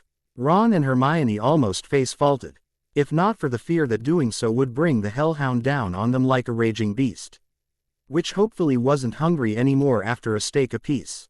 All three heads once again med to uncannily study they boy wizard before it, for the longest time.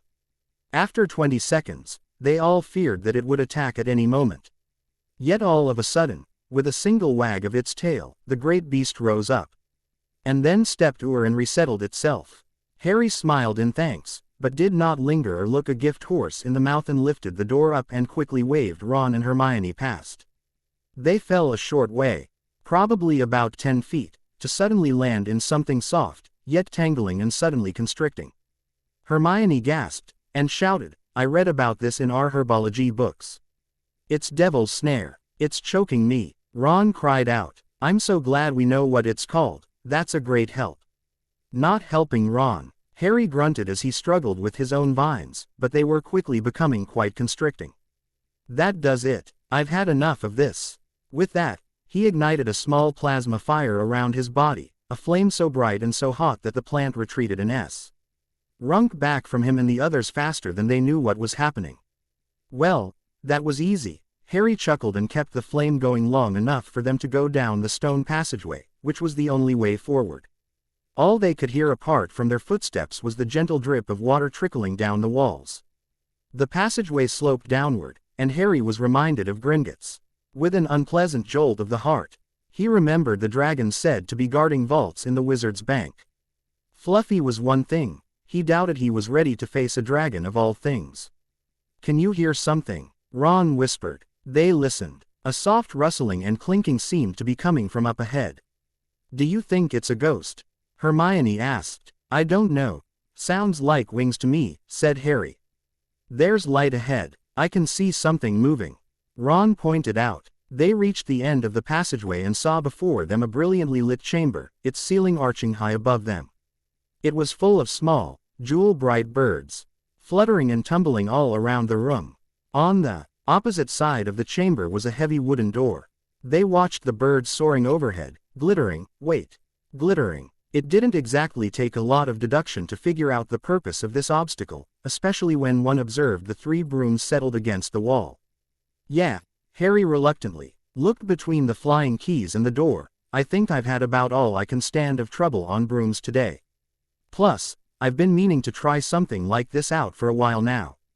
"Something like what?" said Hermione. "This." He immediately powered up an impressive amount of plasma and charged it between his hands into a massive plasma beam that exploded against the door and then into the far room and beyond. He called it his heavy beam, since once he unleashed it, he couldn't easily move or redirect it. When Harry finally stopped, all they saw, instead of the locked and heavy wooden door, was a burned-out hole in the wall, which went into the next room, where another hole went through the opposite wall and into the next room.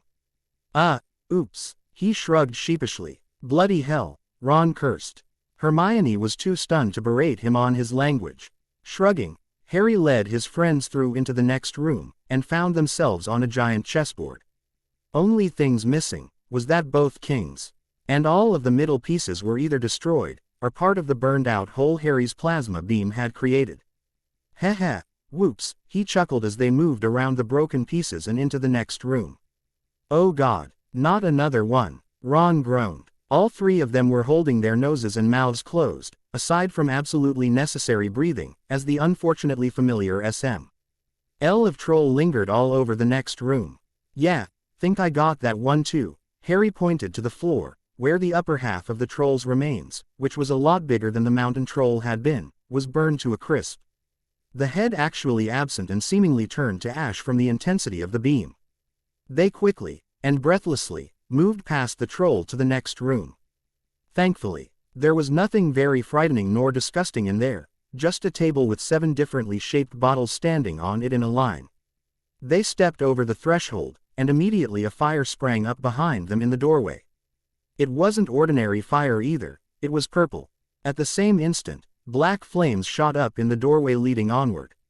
They were trapped. "Look." Hermione seized a roll of paper lying next to the bottles. Harry and Ron looked over her shoulders to read it. "Danger lies before you, while safety lies behind. 2 of us will help you, whichever you would find. 1 among us 7 will let you move ahead. Another will transport the drinker back instead. 2 among our number hold only nettle wine. 3 of us are killers, waiting bidden in line. Choose, unless you wish to stay here forevermore. To help you in your choice, we give you these clues for: first, however slyly the poison tries to hide, you will always find some on nettle wine's left side. Second, different are those who stand at either end. But if you would move onward, neither is your friend. Third, as you see clearly, all are different size, neither dwarf nor giant holds death in their insides. Fourth, the second left and the second on the right are twins once you taste them, though different at first sight. Hermione let out a great sigh and the boys, amazed, saw that she was smiling. The veer. Why last thing either of them felt like doing. Brilliant, said Hermione. This isn't magic, it's logic, a puzzle. A lot of the greatest wizards haven't got an ounce of logic, they'd be stuck in here forever. But so will we, won't we? Ron wailed. Of course not, said Hermione. Everything we need is here on this paper. 7 bottles. 3 are poison, 2 are wine, 1 will get us safely through the black fire. And 1 will get us back through the purple. But how do we know which to drink? Ron asked. And which ones are the wine? Give me a minute. Hermione pored over the paper with a look of intense concentration. Tell you what, while you're figuring out how to get back, Harry stepped forward, I'm going to check out what I need to check out. He started to move forward to the black flames. Harry, no, you can't, you'll, Hermione cried out in warning, only to see Harry hold his hand up to the magical flames and hold it steady within them, quite obviously free of pain or injury. He laughed, and told them, it tickles. Keep working, Hermione. You and Ron still have to get through the purple fire. This won't take me very long, so work fast. Then he resolutely stepped through the black flames and disappeared. His friends stared after him, unable to believe their eyes. Ron looked at Hermione and said, remember when I called him mental, before? She nodded mutely. He's not mental, he's bloody insane. In the chamber where the Philosopher's Stone was being held, Harry found a stone chamber, much like any other room in the magical castle, with pillars and stairs going down to a simple pedestal that held a not too impressive ruby-red stone. It wasn't until Harry stepped down the stone stairs that he noticed a chalk-white circle on the floor around the pedestal. And he realized there was more to this than meets the eye. Still, he now had a rough idea of the protections guarding this thing, and while he certainly couldn't honestly do anything about this last defense of the stone, did not mean there weren't other people who could. And whether he wanted it or not, Harry had taken it upon himself to protect and help his fellow students at Hogwarts. It might be stretching it a bit, but he might as well include helping Professor Dumbledore and the other teachers in their defenses, whether they wanted it or not. Taking out another of his birthday presents, from Forge, he put on the high-tech looking glasses he'd been specially briefed on, once all the women were out of the room and activated one of the special features. Not the special feature, but another one, which captured a detailed-to-scale digital image of whatever Harry was looking at. Which just so happened to be the entire room the stone was located in at the moment. Once he had, put the glasses away and quickly stepped back through the black flames into the potions room. Figured out how to get back through yet, Hermione? He asked the moment he was through. She screamed at his sudden arrival, but thankfully he and Ron were composed enough to not start some kind of screaming match. Sorry, he apologized. Ready to go. Gods yes, she gasped, and grabbed a rounded bottle at the right end of the line. There's only enough for 2 though. Harry gave her an incredulous look, and she winced, saying, right. Forgot. Here, Ron. She handed him the bottle after taking a swig herself. But, the wine. Ron whined. Care to see if that potion makes you immune to plasma fire as well as magic fire? Harry growled. Without comment, he chugged the last of the potion and all 3 escaped. Remembering to hold their breaths as they raced through the troll room into the chess room and then all the way back up the passage to the trapdoor entrance. Huh, Harry grunted, looking up. Never flown with passengers before. I don't count Neville, since I kind of broke his fall more than flew with him. Well, first time for everything. I think I've got an alternative, Ron said to Harry's reluctance. He pulled out a complex-looking handheld device that neither of the other 2 recognized. Until Ron attached it to his belt and then flipped a switch on it before a appling line suddenly shot up and attached itself to the ceiling floor next to the trapdoor. It can retract over 300 pounds and hold over 500, he told them. My dad's kind of an inventor. Don't ask. Why bother? Hermione muttered. You clam up the moment we start asking, and now is hardly the time to be having meaningless conversations. No offense, Harry, but until you're certain you can safely carry me, I think I'll just borrow Ron's device. I've only got the one, he embarrassingly admitted. She glared at him while Harry chuckled and ignited his plasma flame and started to wrap it around his feet for the anticipated thrust needed for flight. Stop it, you two, or you're going to make me die laughing here. Harry laughed at their expressions. Besides, it's not like you two are old not to even be interested in that romance stuff. It's purely a matter of necessity. And your friends. It's okay to hug your friends. Hermione. Oh, all right already, she exclaimed and grabbed Ron about the neck and told him to make it as quick as possible. Agreeing, he started retracting, taking them off the floor and up to the trapdoor. Harry waited until they were almost there before taking off from the ground himself. He was at the roof in less than a second and very quickly had the trapdoor open enough for the other two to crawl out of. Pushing it a bit higher, he flew fast out of it, barely getting his feet clear in time before it slammed shut once more. Turning to thank Fluffy, they said their good nights and almost exactly half an hour from the moment they entered the corridor.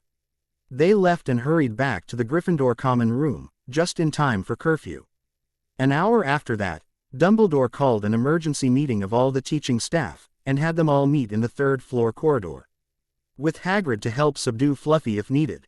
Every single last one of them were stunned and shocked to see all their carefully designed traps and defenses had been so easily overcome. Even the troll that Quirrell had put in place had been killed. Easily it seemed. In fact, the only defenses left in place were Snape's logic potion trap, and the ward Dumbledore had placed around the stone itself.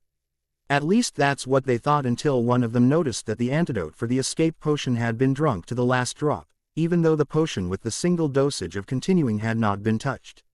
What really stumped the professors of Hogwarts, though, was what kind of magic could blast holes through four walls, transfigured statues, a charmed door that cannot be unlocked save for one key only, and the meanest, ugliest, smelliest troll available.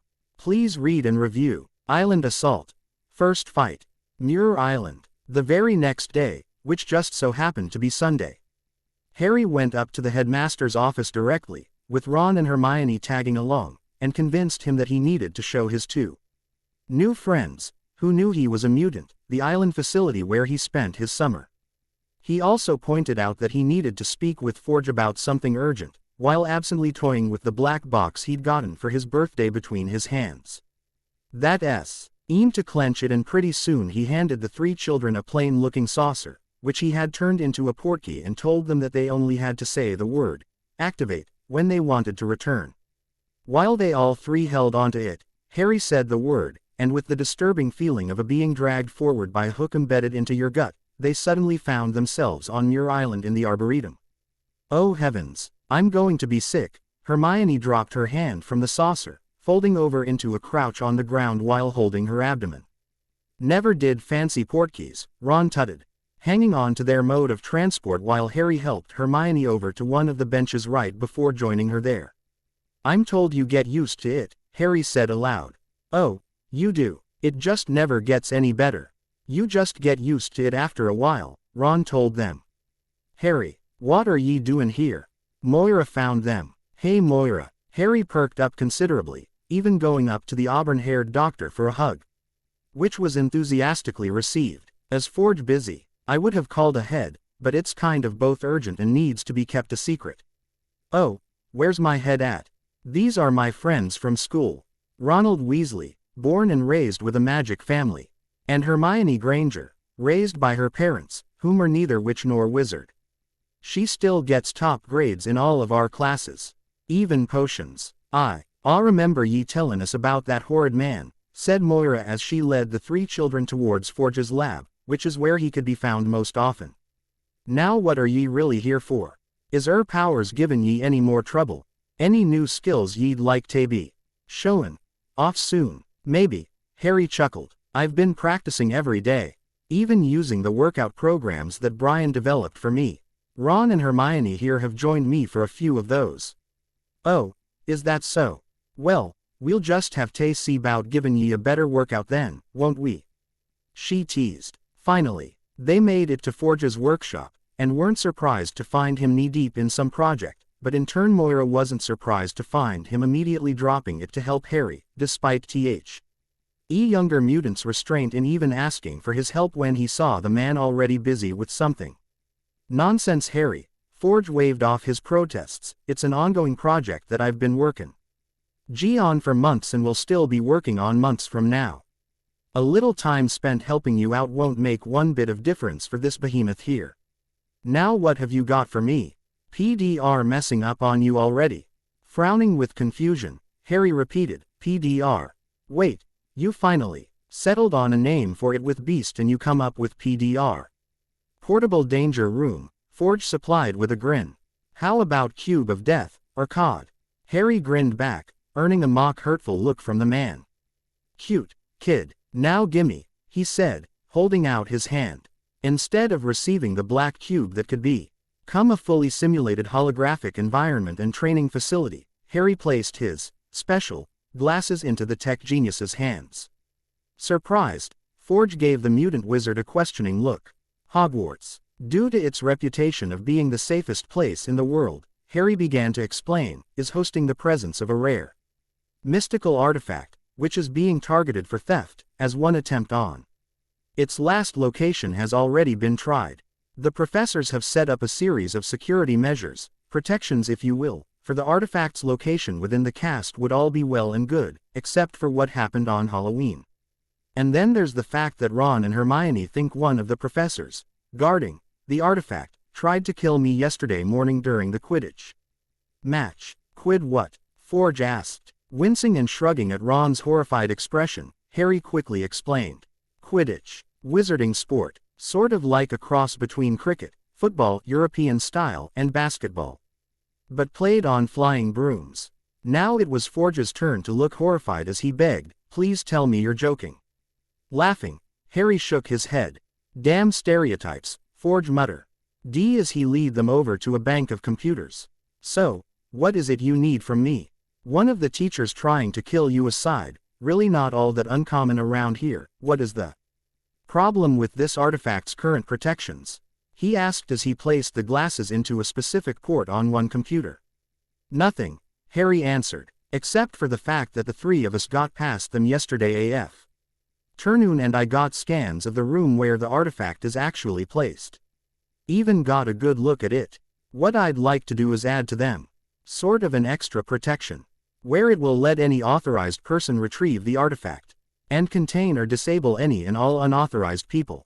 No problem. Security systems are one of my many specialties. Forge grinned as he worked on the computer, retrieved the necessary data, and then began to tinker with a couple of gadgets. Trick comes in, who's authorized? Professor Dumbledore. Why just him? The tech genius questioned. Harry shrugged, GL. Answering at his friends for a moment before answering, because he's the headmaster, and the artifact wouldn't even be at Hogwarts unless he wanted it safe. Anyone else? Well, nobody else really has a good reason for being close to it anyway. Other than to take it for themselves, or for another. Good enough for me. I take it, since he's not here himself, that your Professor Dumbledore doesn't know you're requesting this extra security feature on his behalf. Harry just grinned and shook his head. Good man. I like troublemakers. Reminds me of me when I was what do you call yourself again? Oh yeah, a scrawny little git. Forge laughed out loud as Harry scowled and crossed his arms moodily. I'll have to make this trap pretty much impervious to magic, or at least highly resistant. Not to mention, judging the way things can go screwy around Wanda, I'll have to either shield, or invent a whole new way for technology to survive around magic energy fields. I've got a lot to work out on this. I take it you don't want anything lethal, he asked just to clarify. Harry paled, though Ron looked thoughtful to the question, and the mutant wizard quickly shook his head to the negative. No, just containment until Professor Dumbledore would show up to let them out. How long will it take you to finish it? Give me a week. Oh, and here, thanks for the scans, I have no doubt they'll be a big help. And as I recall, today's a Sunday, so that means you've got pretty much the whole day off, right? Forge grinned, which was quickly matched by Harry. Why don't you show your friends around the facility? Maybe even fit in a full danger room session. I heard Excalibur in there earlier, so I'm sure Brian, Kurt or even Pete would be glad to oblige you." He scrunched his face up as the last name was mentioned. He may have forgiven the mutant secret agent for his poor tactics from a month ago, but Harry still didn't like the hot knife-wielding mutant for numerous other reasons. Harry quickly left Forge's workshop, Hermione and Ron following along, both of them staring around the place, more than a little intimidated, though for different reasons certainly. "Come on," Harry said, "I'll show you around. This place is great." He started by giving them the same basic tour he'd gotten when he first arrived this past summer. First the kitchens, then the arboretum, then the lab, the doctor's office. And he even snuck them into the danger room. Well, the control room for it anyway. Thankfully nobody was using it by that point. As he led them outside to show them exactly where they were, Harry began to wonder where everybody else was. At the very least, Sean and Jamie should be around somewhere, but during the near-hour-long tour so far, they hadn't come across any of those staying at the research center. It was a bit odd, but then Harry hadn't exactly announced his visit beforehand, so he didn't make a big deal about it. It wasn't until they were heading back to the center A&D heard an explosion from within that they really knew something was wrong. The three Gryffindors only paused a moment to glance at one another before running forward together. Inside, Harry waved T.H.M. back and they slowed down as he quickly led them from the northeast entrance to the briefing room, where Harry knew they could get access to the security system and at the least see what was going on. Along the way they heard at least another 3 explosions, so they knew whatever it was still going on. Sneaking into the security monitoring station, Harry had Hermione lock the door he booted up the monitors and tried to find out exactly what was going on here. Ron stood back, feeling more than a bit useless and anxiously looking over Harry's shoulder at the wall of screens for them as Harry cycled through all the channels until they caught some sign of whatever was happening out there. It didn't take long for Harry to tune into the cameras that were in the courtyard, which just happened to be outside of Forge's workshop. "Wait, what is that?" Hermione pointed at one monitor where they saw a small green-skinned man hopping about and lashing out with a tongue that was longer than Hagrid was tall. He seemed to be harassing, or much rather attacking Sean and Kitty, alongside a very large muscled man with claws and long yellow hair. "Sean and Kitty," Harry answered, as he tuned all the other monitors to the same and surrounding locations. Very soon they had a more or less complete picture of what was going on. Harry had even managed to activate the audio pickups and radios so they could hear as well as see. "Who are these blokes?" Ron asked. They had identified no less than 6 total strangers, while Harry pointed out his friends amongst them, which included Jamie, Sean, Kitty, Kurt, Pete, Betsy, Allison, Peter, Megan, and Brian. Also known as, seeing that they were in costume at the moment, Multiple Man, Banshee, Shadowcat, Nightcrawler, Pete Wisdom, Psylocke, Dazzler, Colossus, Megan and Captain Britain. Despite trying his best, and all 3 of them actively looking, they couldn't find Forge or Moira on the monitors. Even looking in the infirmary and the briefing room right outside and all around the compound, they couldn't see either of them. Getting worried, Harry watched with Ron and Hermione as, despite superior numbers, the defenders were slowly being pushed back by the 6 invaders. In concordance with what they saw on the screens, they felt and heard the explosion as the fattest man any of them had ever seen through Colossus Thrug a few walls where he apparently hit something explosive. The real cause of damage, however, was the man controlling it all. He never stayed in frame long enough to get a good look at him, but they saw that he wore a regal purple cape and a fashioned red helmet. The worst part was that he seemed able to control metal and twist it in any which way he desired, which included Colossus' own body to use against his teammates and friends. "We've got to do something," Harry cried as he witnessed the wild-clawed man throw Psylocke into Shadowcat, knocking both of them back. "What can we do? We're just kids, and well, I don't right know what they are, but there's not exactly a lot we can do compared to what's already being done." Ron argued back. "Harry's right," Hermione set her jaw, determined. "We have to do something." "What?" Ron was no longer arguing, he seemed to be really asking them. "I don't know. Hang. That's a real help, isn't it?" said Ron sarcastically. "I'm going out there." He moved to the door. only to be stopped by his friends. Hold on, mate. Ron grabbed him by the shoulders. Harry, you can't be serious. Hermione cried out. What do you think it is I've been training for? Huh, to make sure my powers don't hurt anyone, yeah, but also so I could go out and actually protect them too. Against threats like these. Now I'm going out there, and you aren't going to stop me.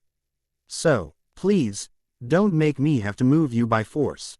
Startled at this change in their friend, the witch and wizard backed up, glancing nervously at each other. Finally, they saw Gged a little and nodded to each other first, then looking him in the eye. Okay, fine, said Ron with a sigh of resignation. We won't stop you, but that doesn't mean you have to go out there half-ed. Not knowing what to do or how to do it, all right. Hesitating, he finally nodded his head, tentatively agreeing to what they were saying. There's not much I can do, Hermione said, moving back to the wall of monitors. But I think I can guide you to where you can do the most good. I'm also going to keep trying to find Mr. Forge and Dr. McTaggart. Here, she reached down and then handed them some earpieces that seemed to be part of the security setup. We'll use these to remain in contact. I'll be able to hear you on the audio pickups, and then I'll speak to you through the radios. Sounds good. Harry nodded as he accepted the earpiece and placed it appropriately. Wish I'd brought more with me, Ron grumbled as he rummaged through the pockets of his school uniform. Don't care how silly it is, from now on. I'm going to every bloody class fully outfitted. Ron, what are you doing? Harry slowly asked. Looks like this is it. The redhead sighed again. Here, you'll need these. What are they? He questioned, looking but not yet taking the proffered items. Ron held out to Harry 3 basic items, although there was a whole handful of one of those items. The first they all noticed was the sticker sheet, with only a single sticker missing, but they were all of funny little pictures. Next, in his left hand, Ron held a handful of glass marbles that weren't really distinctive in any way, and in his right hand, he held a string yo-yo. My dad and brothers sort of invented them. The twins invented the marbles, but Dad came up with the yo-yo. When you throw one of the marbles at someone, they're briefly stunned and then tied up like a Christmas turkey, nicely gift-wrapped too. The yo-yo, if you know how to use one, carries the most powerful combination of disarming, disabling, stunning, and bludgeoning spells that my dad could put into this thing. So long as you hit the roll on the end to whoever is in front of you, they'll get blasted back like you shot them with a cannon. You do know how to use a yo-yo, right Harry? Of course I know how to use a yo-yo, he exclaimed. Dudley got one for his 4th birthday. Tossed it out the next day. I spent the rest of that month practicing and playing with it at the park until I got all the tricks mastered. Well, all of the basic tricks. Can't do any of the fancy stuff. Oh good. Then here, Ron handed him the enchanted tools. No, Harry waved off the yo-yo. Accepting the marbles though, I'll take these, but just in case, you'd better hang on to that thing. If any of those attackers come this way, you'll need something to protect yourself. Besides, you're forgetting that I've got powers too, you know. Now what's with the stickers? Oh, well, each of them has a different spell effect, Ron explained. See. The closed eyes are for disillusionment charms, makes you invisible, see. There are others, like the question mark, it's for a notice me not spell, although more often they're also called anti-muggle charms. I'd tell you what they all do, but we really don't have the time. Right now, I think you'd best stick with the invisible one. It's temporary, so you'll have to reapply new ones when it wears off. Lasts about a quarter of an hour. Good to know. Harry nodded, accepting the sheet and taking off a few of the invisible stickers for himself. Before he placed one on his forehead, he turned to them and said, Keep the sheet. If they do make it in, you'll need a few invisibility spells yourself. Especially if that yo-yo can't keep them out. Wish me luck. Then he disappeared and went for the door. Good luck, both his friends whispered after him. Outside courtyard, the Brotherhood had attacked out of nowhere, as they tend to do. But what made this different from the norm was the intensity at which they struck today.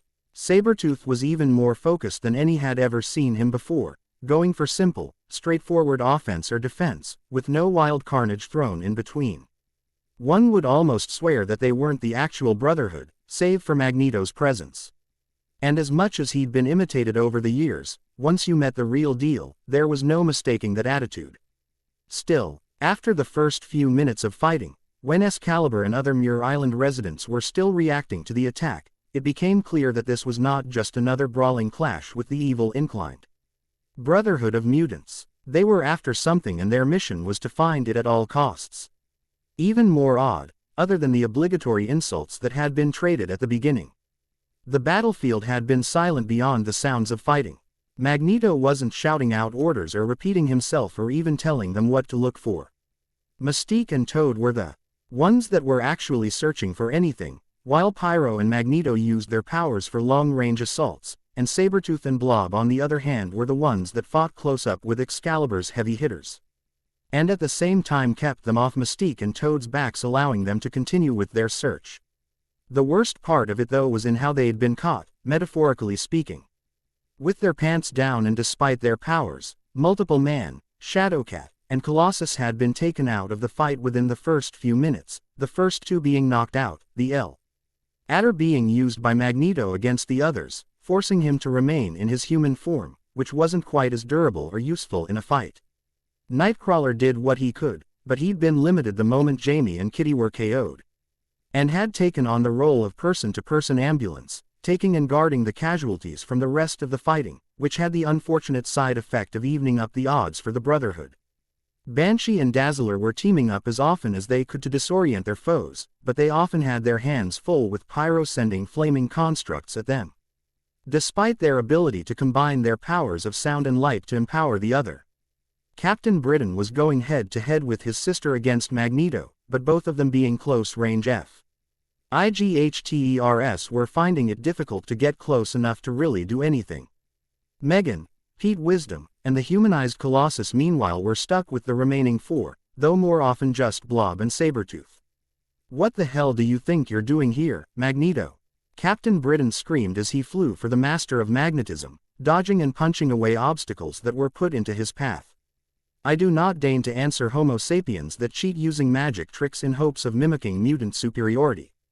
As for our presence, that is quite simply none of your concern," Magneto sneered, disturbingly similar to the way a certain potions master sneers. Then he used his powers to rip off the metal paneling from one of the nearby walls and used them to swat Captain Britain from both sides. "Okay, how about answering my questions then?" Psylocke moved in close, using her ingrained ninja skills to dodge any and all of Magneto's attacks. Between one step and the next, she suddenly held her psychic blade in both hands. Moving in dangerously close to the leader of the Brotherhood. "What has got your stooges looking for, she asked, even as she flipped over a metal barrier, jumped off it, and got to within range of Magneto's electromagnetic force field. "As I informed your brother, Miss Braddock," Magneto calmly retorted, even as he used his powers to bend a couple of metal bars and then directing them to wrap themselves around the psychic mutant's torso and arms. "It is none of your concern." In case it wasn't obvious, she growled even as she twisted and destroyed the metal bonds holding her midair. "This is our home. You're the one that has no right to be here, even if it wasn't just to steal something from us. You may think you have the best of intentions, Magneto, but your methods are highly suspect. You X-Men are all pathetic," the older mutant shouted, unwilling to do what is necessary, to sacrifice what is necessary to ensure mutant superiority. "Those kind of debates are best left between you and the Professor," Captain Britain shouted back, having recovered from the two-sided attack. "And in case you didn't know this," Psylocke screamed from close range. "We're not the X-Men." Brian picked up his sister's call. "We're Excalibur." They both shouted together, Captain Britain flying in and providing the brute force necessary to buckle the electromagnetic force field protecting their enemy. While Psylocke slipped in with her psionic blades and managed to scratch him so that he felt just enough pain to disrupt his concentration, dropping the force field. And allowing Captain Britain time to land a full force punch to the mutant's head. "AARRRGGHHHH. He cried out as he was thrown backwards, pain from Psylocke's strikes and Captain Britain's punch temporarily paralyzing him. Magneto. Despite being powerful and experienced, was not invincible by any means, and that punch wasn't just any punch. Seeing that the heavy hitter was down for the count, even if only for a minute or two, Captain Britain quickly turned to aid his teammates, heading straight for Pyro to relieve Dazzler and Banshee. Psylocke, on the other hand, not willing to turn her back on such a dangerous foe, advanced on the prone villain, her blades crackling with anticipating energy. Meanwhile, Harry was being slowly guided through the empty halls from the security room to the location of the battle. Having spent the latter few months of the summer at the center, he knew his way around well enough. It's just that he needed Hermione and Ron's help to avoid being prematurely detected, as well as to even find the battle in the first place. Hermione had told him that only the helmet guy and the pyromaniac were still in the courtyard outside of Forge's lab. The blue skin, Ned lady and the hopping green guy were moving all around the complex, but never staying in one spot for long. The brawl between the brutes on the other hand, while not as mobile, the super strong Pooh, NCHES and everything else was sending one or the other, on both sides of the fight, flying through walls, thus progressing the battle to different locations. And unfortunately, she just told him that he big yellow-haired guy and Pete were just one room over, and there was a chance that they would soon find him, or at least see him given the way their fight was playing out. Pete Wisdom's mutant power was to create red-hot energy blades, and he didn't always have to throw them to make effective use of his power. Against Sabretooth, he switched to his tried-and-true melee method, where he kept the energy blades in his hands. In fact, he formed them around each of his fingers, giving him rather effective red-hot energy claws to swipe and slice with. Therefore, despite Sabretooth being, physically, the superior close combat fighter, those energy claws gave him pause, especially after the first swipe that landed with a few scars across his chest. He had his own healing factor, but against the wounds caused by those claws, it seemed to be having quite a bit of trouble. He was still bleeding from them for one, despite gaining that wound almost 10 minutes ago. Ducking down, Harry glanced through an open doorway and witnessed a minute or two of the fight, seeing that Hermione was right and there was a chance of him being discovered prematurely. Knowing and trusting Ron's warning about the limited use, he checked his invisibility sticker and that it was still making him unable to be seen, unless of course you looked really, really close. Still good, for the moment. Moving as quietly as he possibly could, which really wasn't necessary with the amount of noise going on between the two combatants, he slipped through one room and out the other side into an adjoining hallway. Only foe, Hermione to nearly scream a warning in his ear, just in time to let him avoid the blue lady sneaking past in the other direction. Worried about that, Harry found one of the audio pickups and whispered urgently to his friends. I don't like the way these two are going around like they're looking for something. Hermione, I need you and Ron to find Forge and Moira as quickly as you possibly can. But, how? She finally asked him. Use the security system. Forge designed it and built it. It should definitely be able to find him and Moira without any trouble. Meanwhile, I'm going to go and take care of that green guy. He shouldn't be too much trouble here, he told them confidently. Oh, Harry, she suddenly cried out over the headset. Harry wondered what it could be now, hoping that they'd found Forge and Moira though. When he looked down and noticed that he was no longer invisible, or alone. Not too much trouble, a Nay accent growled out from above him. Bugger. Harry winced, and prepared to fight. Infirmary. Moira McTaggart leaned over the prone body of Jamie Maddox, taking care to exactly place the bandages around his head. If he'd been conscious, he probably would Avenue been making lewd comments or at the least checking out her rack. Even knocked out the way he was, she almost expected some kind of reaction out of him. That he gave none was more cause for worry. Anything her medical training was telling her. I should be back out there. Nightcrawler exclaimed. We need you here, Kurt. Forge cut the teleporter off. In case Mystique or Toad actually manage to find us, I'll need you to get me and Moira out of here as soon as possible. While I'd love to say I know exactly why the Brotherhood is here and what for, I don't. I have several suspicions though, and their tactics give credit towards my theory. I just hope Harry and his friends are still outside the center and safe. What is Harry doing here, anyway? Nightcrawler asked. Needed my help with a small project for school, was Forge's simple reply. Most of his attention was focused on the computer monitor he was at. From there, he'd hacked his own security system and was doing his best to keep anybody from figuring out where they were. So far, it seemed to be working. What kind of project? The blue-furred mutant asked. Needs a better security system for something that's being kept hidden at the school, was Forge's short reply, to which the teleporter acknowledged with a brief, "Ah. Got it." After all, they both knew Professor X sometimes kept certain items of intrinsic value underneath his school for mutants in his own little vault, and Forge was usually the one he got to design said vault in the first place. They were distracted from any further commentary by a rather loud, which meant nearby, explosion and a series of heavy thuds. The thuds continued, both in frequency and in volume, until Forge's eyes went wide and he looked directly at the wall that the thuds' echoes were originating from. The last two were so loud that whatever it was might as well have been in the room already. Down, the older mutant screamed, helping Moira to cover their unconscious comrades. A moment later, the heaviest and loudest thud of them all crashed against the steel-lined wall and a serious dent appeared in the middle of it. The dent almost seemed to be straining, clearly whole. Ding back something that had incredible force behind it, but it what either. Finally, the wall, or rather the dent, just cracked and there was a brief flash of blinding light, but it seemed to fade in. The central crack quickly spread out and resulted in the entire dent in the steel wall crumbling like a cookie in the hands of a hungry toddler. A much softer thud sounded in the quiet infirmary, This was more like that of a body slumping to the floor than anything more drastic than that. When they'd all gathered enough courage to look, they all blinked, surprise and disbelief clouding their minds with shock.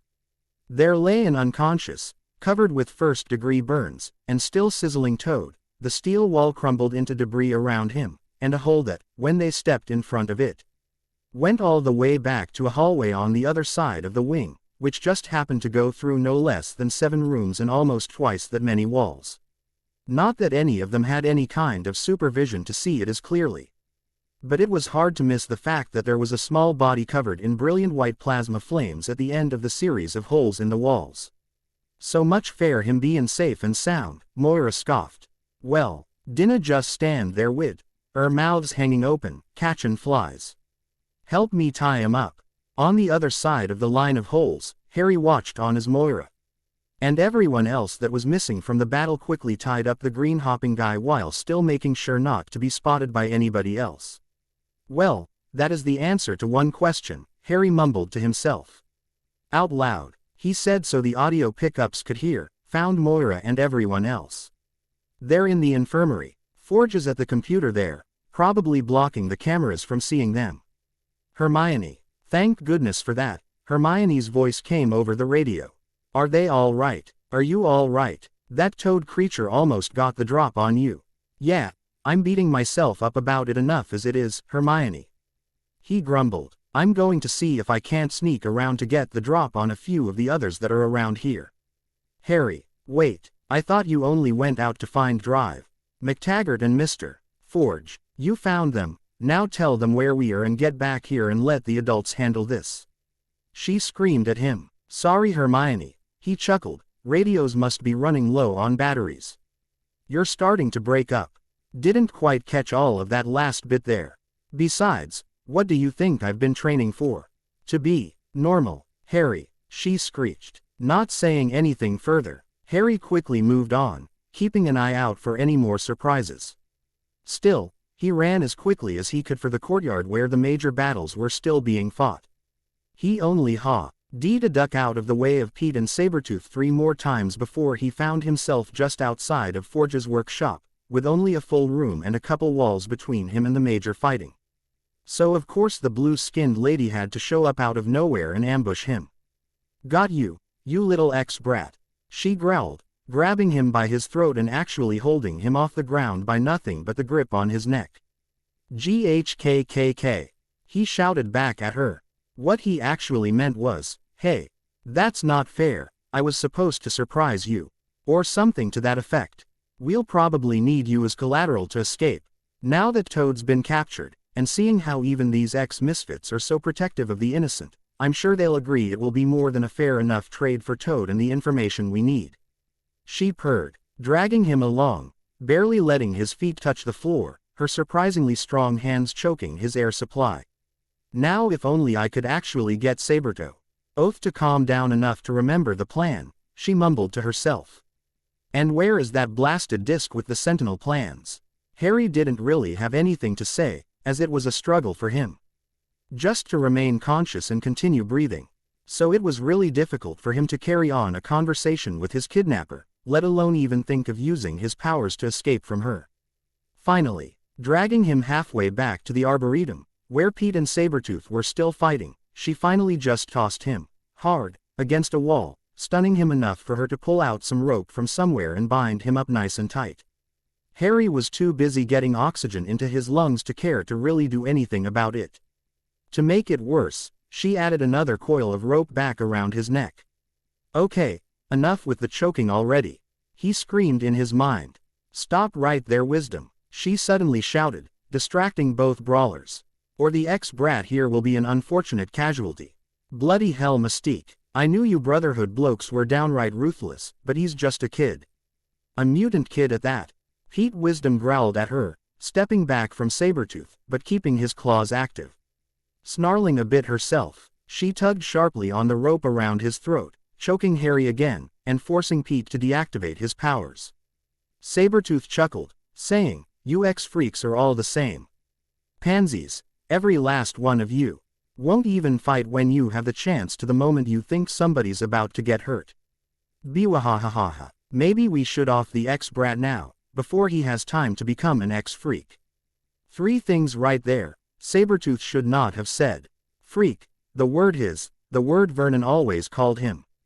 Making note of the fact that Pete Wisdom, a member of Excalibur, was choosing to not do anything when there was something he could do to save the situation, a twisted reminder of Harry's own personal vow to be the protector of his fellow students at Hogwarts. A.N.D. laughing in a manner that was disturbingly similar, if not downright identical to the way Dudley laughed when he and his gang used to torment and beat on Harry after, and sometimes during school. He couldn't breathe. The wind had been knocked out of him, and this Mystique lady was exerting pressure on him, both emotional and physical, in order to ensure his mutant powers didn't become active. That's okay. He didn't need to breathe. With a crack of thunder, the bluish-white plasma flame ignited around Harry's body, burning away the ropes and giving Mystique some new scars to remember him by. Remaining aloft, actually hovering a couple feet off the ground, Harry growled out through his sore throat, "I don't like being bullied." Quote, as he screamed the final word, a plasma wave exploded from his young body, knocking Mystique back and away, while Pete and Sabertooth tried to defend themselves. Harry glared at Sabertooth, who'd been through counterterrorism training and had even become A.M. Erder several times over in his very long life, and was actually impressed, admitting to a sensible amount of fear when the kid looked at him like that. His eyes weren't eyes, but glowing suns, blinding white light shining forth, giving the kid an almost godlike anonymity and intensity. Victor Creed might have chosen to say something back to the kid, probably to intimidate and prove that he was nothing but a bully. Even to his friends, but he never got the chance, as Harry just pointed one open fist at him, and the next thing the older mutant was even aware of was being blasted back by a force that both burned him and knocked the wind out of him. He tried to get back up, but the kid expected that as another plasma beam struck him dead center. Growling now, Sabertooth rolled to his feet, ignoring the pain of his injuries as he prepared to leap at the kid and rip his tiny little head off. That was the plan, until the kid looked up at him, smiled in a creepy way which just went to flirt. Her impressed the older mutant and held up his other hand. The moment before Sabertooth landed, 16 arrow-shaped plasma bolts, with twists on them, shot out at near the speed of light and struck several points on the man's body. Then they exploded with the force of 2 plasma beams each, throwing him back into the wall and fall to the ground, massive third-degree burns already beginning to heal. All was quiet for a minute. Owly stepped forward and asked the young mutant, "Harry, you all right there?" Harry continued to hover there, the plasma flame cocooned around him like some kind of fusion of protective shield and his raging power. After another minute, he calmed down and allowed himself to settle on the ground, and his eyes stopped glowing, or rather shining at least. The plasma flame remained though. So Pete didn't get too close for the time being. Not yet, but I will be. Can you handle these two from here on? Harry asked. Sure, especially since they're unconscious and all. But what exactly do you think you'll be doing, young man? Moira would. Harry interrupted him before he got much further. Moira is in the infirmary with Nightcrawler, Forge and the others.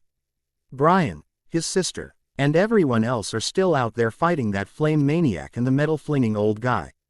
I'm not about to try and tie up two adult mutants who I'm not even sure who they are nor what their powers are. But at least out there, I have the element of surprise whereas you wouldn't. Unless we both go out there and just leave them here to wake up on their own. Either way, I'm going out there to help. Pyro and Magneto, was all Pete Wisdom said to him, even as he started looking to bind Mystique. Huh, flame maniac and old metal-flinging dude. Pyro and Magneto, and the really fat guy, if you run into him, is called the Blob, for obvious reasons. If you're going to help, you'd better go. Or, at least help me tie them up and then we can go out together, Wisdom explained. And leave them unguarded. I don't think so, was all Harry said with a smirk, right before he launched himself into the air and before he began to streak down the hallways he added, here. Use these, and tossed the MI-13 agent a few of the marbles Ron had given to him. In demonstration, one of the ones he threw landed on Mystique and immediately had her wrapped up like a Boxing Day duck. AF. Chair tossing a few others to Pete Wisdom for Sabretooth, Harry took off at high speed down the corridors of the center, aiming for the site of the primary battle. Note to self. Ask Forge for flying simulations before going back to Hogwarts. He said to himself as he nearly flew into or through the walls several times. He was getting closer to the courtyard, and in fact had just passed the area where Mystique had caught him. So of course that's exactly when it happened. Harry ran headfirst into what felt like a brick wall covered in inch-thick foam. Given the speed he'd been flying at, it hurt a lot when he bounced off whatever it was and fell to the ground. Looking up, Harry felt like cursing up a storm as he saw the back of the Blob. The surprising bit came when he realized that the mountain of fat and muscle didn't even seem to have noticed him. Looking left and right, the Blob just scratched his back, the spot Harry had hit, and shrugged. It seemed that he was doing guard duty, or something, as he was just standing there, looking between the giant's legs, and he really was just as tall and even bigger around than Hagrid was. Harry saw what he was looking at. Apparently, somewhere in the last half hour since he'd been in the security room, the tide of battle had shifted several times, back and forth. It was now down to Dazzler, Banshee, Psylocke, and Captain Britain. Against Pyro and a disheveled-looking Magneto. Why Blob was just standing there looking at it, Harry couldn't begin to guess, but he wasn't about to look a gift horse in the mouth by wasting an opportunity to ambush the bad guys here. He also knew the marbles that Ron had given him wouldn't do jack squat against a behemoth this size. And given that he'd just rammed the guys back at full speed, surrounded by his plasma flame, he didn't really trust using his mutant powers against him, not without going lethal, and even then he wasn't sure which just left his magic. Great, what spell do I even know that can move a mountain of blubber that big? Harry thought silently. Levitation was one option, and they'd practiced with small boulders and furniture in class already. But still, weight was a major concern here. Sparks, repelling charm, hexes, even the transfiguration spells he'd learned, all of it was practically useless in this situation. But maybe a combination. A unique combination. He briefly wondered if Wanda had ever had to do something like this. Please read and review. And sorry for the cliffhanger, but I'd fully intended to cut this whole fight into segments, I decided. To give you a bit more than originally intended. It should be concluded and the kids back at Hogwarts by the end of the next chapter. Again, sorry for the cliffhanger. Island assault. Conclusion. Courtyard. 5 minutes previous, Psylocke was kicking herself left and right. Not literally, but she should have known that Magneto was playing possum with her earlier. Now, here she was being held captive by the man, his iron manacles holding her aloft by his power, and adding a human shield to his electromagnetic one. Captain Britain was trying his hardest, and Banshee was on the verge of screaming himself hoarse. Though you certainly wouldn't hear him complaining, and Dazzler was fighting it out with Pyro, long-range style. Not something she specialized in, but it was bringing it back down to a stalemate since Pyro himself couldn't get much closer or do anything except send out jets of flame or control fire creatures to attack them. Thing of it was, every time Captain Britain tried to even get close to Magneto, or Pyro for that matter, Psylocke was swung around, via her metallic manacles to be put in his direct path, usually at the very moment he was throwing a punch. Lucky for her, her brother had excellent control over his powers and, well, just lucky that he had excellent control period. They'd all tried the taunting game, but Magneto was being tight-lipped and Pyro had his hands full. The few times they'd truly pissed the master of magnetism off, instead of ranting, shouting, or preaching at them, he tended to squeeze a few more bands of metal around her and make it hurt. His could be because of the things said being particularly sensitive for the old man, or it could be that Captain Britain broke his jaw earlier and he literally could not speak at all. It made the battlefield a bit quieter. Aside from the explosions, banshees screaming, pyros, flames, and blasts from Dazzler that is, it also drove home just how serious the Brotherhood was about whatever they were doing here. "What's this all about, Magneto?" she screamed at the older mutant behind her. "What's the point in attacking our home like this? You've ignored practically everything in Forge's shop, the genetic information in Moira's lab, everything of known value to your group, and you're passing it up, for what?" With an audible crack and a muffled grunt of pain, Psylocke winced slightly in sympathy, before Magneto finally answered. "Not that it is any of your concern, Miss Braddock," he gasped out, the pain of his just undislocated jaw stinging him on every other word, "but we know that, why? Our group encountered a new type of sentinel, and copied the plans for it. My intentions are simply to turn the humans' monstrosities back upon them, after a few upgrades and additions are made, of course." Psylocke's eyes went wide. Human hunting sentinels. The mutant hunting ones were bad enough, but with giant robots out to kill every human on the planet. "Magneto, I'm sure you've heard this before, but you're insane." "You're right," he growled at her, "I have heard it before." With a sneer and a wave of the hand, he sent her flinging directly into her brother, knocking them both away from the battle. "I grow impatient. Mystique, where are you? What is taking so long?" he demanded, speaking into a radio. "Mystique, respond." "Sorry, she can't hear you, she's a bit tied up at the moment," came a nay voice over the radio. Magneto immediately recognized it as that mutant secret agent, Pete Wisdom, that had been fighting Sabretooth earlier. This was becoming Trowerhood, which, of course, is right when things got worse. From the shadow of the building behind them, a bolt of lightning, complete with ionizing the atmosphere and the deafening crack of thunder, shot out in oblitera. Every last one of Pyro's flame projections, overwhelming them it seemed, before moving through the rest in the same manner. Turning abruptly, all they saw was the shadowed hole in the wall from the other combatants had disappeared into earlier. Then, without warning, another bolt of lightning, just as fast, hot, and loud as the first, struck out and went for Pyro himself. The Australian mutant barely had enough time or warning to erect a flame shield around himself. Not that it did him any good, as it too was quickly overwhelmed by the bolt. He was knocked out and sent flying back to the opposite wall. Magneto was under no such illusions and quickly formed his durable electromagnetic forcefield sphere to protect himself. It was just in time too, as a third bolt quickly lashed out and struck dead center. And with enough force that he had to take a step back and levitated himself as a precaution. He wasn't too worried though, as he could handle Storm's worst lightning attacks without even breaking a sweat.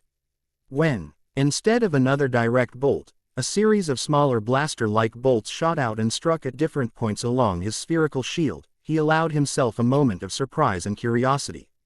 When twice as many bolts, of a different shape, continued to stream out from the shadows, each hitting at a different spot with even more force, he grimaced as his shield actually began to buckle. Slightly. It didn't matter though, as whoever it was these English X-Men washouts had joined them, he or she was clearly an amateur at best. He already had their location and with a minor effort of concentration, started flinging every bit of nearby metal at whoever was in that location. His surprise grew even more when a blinding flash of light erupted from the shadows, just as concealing as the darkness had been for them, but it was just as clear that the light was merely a side effect as Magneto felt it, as every bit of metal he'd just sent flying had just been vaporized in less than a second. Storm's lightning couldn't do that even if she put everything she had into it. Whoever this was, amateur they may be, was powerful. Very powerful. Harry was starting to sweat, just a bit.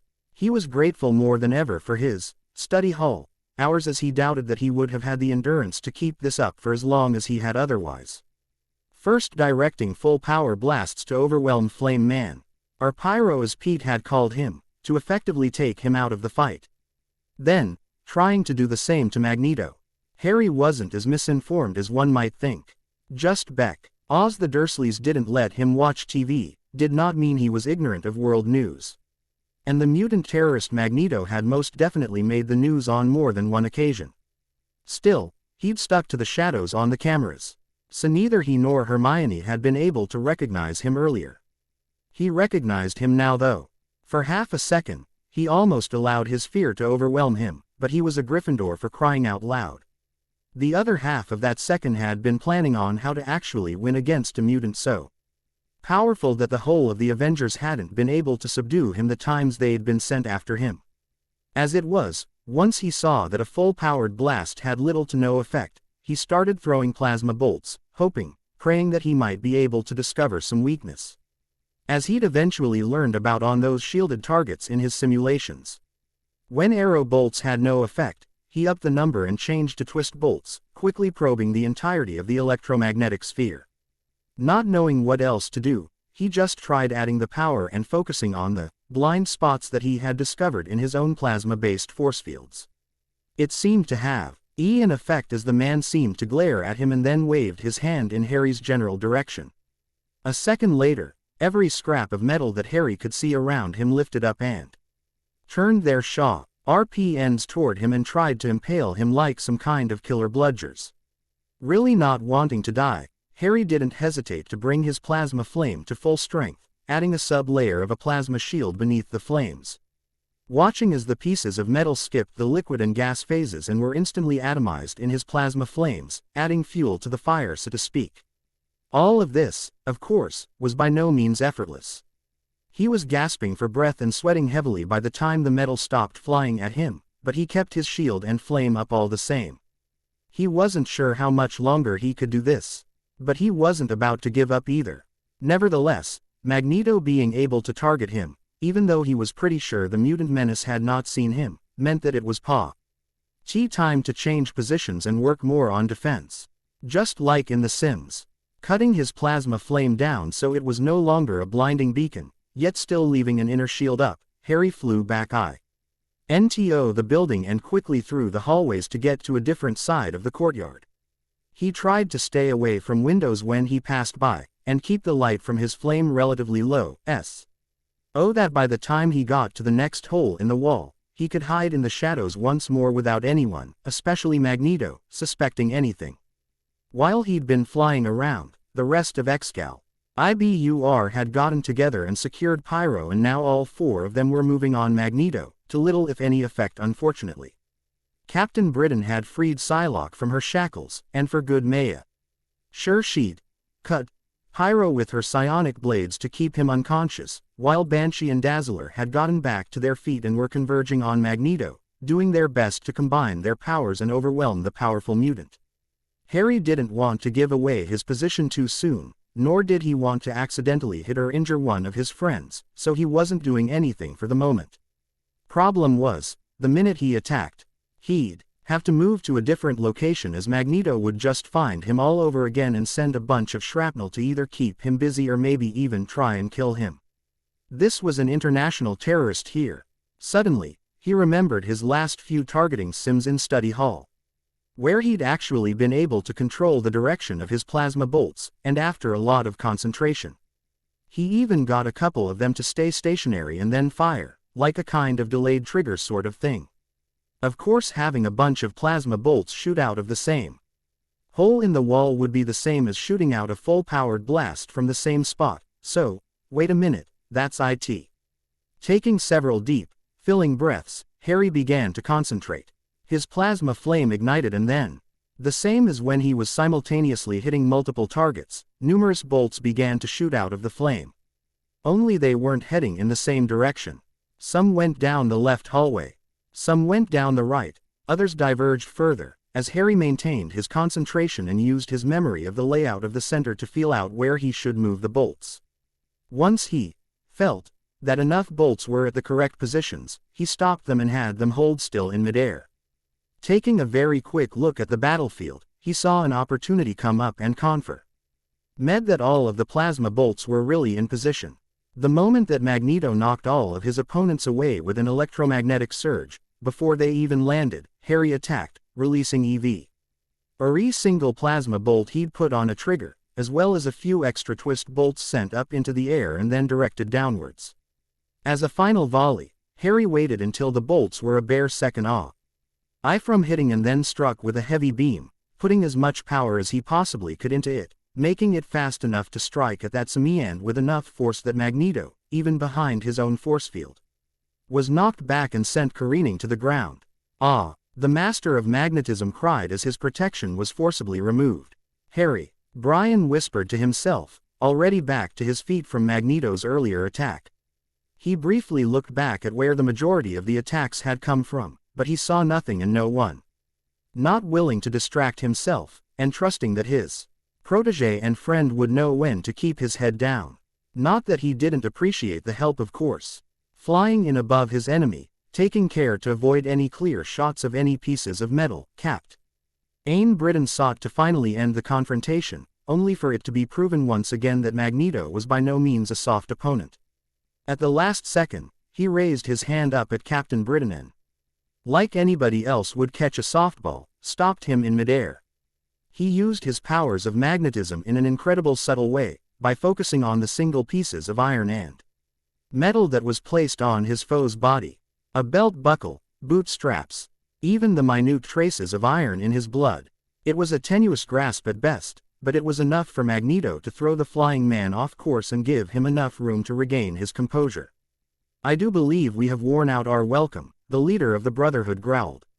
"Pyro, Sabretooth, Mystique, Toad, Blob, we're leaving now." Unfortunately, it would seem that in his dealings with various underworld figures, Magneto had done more than just get an impressive representative as an international terrorist.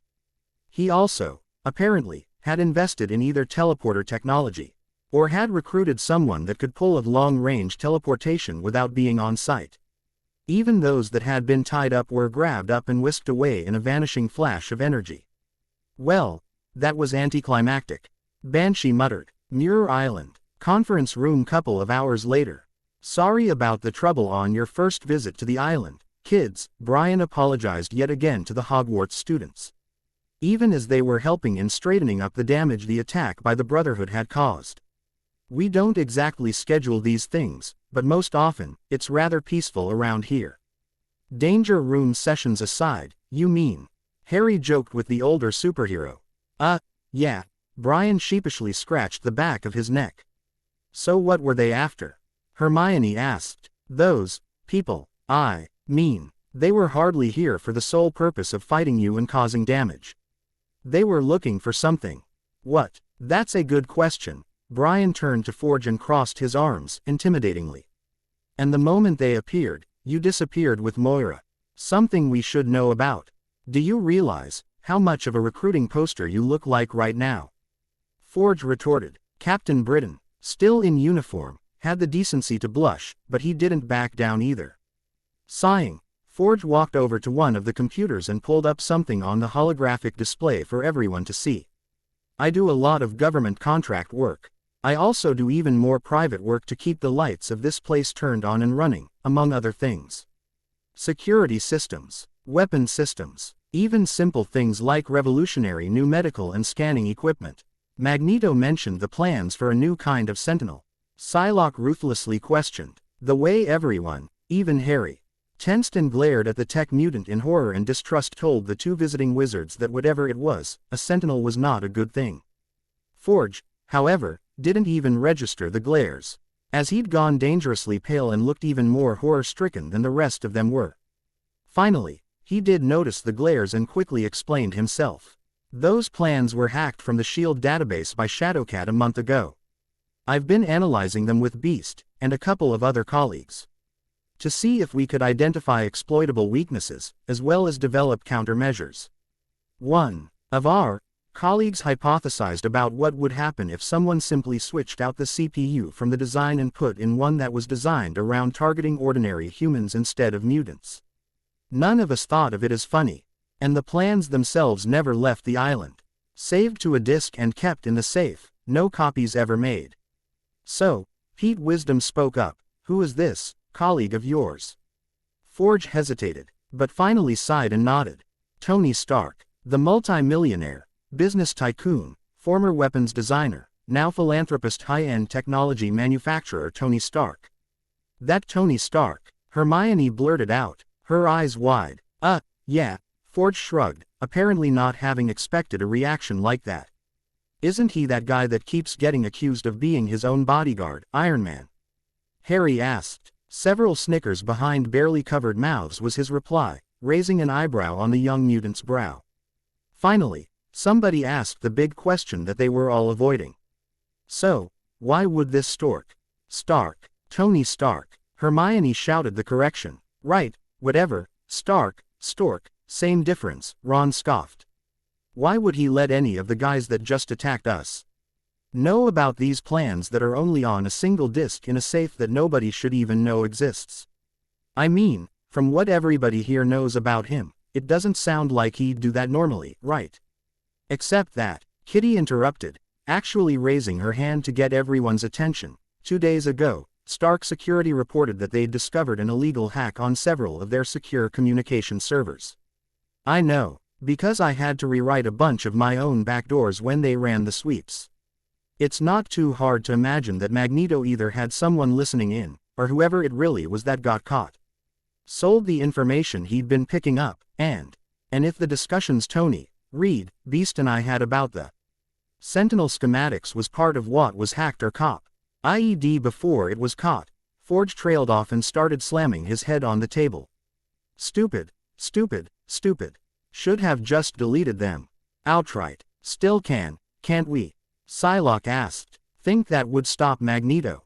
Banshee asked back. He's right, Forge told them. We didn't create these plans ourselves. Wolverine actually showed up with them after one of his walkabouts, dropped them off in S.H.I.E.L.D.'s care. And who knows where he got them from originally. Kitty downloaded them after her last hack of the S.H.I.E.L.D. database using Cerebro, and they had been kept with Beast originally. Last time he was out, he dropped them off here with me because our safe was more secure. We only brought Reed and Tony in on it a few weeks ago, and only to discuss countermeasure options. Which seems to have suddenly taken a whole new leap forward in importance, Pete pointed out.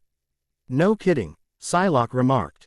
Suddenly, Forge turned to Harry. Oh, Harry. I'm sorry, I just remembered. I promise. You that new security system for that artifact at your school. Look, I can. No, it's all right. Harry waved the man's excuses aside. This is a lot more important. Besides, the teachers are now aware of just how light the current defenses were. I think it will take them some time before they have everything back up anyway. I understand, and besides, the stone's been safe for this long, what's a little longer? Just so long as nobody steals it in the end, right? Forge sighed, clearly doing some heavy thinking. Okay, this kind of does have to take priority for a while. Still, I'll a nightly have something for you by Christmas, without fail.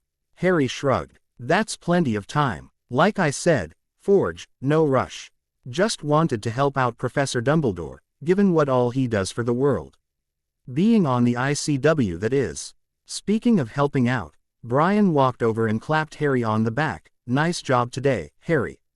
I'm not sure what all would have happened today if Magneto had actually gotten a hold of those plans. Harry just shrugged, blushing a bit under the praise. Could not like I did anything special. And Ron and Hermione helped me out plenty. Ron gave me those marbles that we used to tie up Sabretooth, Toad, and Mystique. Hermione navigated me through the halls, avoiding being seen where she could. I probably would have been caught or blindsided right off the bat if it weren't for them. Now, Harry wasn't the only one blushing from praise.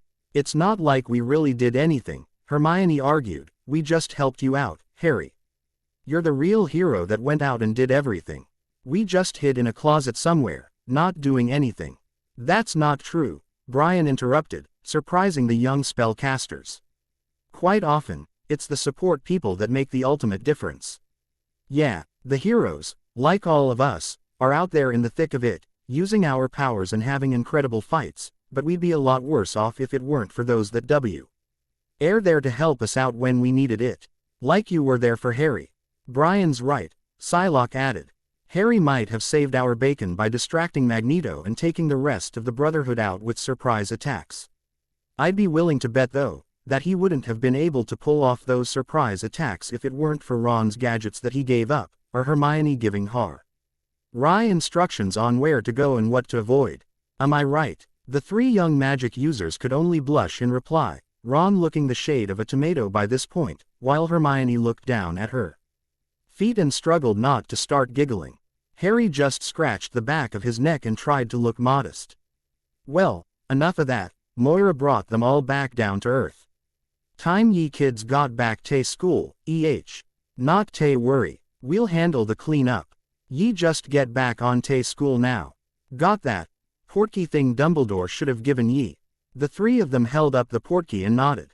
With a final round of goodbyes. They stood around the portkey, held onto it, then Ron activated it with a word as they disappeared with a resounding crack of displaced air. Now why can't you disappear like that? Jamie asked Nightcrawler. The only response he got was a tossed piece of debris and a bamf right in the face.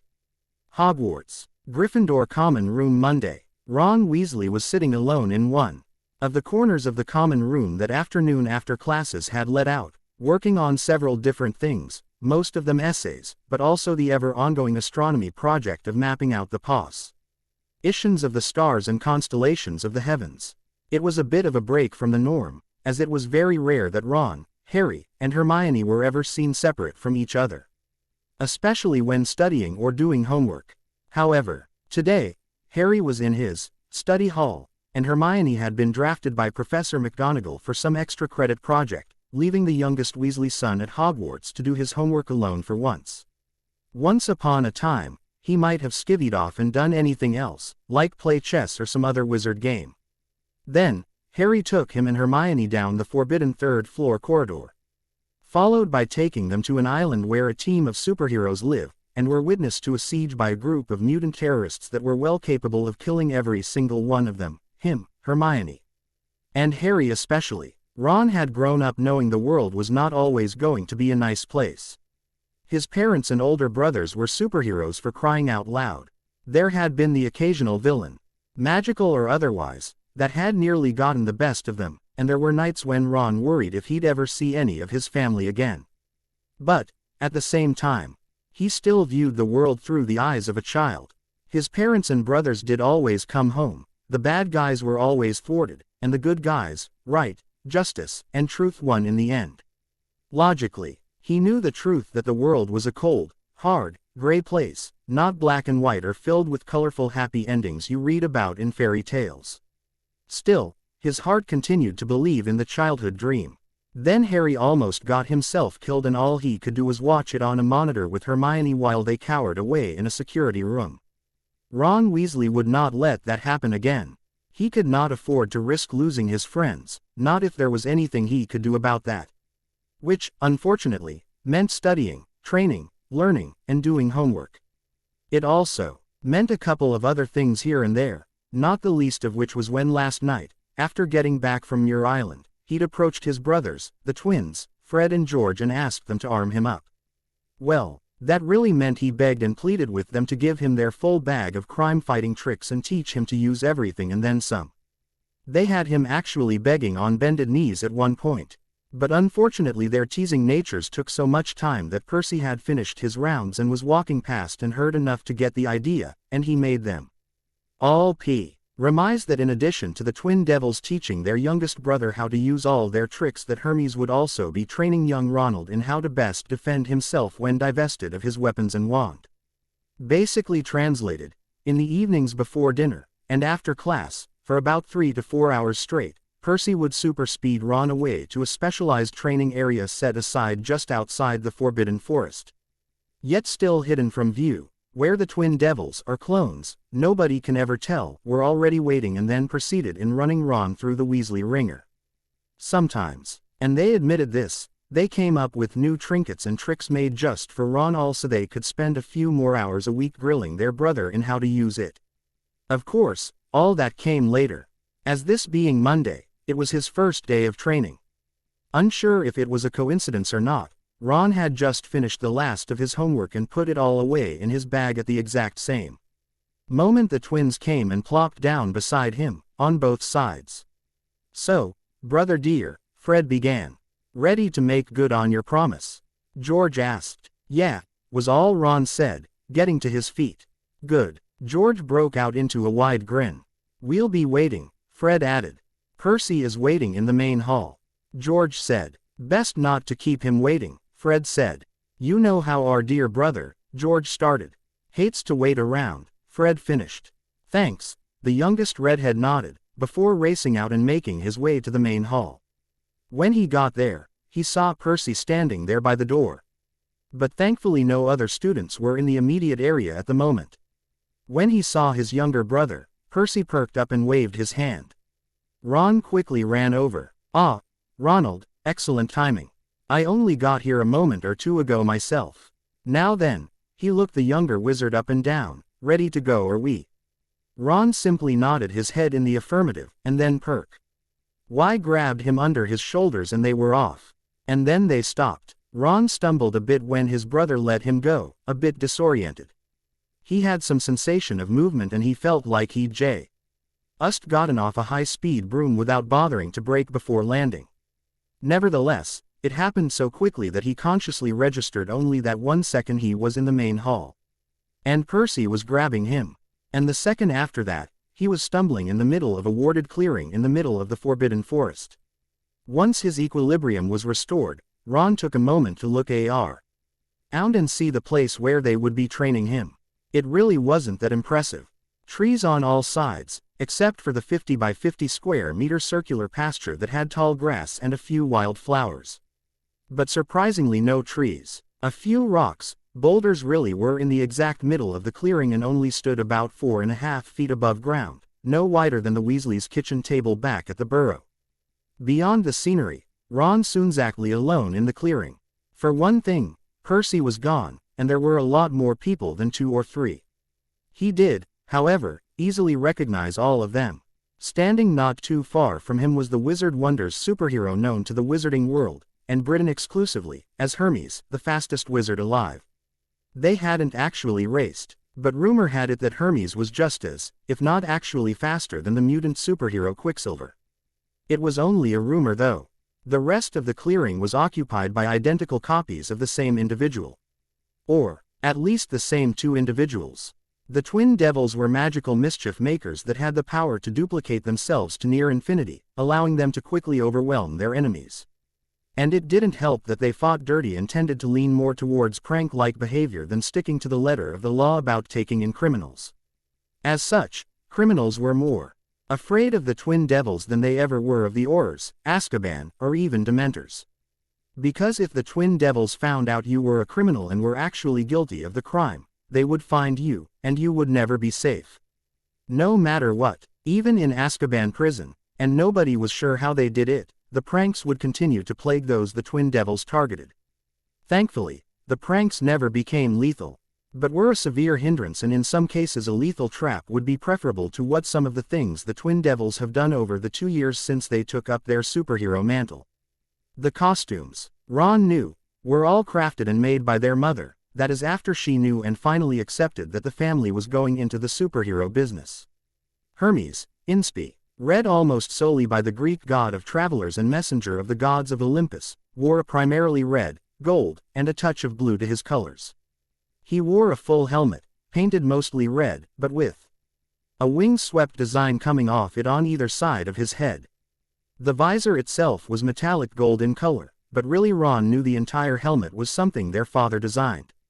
In addition to protecting Percy from wind shear, it contained a full communication system, from radio to everything Muggles used and even the wizard wireless. It also contained something that his father called a, what was it? Oh yeah, an HUD, which would display visual information to Percy just by him thinking about it. The rest of the costume was primarily red, especially the shirt and gloves, though it was out of a specially made and enchanted material that their father had, again, created on his own and then turned it over to his wife, who fashioned the material for Percy to wear. In the center of his chest was the gold emblazoned symbol for the Greek god Hermes, along with a few strips here and there for aesthetic value. The pants, in a change from what were a solid Ravenclaw blue, cut off with the dirtied but sturdy red boots. Each bearing wing-like protrusions colored the same metallic gold as his visor. The boots were a bit of a play off the myth that Hermes could move so fast thanks to his winged sandals. The twin devils, however, were vastly different in appearance to their older brother. They all wore the same costume. Really the only way to tell Fred from George was that Fred liked to deliver one-liners, while George loved being the one to set a prank off on somebody not expecting it. Other than that, they were identical in nearly every way. The primary colors used were Gryffindor-inspired, of course. Red and gold. Most of the costume was solid red. In fact, the only gold parts were the arm sleeves and a few trimmings here and there, with the main body, gloves, boots, and mask all being the same red.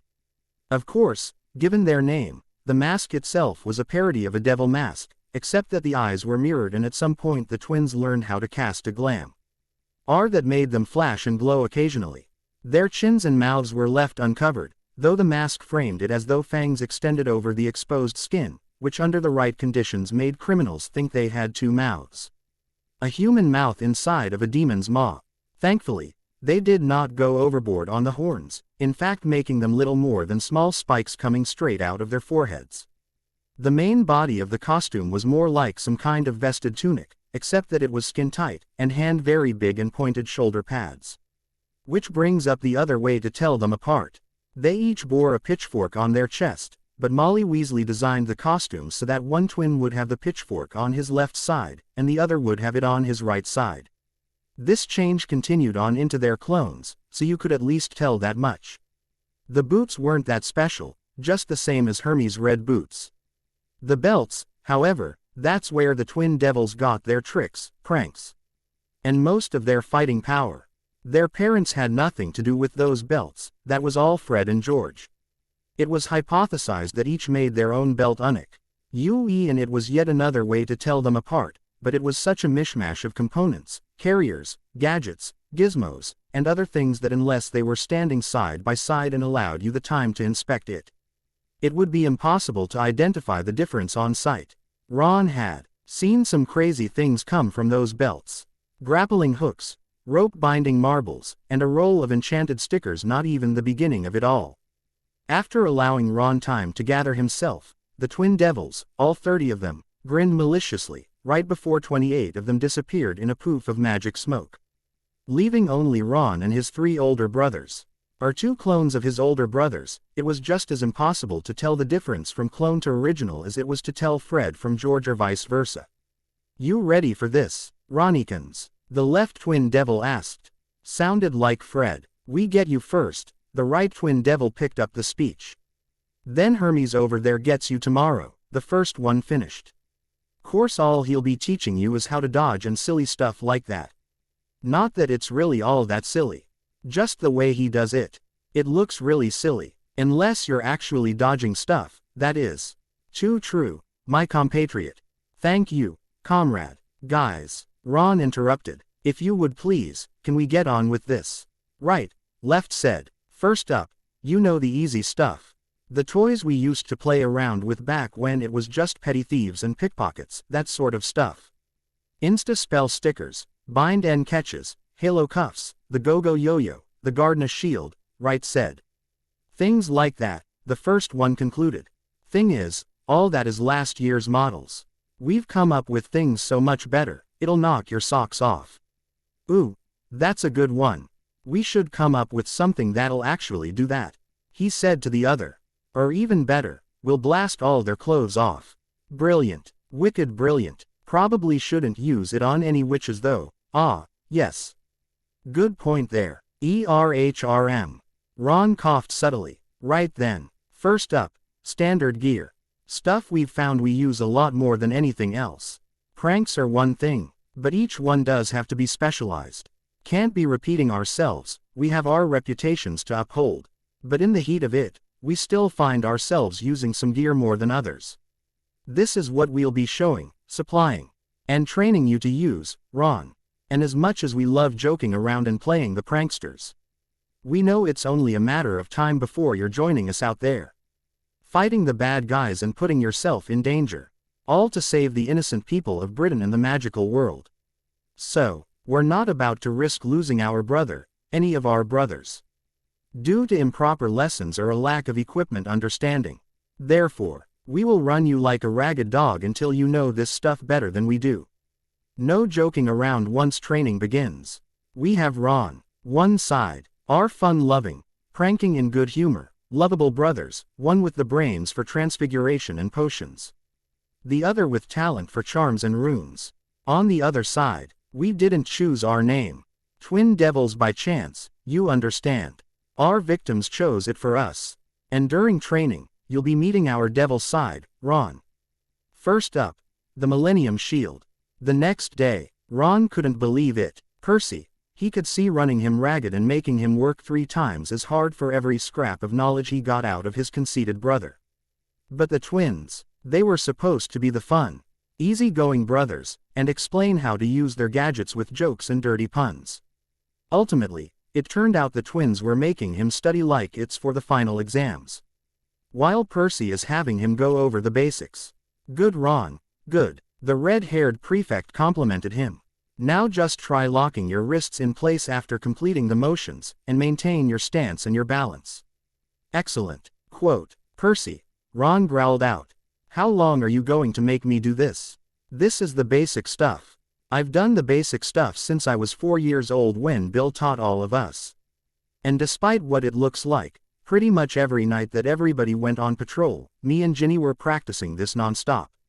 At the very least, if you're going to help me get into shape, couldn't it be like running or new kinds of exercise to increase my stamina or something like that? Ron, Percy stood in front of his younger brother with that, I know I'm smarter than you smirk of his that almost always preempted a prank by the twins when he gave it to them. Please understand that the following is entirely rhetorical. But have you ever been in a fight? I mean, ever? Ron backpedaled a step at Percy's sudden vehemence. Yes, I am sure that you do practice these same basics every night, and that is good. But sloppy basics are not going to keep you from getting killed in a fight. Yes, killed, or nearly as bad. Until you can do all of those blocks perfectly in your sleep, they will do you little good so long as you have to think about what you're doing when blocking. It should be done instantly and instinctively, otherwise it's no good at all.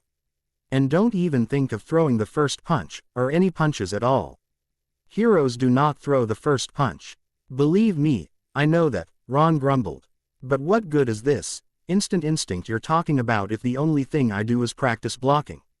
Work on your balance. Build up your strength. Run and do weight training on your own time. Percy told him. The twins and I are here only because you begged us for training. Well, you begged the twins to teach you and supply you with their gadgets, but I'm here to round out your training. When am I supposed to have time to run and do weight training? Ron exclaimed. You guys are taking me from the castle the moment I finish the day's homework. And then it's dinner time and then it's back to the dorms for curfew. I run at least 500 miles every morning, and do morning calisthenics on the way back to the castle. That's because London and Diagon Alley are over 250 miles away. The younger brother growled. Before and after breakfast, but before classes begin, you have at least an hour both ways, Percy explained. You figure it out. I am here simply to instruct you in how to survive a melee experience when your gadgets and toys fail you. And they will. One day, they will. It's happened to Father, the twins, all of us have at some point had to resort to melee fighting. Often at the most inopportune times. So, practice. And remember to lock your wrists in place as you complete the motions." Still grumbling, Ron assumed a balanced stance and then began practicing his blocks once more, only to blink and see Percy standing in front of him. And he was throwing a punch at his face. His mind went blank and then his body just moved all on its own, it seemed. Coming up in a forward block. He did remember to lock his wrist and it made all the difference, he peripherally realized, allowing him to fully divert the blow. Fast as ever, Percy then tried to punch his chest. His other arm shot out in a side-swiping block, knocking the incoming fist away. Unfortunately, he did not lock his wrist and winced at the pain when his hand moved on past the motion, straining the muscles in his hand and wrist. Another punch came in, at his head this time, freeing up his first hand. His brain was just starting to catch up, but thankfully his body was still moving on autopilot, it seemed, as his freed hand went up into a high block, and he made sure to follow his brother's advice this time. Percy fell back a step and tried to do a close body kick. And yet again his arms and hands moved before he was consciously aware of how to move, and stopped and pushed away the attacking legs each time it came up. Then it all started all over again. Percy started punching and kicking at him almost all over the place. After a minute, Ron finally caught on to what was happening here, and he was grateful. Pretty soon, Ron was blocking all kinds of punches and kicks, all with the basic blocks that Percy had been drilling him on for the past hour or two. Which, of course, is also around the time that Percy began to pick up the pace just a bit. Pretty soon, the punches were actually landing, but his older brother did not let up. Something, at least, that he was grateful for was that Percy was pulling his punches by a considerable degree. They still landed, and no matter what, they hurt, but at least they would not leave any marks or bruising. Didn't stop him from going faster though. Finally, after the 3 hours were up and it was time to go back to the castle, Ron was feeling every blow and was heavily sweating and panting. Percy, of course, looked as fresh as a daisy. "Good, very good," the prefect complimented him once more. "Tomer, we'll work on dodging and avoiding blows." Perhaps reiterating Bill's method of taking a fall, combined with the preliminary basics of Aikido. "Yes, Aikido would suit you well, Ron. At least until you grow out of this awkward stage." Awkward stage," Ron panted on the ground. What's that supposed to mean?" "Don't worry about it, we all went through it," Percy assured him. "You mean when you guys were waiting for your powers to show up?" "That too. Until you do know what your powers are, or if you're getting them at all, Aikido should be able to help you out in any fights you'll be getting into. Not that you should be getting into fights. Now come on, we're going to be late for dinner if we don't get you back to the dorms in time to clean up." With that, they were off before Ron could even finish getting his breath back under control. Later that month, Ron had been under his new schedule for several days now, and against his better judgment, he had also taken Percy's advice and started waking up at least an hour before breakfast and went running around the lake, or when Harry woke up at the same time, they went to study hall and ran around the holographic track and did weights and calisthenics. Then breakfast, some extra exercise by racing up and down the stairs before taking a quick shower before classes. Classes were the same as ever, except increasing in difficulty as more material was covered. Then lunch with an occasional free period thrown in, which Harry, Hermione, and Ron used to go to the old dueling hall and used Harry's PDR to its maximum potential. Then, afternoon classes, and immediately following the last class, all three of them were in the common room working on the day's homework and whatever studying needed to be done. The moment He dotted his last I and crossed his last T, Percy and the twins showed up and dragged Ron off for his training. Harry went back to his study hall, and Hermione spent that same time in the library, doing extra studying of her own. At dinner they reunited and talked about their day, or complained about it in Harry and Ron's cases, and discussed the various things the Yos increasingly vague about his mutant powers.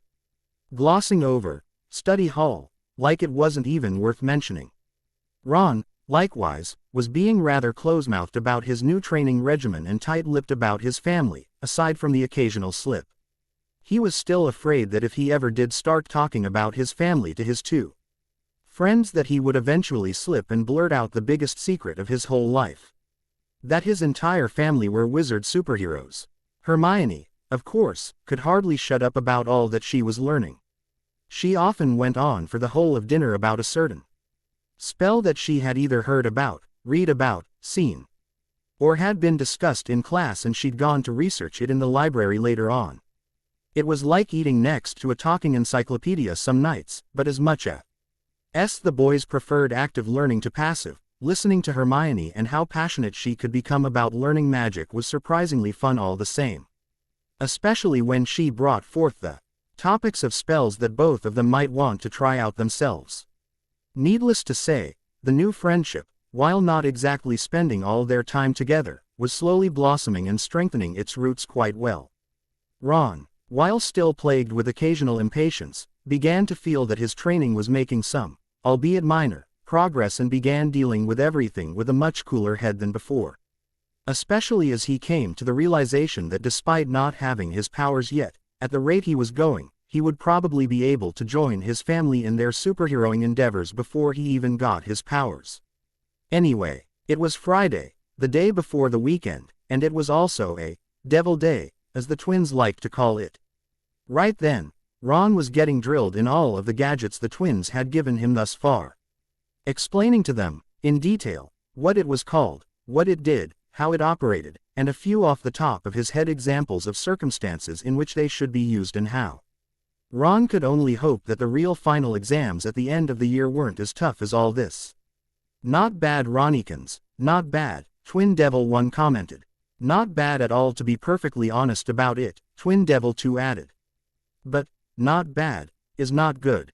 Not to say you aren't good at all, but at least you're not bad.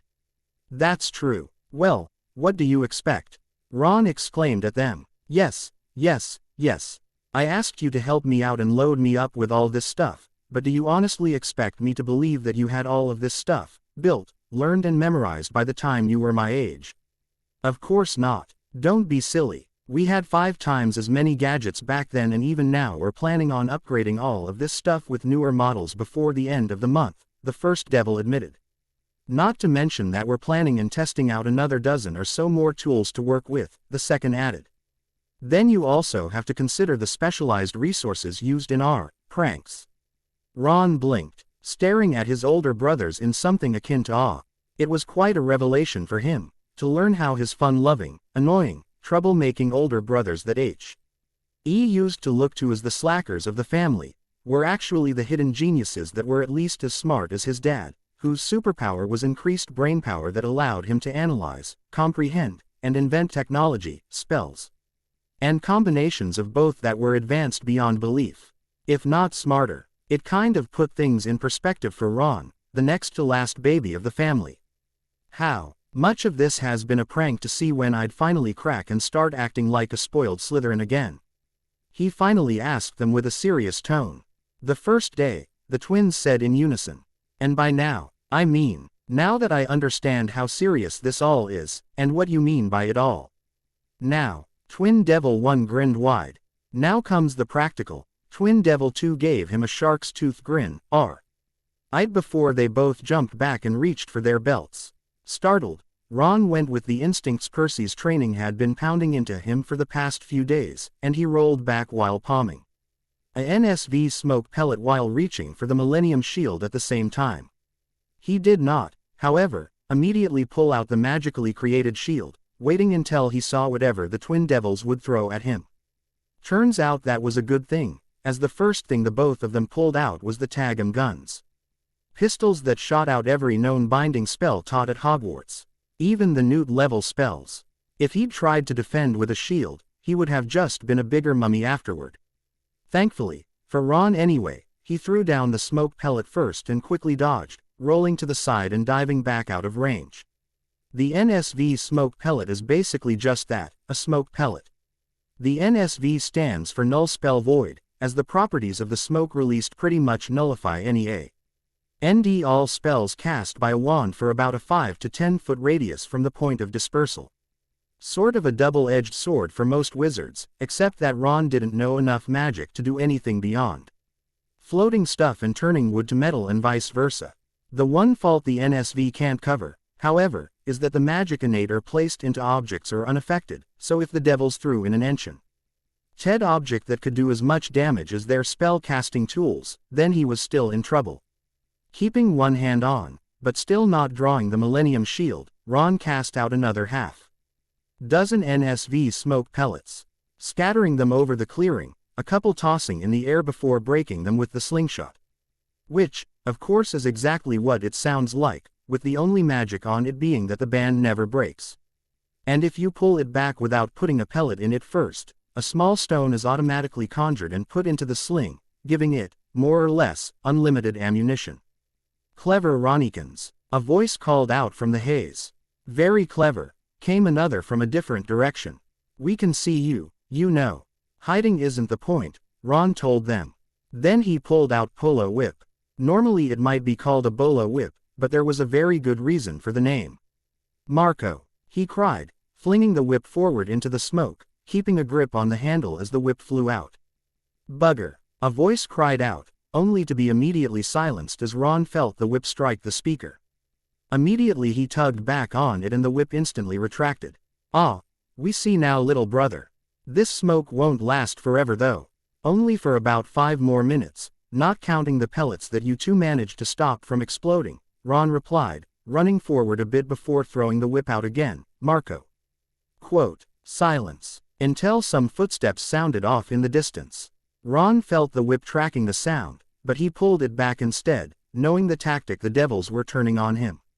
Seeing that the Polo Whip was no longer effective at the moment, he put it back until he might need it again, and pulled out another little toy. The eagle pen, as his brothers called it, was a simple eagle tail feather quill, that could turn into an English short sword. He wasn't sure why they called it a pen though. Now what good do you think that will do? A voice that sounded like it was right behind him asked. He didn't turn around though, knowing the trick they were using on him. He still didn't draw the Millennium Shield, but instead used his hand to draw out what looked like a shrunken conch shell on a small chain necklace. He slipped it around his neck, the small conch resting tightly around his throat. Well, for starters, boys, it'll help me deflect what you're about to throw at me. You two prefer to work mid to long range, only getting close when it's personal, a prank, or you're overconfident. And after what you two did to my teddy bear, I don't think you're going to be overconfident with me, are you? He asked, knowing his own voice was playing the same tricks with his opponents. Khan was aware his voice was coming from. You just had to bring that up, didn't you? Nice try. By the way, we do have the counter charms that negate the confounding conch, you know that, right? Yes, but it takes you a minute to cast them, and if you already had them in place, or another trick on your belts to do it, you wouldn't have started playing the game, he countered. Still thinking like an amateur, Ron. The voice had come from almost directly ahead. Ron silently, or as silently as he could, ran through the smoke until he saw a shadow appear amidst the dispersing vapors. Palming a bind and catch, he ran straight at it, and then spun around and threw it behind him, catching a surprised devil in the chest and instantly wrapping the body up. The devil smirked, and then vanished with a small puff of smoke. Great, he growled out, pulling out an egg-shaped gray metal ball. The twins called it a flashbang, and warned him to never use it when it was close to him or unless there was a barrier between him and it. That won't be of much help either, a voice called out. The smoke was almost gone now. Ron could see the trees and the sky again. Sure it will, it's a distraction, said Ron as he pulled the pin and dropped the thing at his feet. Idiot, twin voices rang out only a moment before there was an explosion at their brother's feet. An explosion that he neither saw nor heard, as at the last second, a heartbeat before the flashbang touched the ground. He'd put away the eagle pen and pulled out the Polo Whip. It shot out towards the voices, actually splitting in two, and while it did that, Ron activated the stickers he'd put on the bottom of his shoes earlier.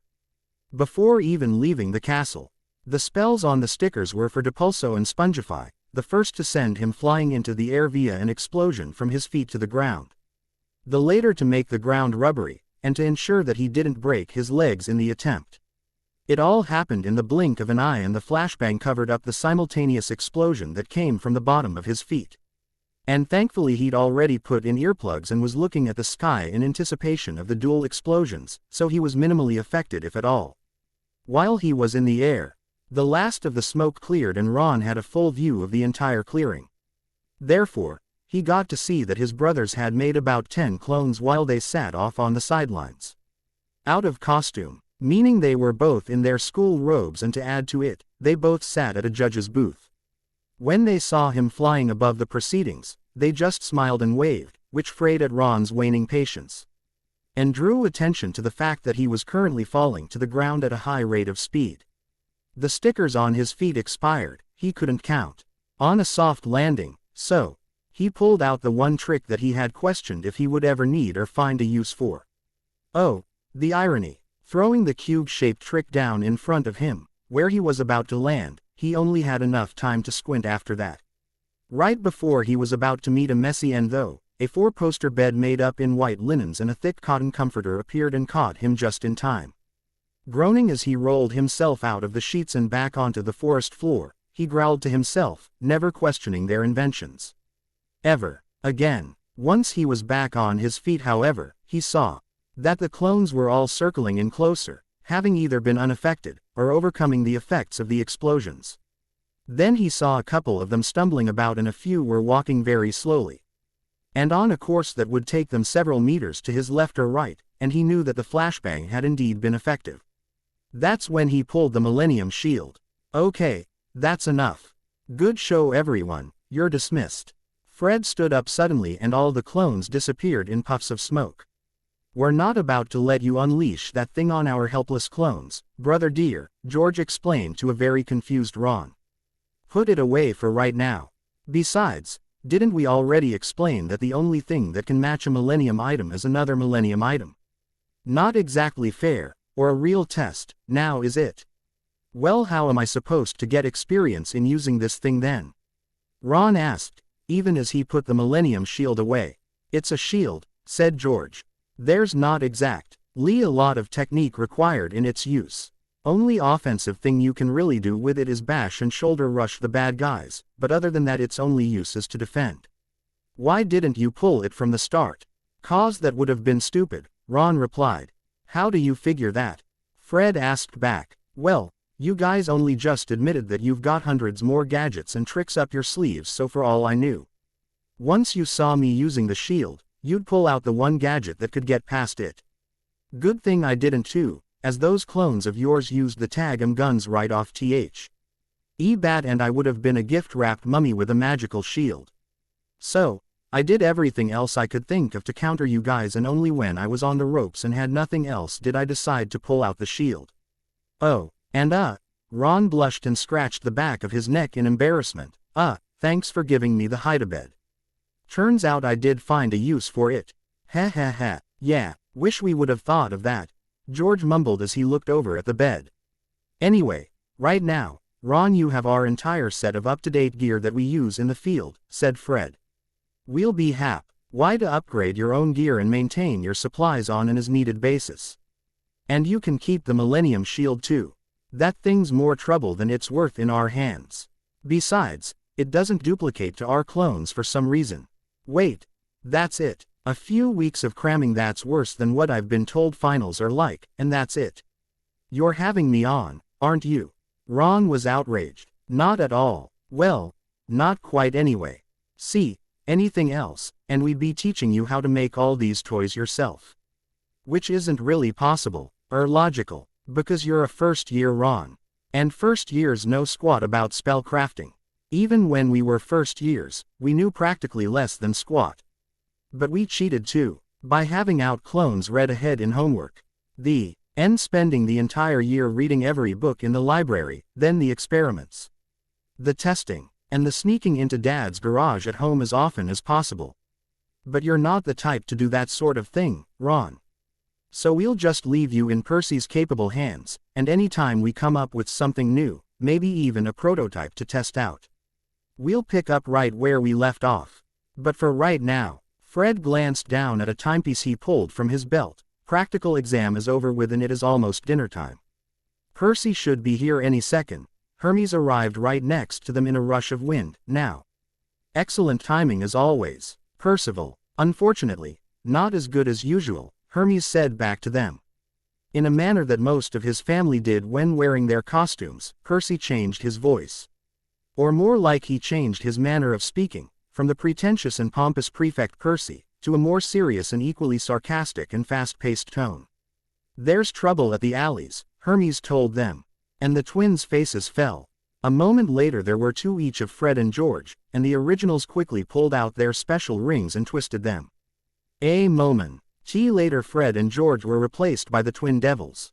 Let's go, they said in unison, their gruff voices making them sound as dark as their reputation. Hey, let me go with you. I haven't been doing all this training for nothing, you know. Ron protested with the Fred and George clones started to pull him back to the castle. Sorry Ron, but if it were anything you could even remotely help with, I wouldn't be here asking for the devil's help, now would I? Hermes pointus, and even if you did have powers and knew how to use them, for this, I'm sorry Ron, but Mum would skin the lot of us alley. Vey for bringing you or Ginny anywhere close to this.